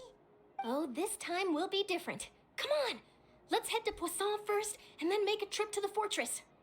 There are some things you'll only know when you get there. All right, let's go. For a better tomorrow. Oh, Miss Navia talking to the Fatui, I see. Navia! And Fatui Man. It's you. What brings you all here? Hey, we're just having a look around. I'm here to update myself on how things are going here. Oh, the Fatui are here too. Let me introduce you. This is Mr. Garun Snezhevich. He Snezhevich. represented the Knave in sending us a large amount of supplies, and is helping with our work. Our residents are hard at work as well. Thanks to everyone, work is progressing nicely. We've lost a lot of people, but we're moving forward. That will have to be enough. Listen, I loved exploring Dragonspine. Dragonspine was great. Dragonspine was fun. Hello, Miss Charlotte. I'm a big fan of yours. I especially like that article you wrote last year about Fontaine's stray cats. It's a big fan of Charlotte's. I love But it. if you don't mind, could you not emphasize our role too much in your report? It's not charity we're doing here. We just happen to share the same interests as the Spina. I don't care about the backtracking at all. I just find the desert boring. I get where you're coming from. I'll keep it as simple as possible. Or would you be willing to feature as friendly neighbors? That would be fine. Thanks. Oh, you're back too. How are things? We finished laying down the construction materials. It'll be another hour before the workers are able to go over there. Huh? You're here too, Clarence? No. Well, her reputation's greatly risen after that whole duel business with Miss Furina, so she's here in Poisson to wait out the heat. All right. She really came here to help me out. Yeah. There's too much to consider in the reconstruction of Poisson. The Spina has need of more decision makers. And, well, I do already happen to be connected to Mr. Callis. Oh, wait just a moment. Do you mind me asking a few questions? You know, about how you felt before the duel, about what it was like facing down a god. There's lots of exciting material there, I bet. Forget it. I'm sure you can find a better theme than that, Miss Charlotte. No, Starboy, she killed herself and she destroyed the Divine Throne. She destroyed the Divine Throne, meaning she destroyed the seat of hydropower that was connected to Celestia. She destroyed the tether between the Dragon Sovereign and Archons. So you wouldn't be so sure yet. Then how the fuck are they going to get power, my boy? All the power that the Archon held is back with Neuvillette now. You think they're going to just take Neuvillette's power away again? The Gnosis is what held the power. That's what went to Neuvillette. Well, the Gnosis had the... What, is it going to be an empty Gnosis? Has no power in it?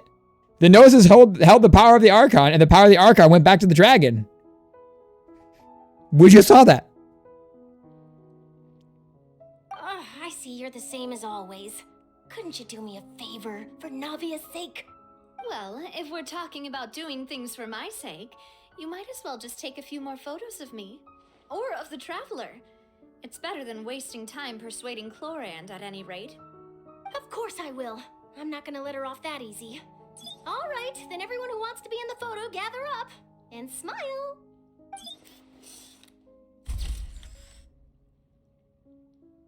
How did it go? Was it a good shot? Did Paimon look cute in it? Not bad. Your addition really helped the composition of the picture. All right, hang on a moment. Let me snap a few more shots. All right, that should do it. I'll be back here later anyway, so let's call it a day. You're very quick. Speed is of the essence when it comes to the news, and freshness is the key. Also, not to brag, but I'm pretty good at building connections. Who knows? I might eventually get that interview with you after all, Miss Chlorand. Wow, you really do have that never say die spirit. I'm impressed. I'll hazard a guess that this is how you got that interview at the Fortress of Meripede. I knew she was going. Whoa, you're well informed. Let me make a guess too. I asked Sijuin who told Monsieur Neuvillette, and he told you, right? That's a very complete information chain. In truth, all Monsieur Neuvillette asked me was, when did the fortress become so friendly towards the media? I told him that it was best not to speak too soon. There's no guarantee that Ridesley will make a personal appearance. You're right. I've got to treasure every moment I have with them. In which case, I'll be making a move first. Stay safe now. And Tell me if you hear anything interesting. I'll treat you to afternoon tea in exchange. Wow, guess we're here again, huh? There's a real nostalgic feeling to this place. Looks like you've been missing us. Duke, did you come all the way to the entrance to greet us? Of course. I'm here to welcome you and our dear Miss Charlotte, whom our good head nurse recommended to me. It's an honor to finally meet the much-rumored Duke. Thank you for consenting to my visit to the fortress, sir. No need to thank me. But that said, I shouldn't be the focus of your interview. I trust you recall our agreement? Of course, of course. All right then, this way.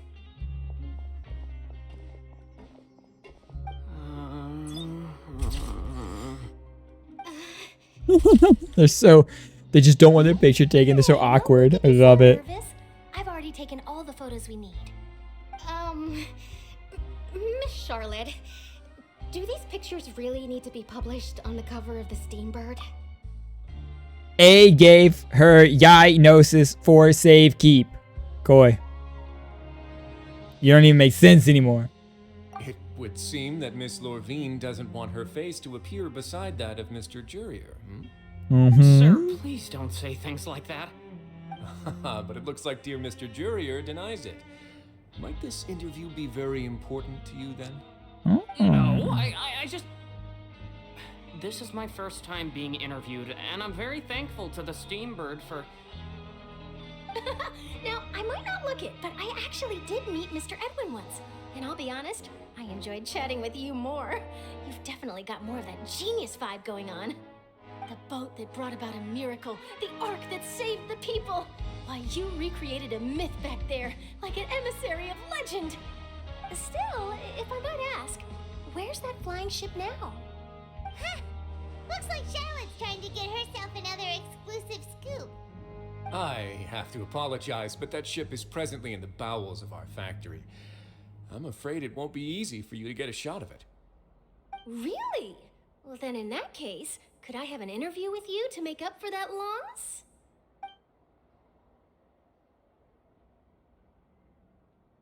You already know my answer, I'm afraid.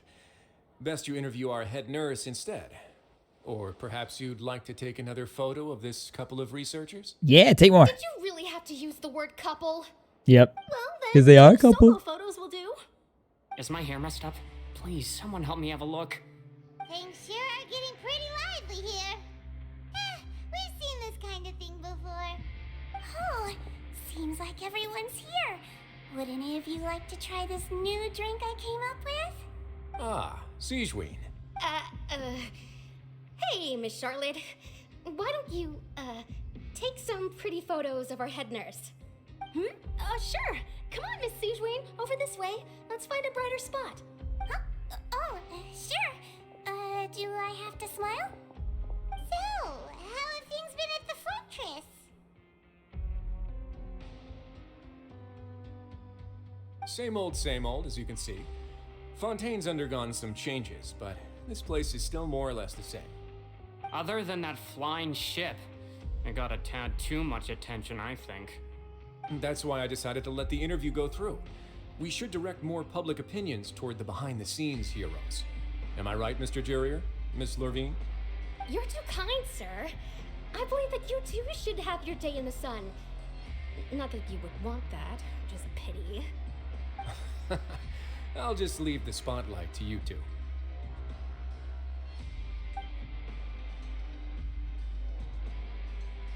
I see.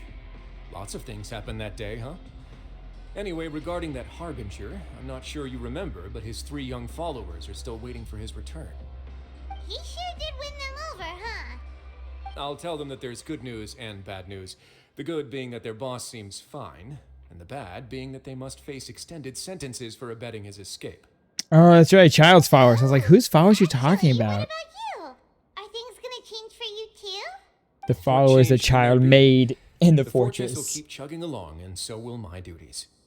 As to what Miss Furina's departure will mean for the nation, and if our laws and governance will be transformed, we'll leave those to the folks in the overworld.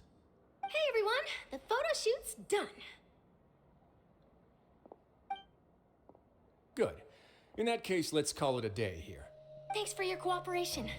Come on, Traveler, let's go. Till next time, everyone. There'll be a next time? Maybe. Who knows? I might write a story about the underwater factory next time. Until then. There'll be a next time. Last stop, the docks.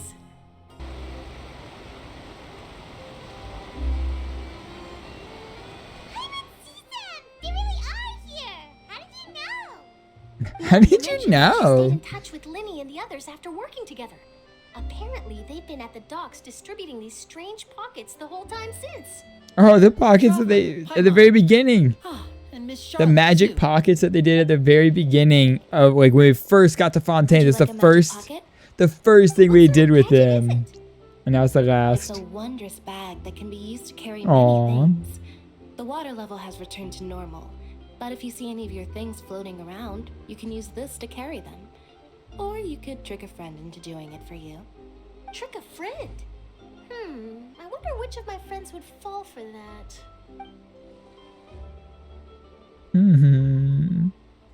You could just make a friend like Fremine here. Isn't that right, Fremine?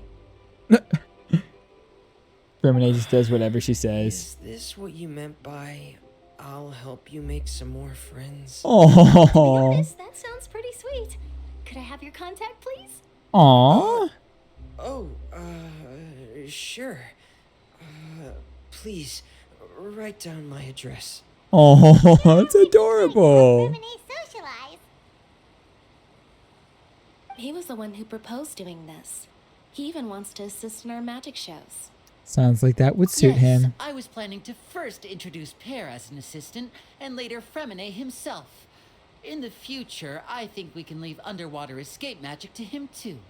That said, Oh. would anyone want to see a diver escape underwater? Oh, it'll work out. Every journey begins with the first step. He'll become a part of our show eventually. So Lynette, sweet. Could you come over? Miss Charlotte says she wants to take a picture of us. Got it. But not of Winnie. That Charlotte is rather perceptive. She got rid of everyone the moment she realized I had something to say to you. Aha. So, how have things been, Traveler? Father says Well, all that right, you bud. did a great deal during the latest events. She's very grateful for your contributions to Fontaine. And as such, will adventure with me as a playable character. Happy to help. So, what's she doing now? Oh, I guess you haven't heard.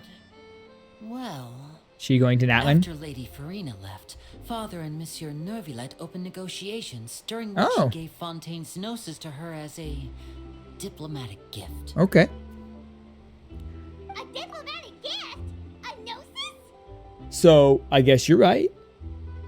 So Gnosis are not tied to an Archon. They're just given to the Archon by Celestia. Ah, that's my bad. I misunderstood what a Gnosis was then. I thought the Gnosis was just the Archon's version of a vision. Hey, you watch where you point that gun. I'll point a hammer at you, Starboy.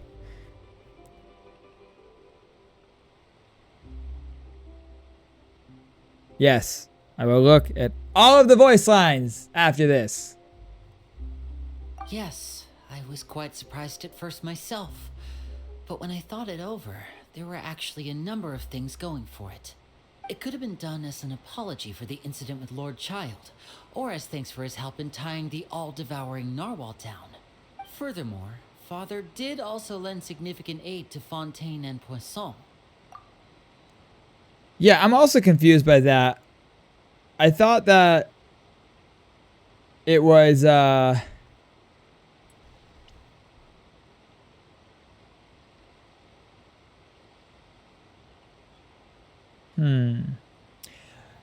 So the dragon's power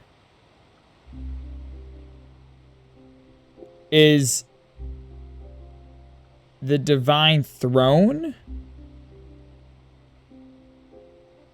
And so by destroying the divine throne, it gave the dragon's power back.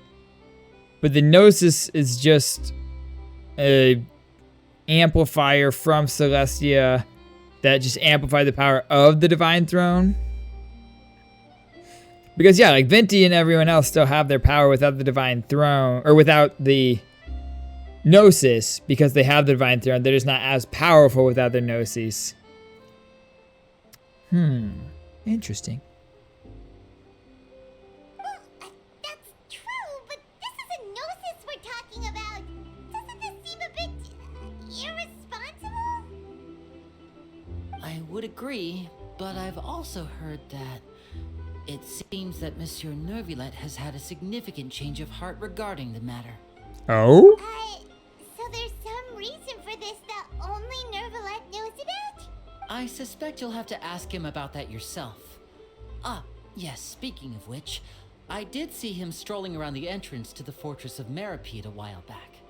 Isn't he real busy and stuff? Paimon didn't think he'd have the time for that. But back to the topic. The Gnosis was given to the knave, right? What about Child? They say that he's returned to Snezhnaya to recover from his wounds. I hear that the recent disaster really did a number on his health. Well, I guess I can now call him one of my war buddies. That's true. When you think about it, we've had loads of run-ins with the Fatui. To think we'd be allied with them this time. Crazy. So shocked by such a simple switching of sides? Knave? Why is it always a question mark when she comes out? Like, we know her voice by now. We know Arlecchino's voice by now. Well, well, what do you know? Come to the docks to see how my children are doing and meet the traveler by chance. Please do not pay my accomplishments in Fontaine too much mind. I would have done them regardless. Oh, she's so cool. Are you going to take the Gnosis back to Snezhnaya? That is our duty as harbingers, yes. That's... Don't be too preoccupied with sides. The goal of the Fatui concerns not a single place or person, but the entire world. With such a grand goal in mind, it is inevitable that we must wear many masks. Switching my masks is something I've always done. Will you keep to your position? Well, that depends on many things. No one truly knows what the future holds. What good is honesty if you can't rely on it forever? As for you, I very much look forward to our next collaboration. Good things cannot be achieved alone, and you've proved yourselves to be great partners. Look, collaboration. Help us deliver this. Oh yeah. All right. Child's vision. I'll remember to return it. Thank you for keeping it safe for him this entire time. Imagine her as a claymore. Oof. And that's a wrap for me. Huh? You're... Greetings, Miss Journalist. Miss Journalist. Hello. If I'm not mistaken, there are diplomatic channels I'll need to report to take a photo of you. That is correct. So forgive me, but I will not be able to serve as a subject in your article. However, feel free to write as much as you'd like about our dear magicians and our upcoming rookie talent. I will. The sea breeze is quite pleasant. I shall continue my walk while the weather remains so agreeable. Farewell. Farewell, Father. Oh, Farewell, she has Father. Such an intimidating presence. I didn't even dare to take a picture. Thankfully, I've already wrapped up all my pre-scheduled interviews. Thank you all. This'll be more than enough for me to write about, I'm sure. Don't be too nervous. Why don't you take a magic pocket before you go? Here, Traveler, Paimon, you take one too. To move things about? To move things about? That's right. Funny. I was giving out magic pockets when we first met too. And what do you know? I'm doing the exact same thing right now. So many things have happened, but the pockets are still the pockets. I guess this must be life. We will all follow our own paths, and serendipity will lead you to your fated friends. All right then. We'll be handing out pockets in some other districts later, so we'll get going now. Have a good day, you two. Have a good day, Lenny. I love you.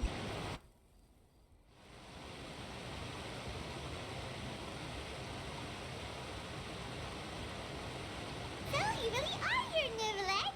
Paimon didn't think you were going to have free time this Really? Oh, I suppose you must have met Mr. Linney. He took the time to greet me earlier when he passed this way. In any case, you came at a good time. I was just considering reaching out to you to set up a meeting, so I may explain some things that I haven't had the time to before. Aw, Paimon's glad that you remembered. Thank you for keeping us on your mind, what with you being busy and all. Alright, let's have it then. How was Fontaine actually saved? The whole business is still Was quite a mystery him. to us. It is strange how words can often leave a bitter taste in the mouth when it finally comes time to say them out loud. Telling us the truth concerning what he saw that day. Focalor deceived the heavenly principles and used Furina's endless performance to save Fontaine. So that's what happened? I only saw Furina's part myself. Focalor destroyed the divine throne of the Hydro Archon and restored your power to you, transforming you into a fully fledged elemental dragon sovereign. But Paimon still doesn't quite get what you did to save the Fontainians from dissolving. He forgave For me, them. the authority of the ancient dragons refers to absolute control over the hydro element. Fontainians were incomplete humans born of Egeria's use of the power of the primordial sea, with constitutions similar to that of mimics. But so long as those primordial energies remain within them, I could use the ancient dragon's authority to grant them true blood, after the fashion in which life was first brought into being on this planet. In other words, when I gave my verdict, Fontainians became true humans, and thus would naturally no longer be dissolved by water from the primordial sea. Oh, dang. Must have counted on you to make that decision as well. Your verdict was the key to making the prophecy appear to have come true while saving everyone. Fontaines were finally truly born. And in a manner of speaking, Focalor finally managed to fulfill the original Hydro Archon's wish to turn Oceanids into real people too! It seems from your expressions that you still have more things you wish to ask. So many more. Ask away. I will tell you the truth as I know it. About the initial verdict that was passed on I have Child. investigated his case along many avenues, and I have learned that he once fell into an unknown chasm when he was young. There, by chance, he awakened the all-devouring Narwhal. But whether it be by sentiment or reason, that should not have been enough to consider him the root cause of the disaster. At most, he would have had tangential liability. As for the judgment passed by the oratrice during the trial, whether it was due to that liability by association, or Focalor deliberately using him to buy time for us on the assumption that he would be able to hold the creature off, I cannot say. Guess Focalor had Fontainians in mind the whole time. In the end, it was thanks to her that they finally became real humans. Hang on a second. Paimon suddenly got another question. Yes, Paimon. Back when Fontainians hadn't yet become real humans, were the children they had also transformed Oceanids? That's true. Life has always flowed like water. Do you recall how Fontainians would often come to the Fountain of Lucine to pray for children? Yes. Yeah, Lynette said the fountain is where all the waters in Fontaine converge. In truth, even those couples did not know that such prayers were no mere custom, but instead a form of ritual. Those Oceanids who were blessed within the spring water would later descend as new humans in the coming months. Paimon, sort of. Okay. Now, either way, it seems like this ritual won't be of any further use, but it'll probably live on as a local custom. Ask away. I will tell you the truth as I know. Interesting. About Fontaine's future. Yeah, about that. Riley said Furina has already left. What's that all about? Ah, Lady Furina. The people are only aware that her death sentence has not been carried out. She abdicated the post of Hydro Archon and left affairs related to that title to me, before leaving the Opera House. I related Focalor's words to her faithfully and completely. After hearing them, she seemed neither saddened nor comforted. She's supposed to go She simply live. said that she was tired and needed to rest. I don't blame her. She said that she then packed her things and moved out of the Opera House, not unlike how an ordinary person might. But she's still got a place to stay, right? You need not worry. I will make arrangements to ensure that she will not want for food, clothing, board, or travel. In truth, I am somewhat happy for her. The wear and tear on her spirit will, of course, take time. I don't know if that wear and tear is ever gonna heal. To play the role of Focalor the Hydro Archon, she can finally lay down her burdens and lead a normal life. What about you then? What are your plans now that you've regained your full powers as the Hydro Dragon? After Focalor passed on, the Oratrice also ceased to function. This matter will directly affect our trials. After much careful consideration, I've decided to take over its role in our courts. From now on, I shall hear cases and pass verdicts by myself. Sounds good. You're still considering stuff from the perspective of the Udex, huh? As an elemental dragon, there are indeed many things that I must do. But this power and this duty, in a manner of speaking, you could say that He likes both it. were granted to me. He likes As such, it. Before I attend to my other responsibilities, I must first and foremost continue to serve Fontaine as its highest judge. The duty of the Hydro Sovereign and the duty of the Udex shall coexist within my person. Additionally, the Hydro Archon's departure has brought about another problem, which is that the Opera House shall no longer produce indemnitium. That is true. That's true. That power was derived from the people's faith in the Hydro Archon, wasn't it? Wait, but the various mechs and machines in the city are all still okay. Where are they getting their energy from? As I am now, I have full command over New Musia, and it can serve as a complete substitute. Oh. Another reason why I cannot quite leave Fontaine immediately. Full command over Pneumosia. This ancient dragon's authority stuff is really quite useful, huh? Yeah. Ask away. I will tell you the truth as I know it. Tell me about the Nosy, my guy. Oh, that's right. They say you've given it to the knave as a diplomatic gift or something. Leaving aside their intentionality, the two Fatui Harbingers have indeed done much for us during this crisis. Their sole remaining goal in Fontaine, at least at this point, would seem to be the Gnosis. The Oratrice has ceased to function. The Hydro Archon's divine throne is now no more, and I do not need the Gnosis's power. As such, it has lost all meaning for Fontaine. If the Fatui have impure designs, then we might as well accede to their request now, and avoid unnecessary conflict. Okay, okay. Considerations. Paimon thought you were just giving it to them out of gratitude to the knave and as an apology to Child. Ask away. I will tell you the truth as I know it. So he just doesn't need that Gnosis. He's like, yeah, I'm more powerful than that Gnosis. It's fine. You will soon be heading to Natlan, I presume.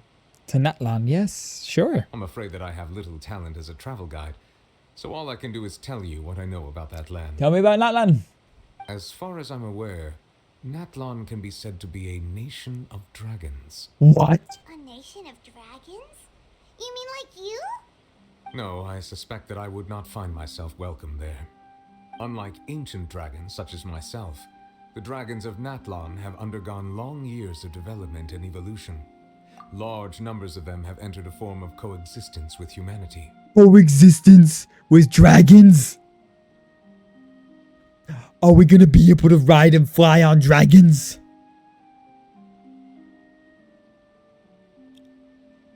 Are there gonna be dragonoid people in Natlan? New race confirmed? Natlan is also the nation of war. Bro, dragon riders. We're gonna ride on dragons and fight each other.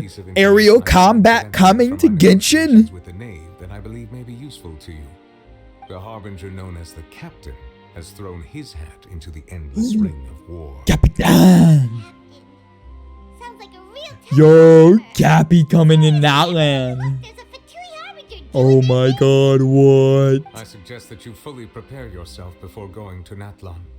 In the meantime, Fontaine's doors will always be open to you. Ask away. I will tell you the truth as I know it. Hang on a sec. Paimon's still got a question about the Gnosis. When we spoke to Linny earlier, he mentioned that your attitude towards giving away the Gnosis had clearly changed. We guessed that there might be some reason for it that only you were aware of. No wonder the House of the Hearth is the Fatui's intelligence division. They are certainly sharp. So regarding this specific issue, I was just getting ready to share something with you. Oh? What is it? In truth, I exchanged some further words with that lady named Skirk after sending you two back to the surface. It went something like this. More Skirk. More Skirk content. More Skirk content. Bring Skirk back on the screen.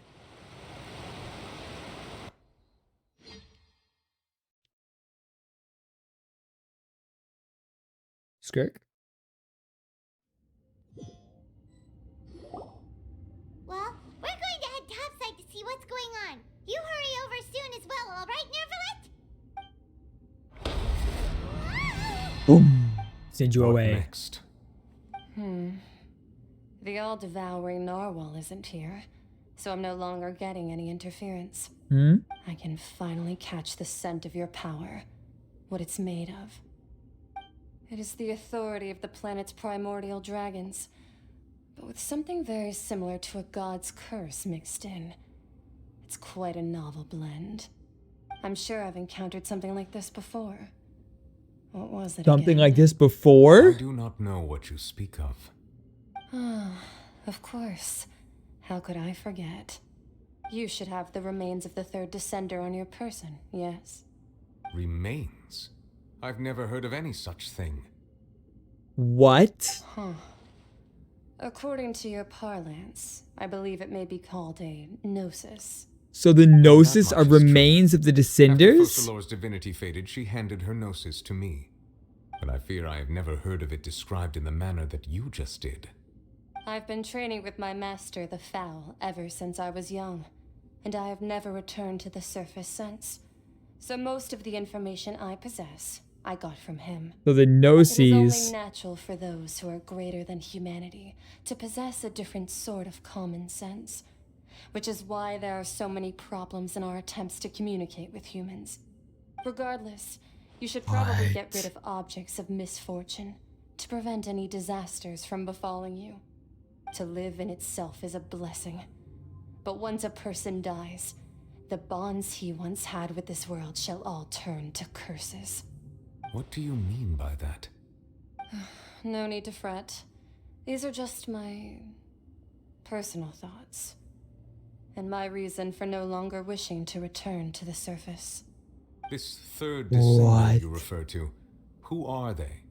And when did they die? Master never mentioned them to me.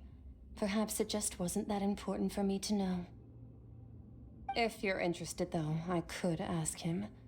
I'll be sure to pass the answer on to you next time. Next time? You believe we will meet again? I do. Wait. I have a disciple of my own, don't I? He can be the messenger then. Let child be the messenger. Oh my god. That's what she told me. Whether it would prove useful or not, I wanted to pass that information on to you. So, we don't know who the third descender is. But the gnosis are the remains of the third descender. And Aragon, I like your theory, saying that the reason that the Tsaritsa wants to collect the gnosis is to bring all of the remains of the third descender together and resurrect the third descender to fight Celestia. What? Because yeah, we're the fourth descender then. Because we are a descender. We're the fourth descender.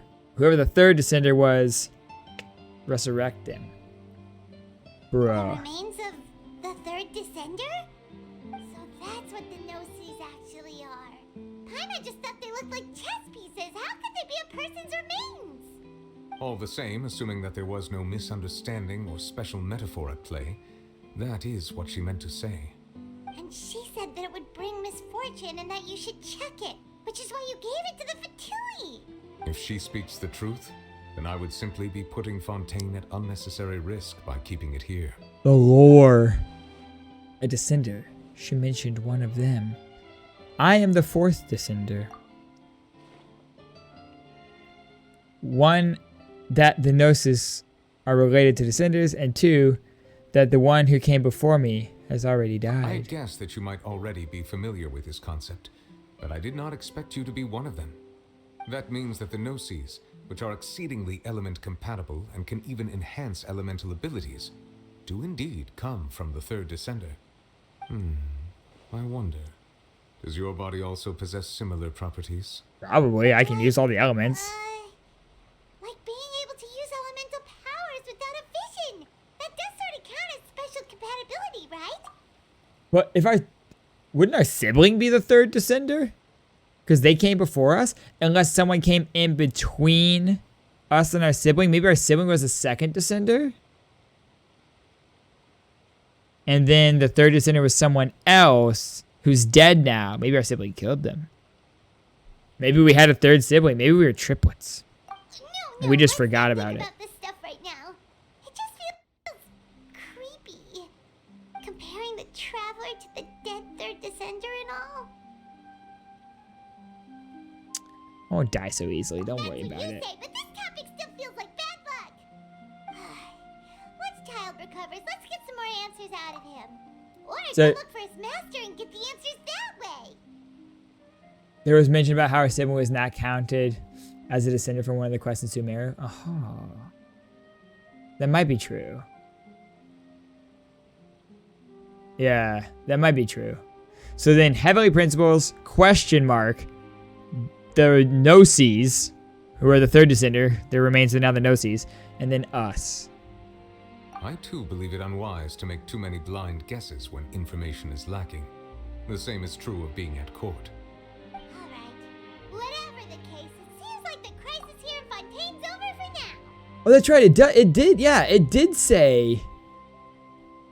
In Irminsul, there was record of our sibling, but not of us, right? Because our sibling was of teyvat. But we are a descender. Aha, yeah, it's strange. Yes.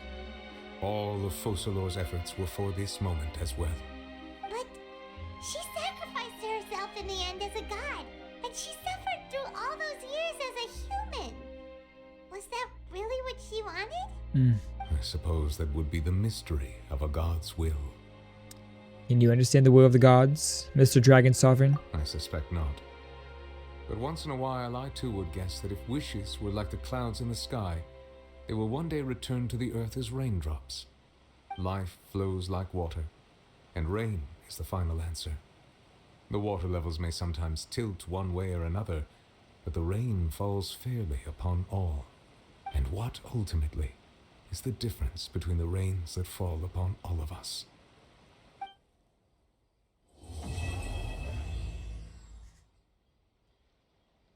That was an amazing 5.5 hours. That was a fantastic quest. Oh my goodness. Oratrice mécanique d'analyse cardinale.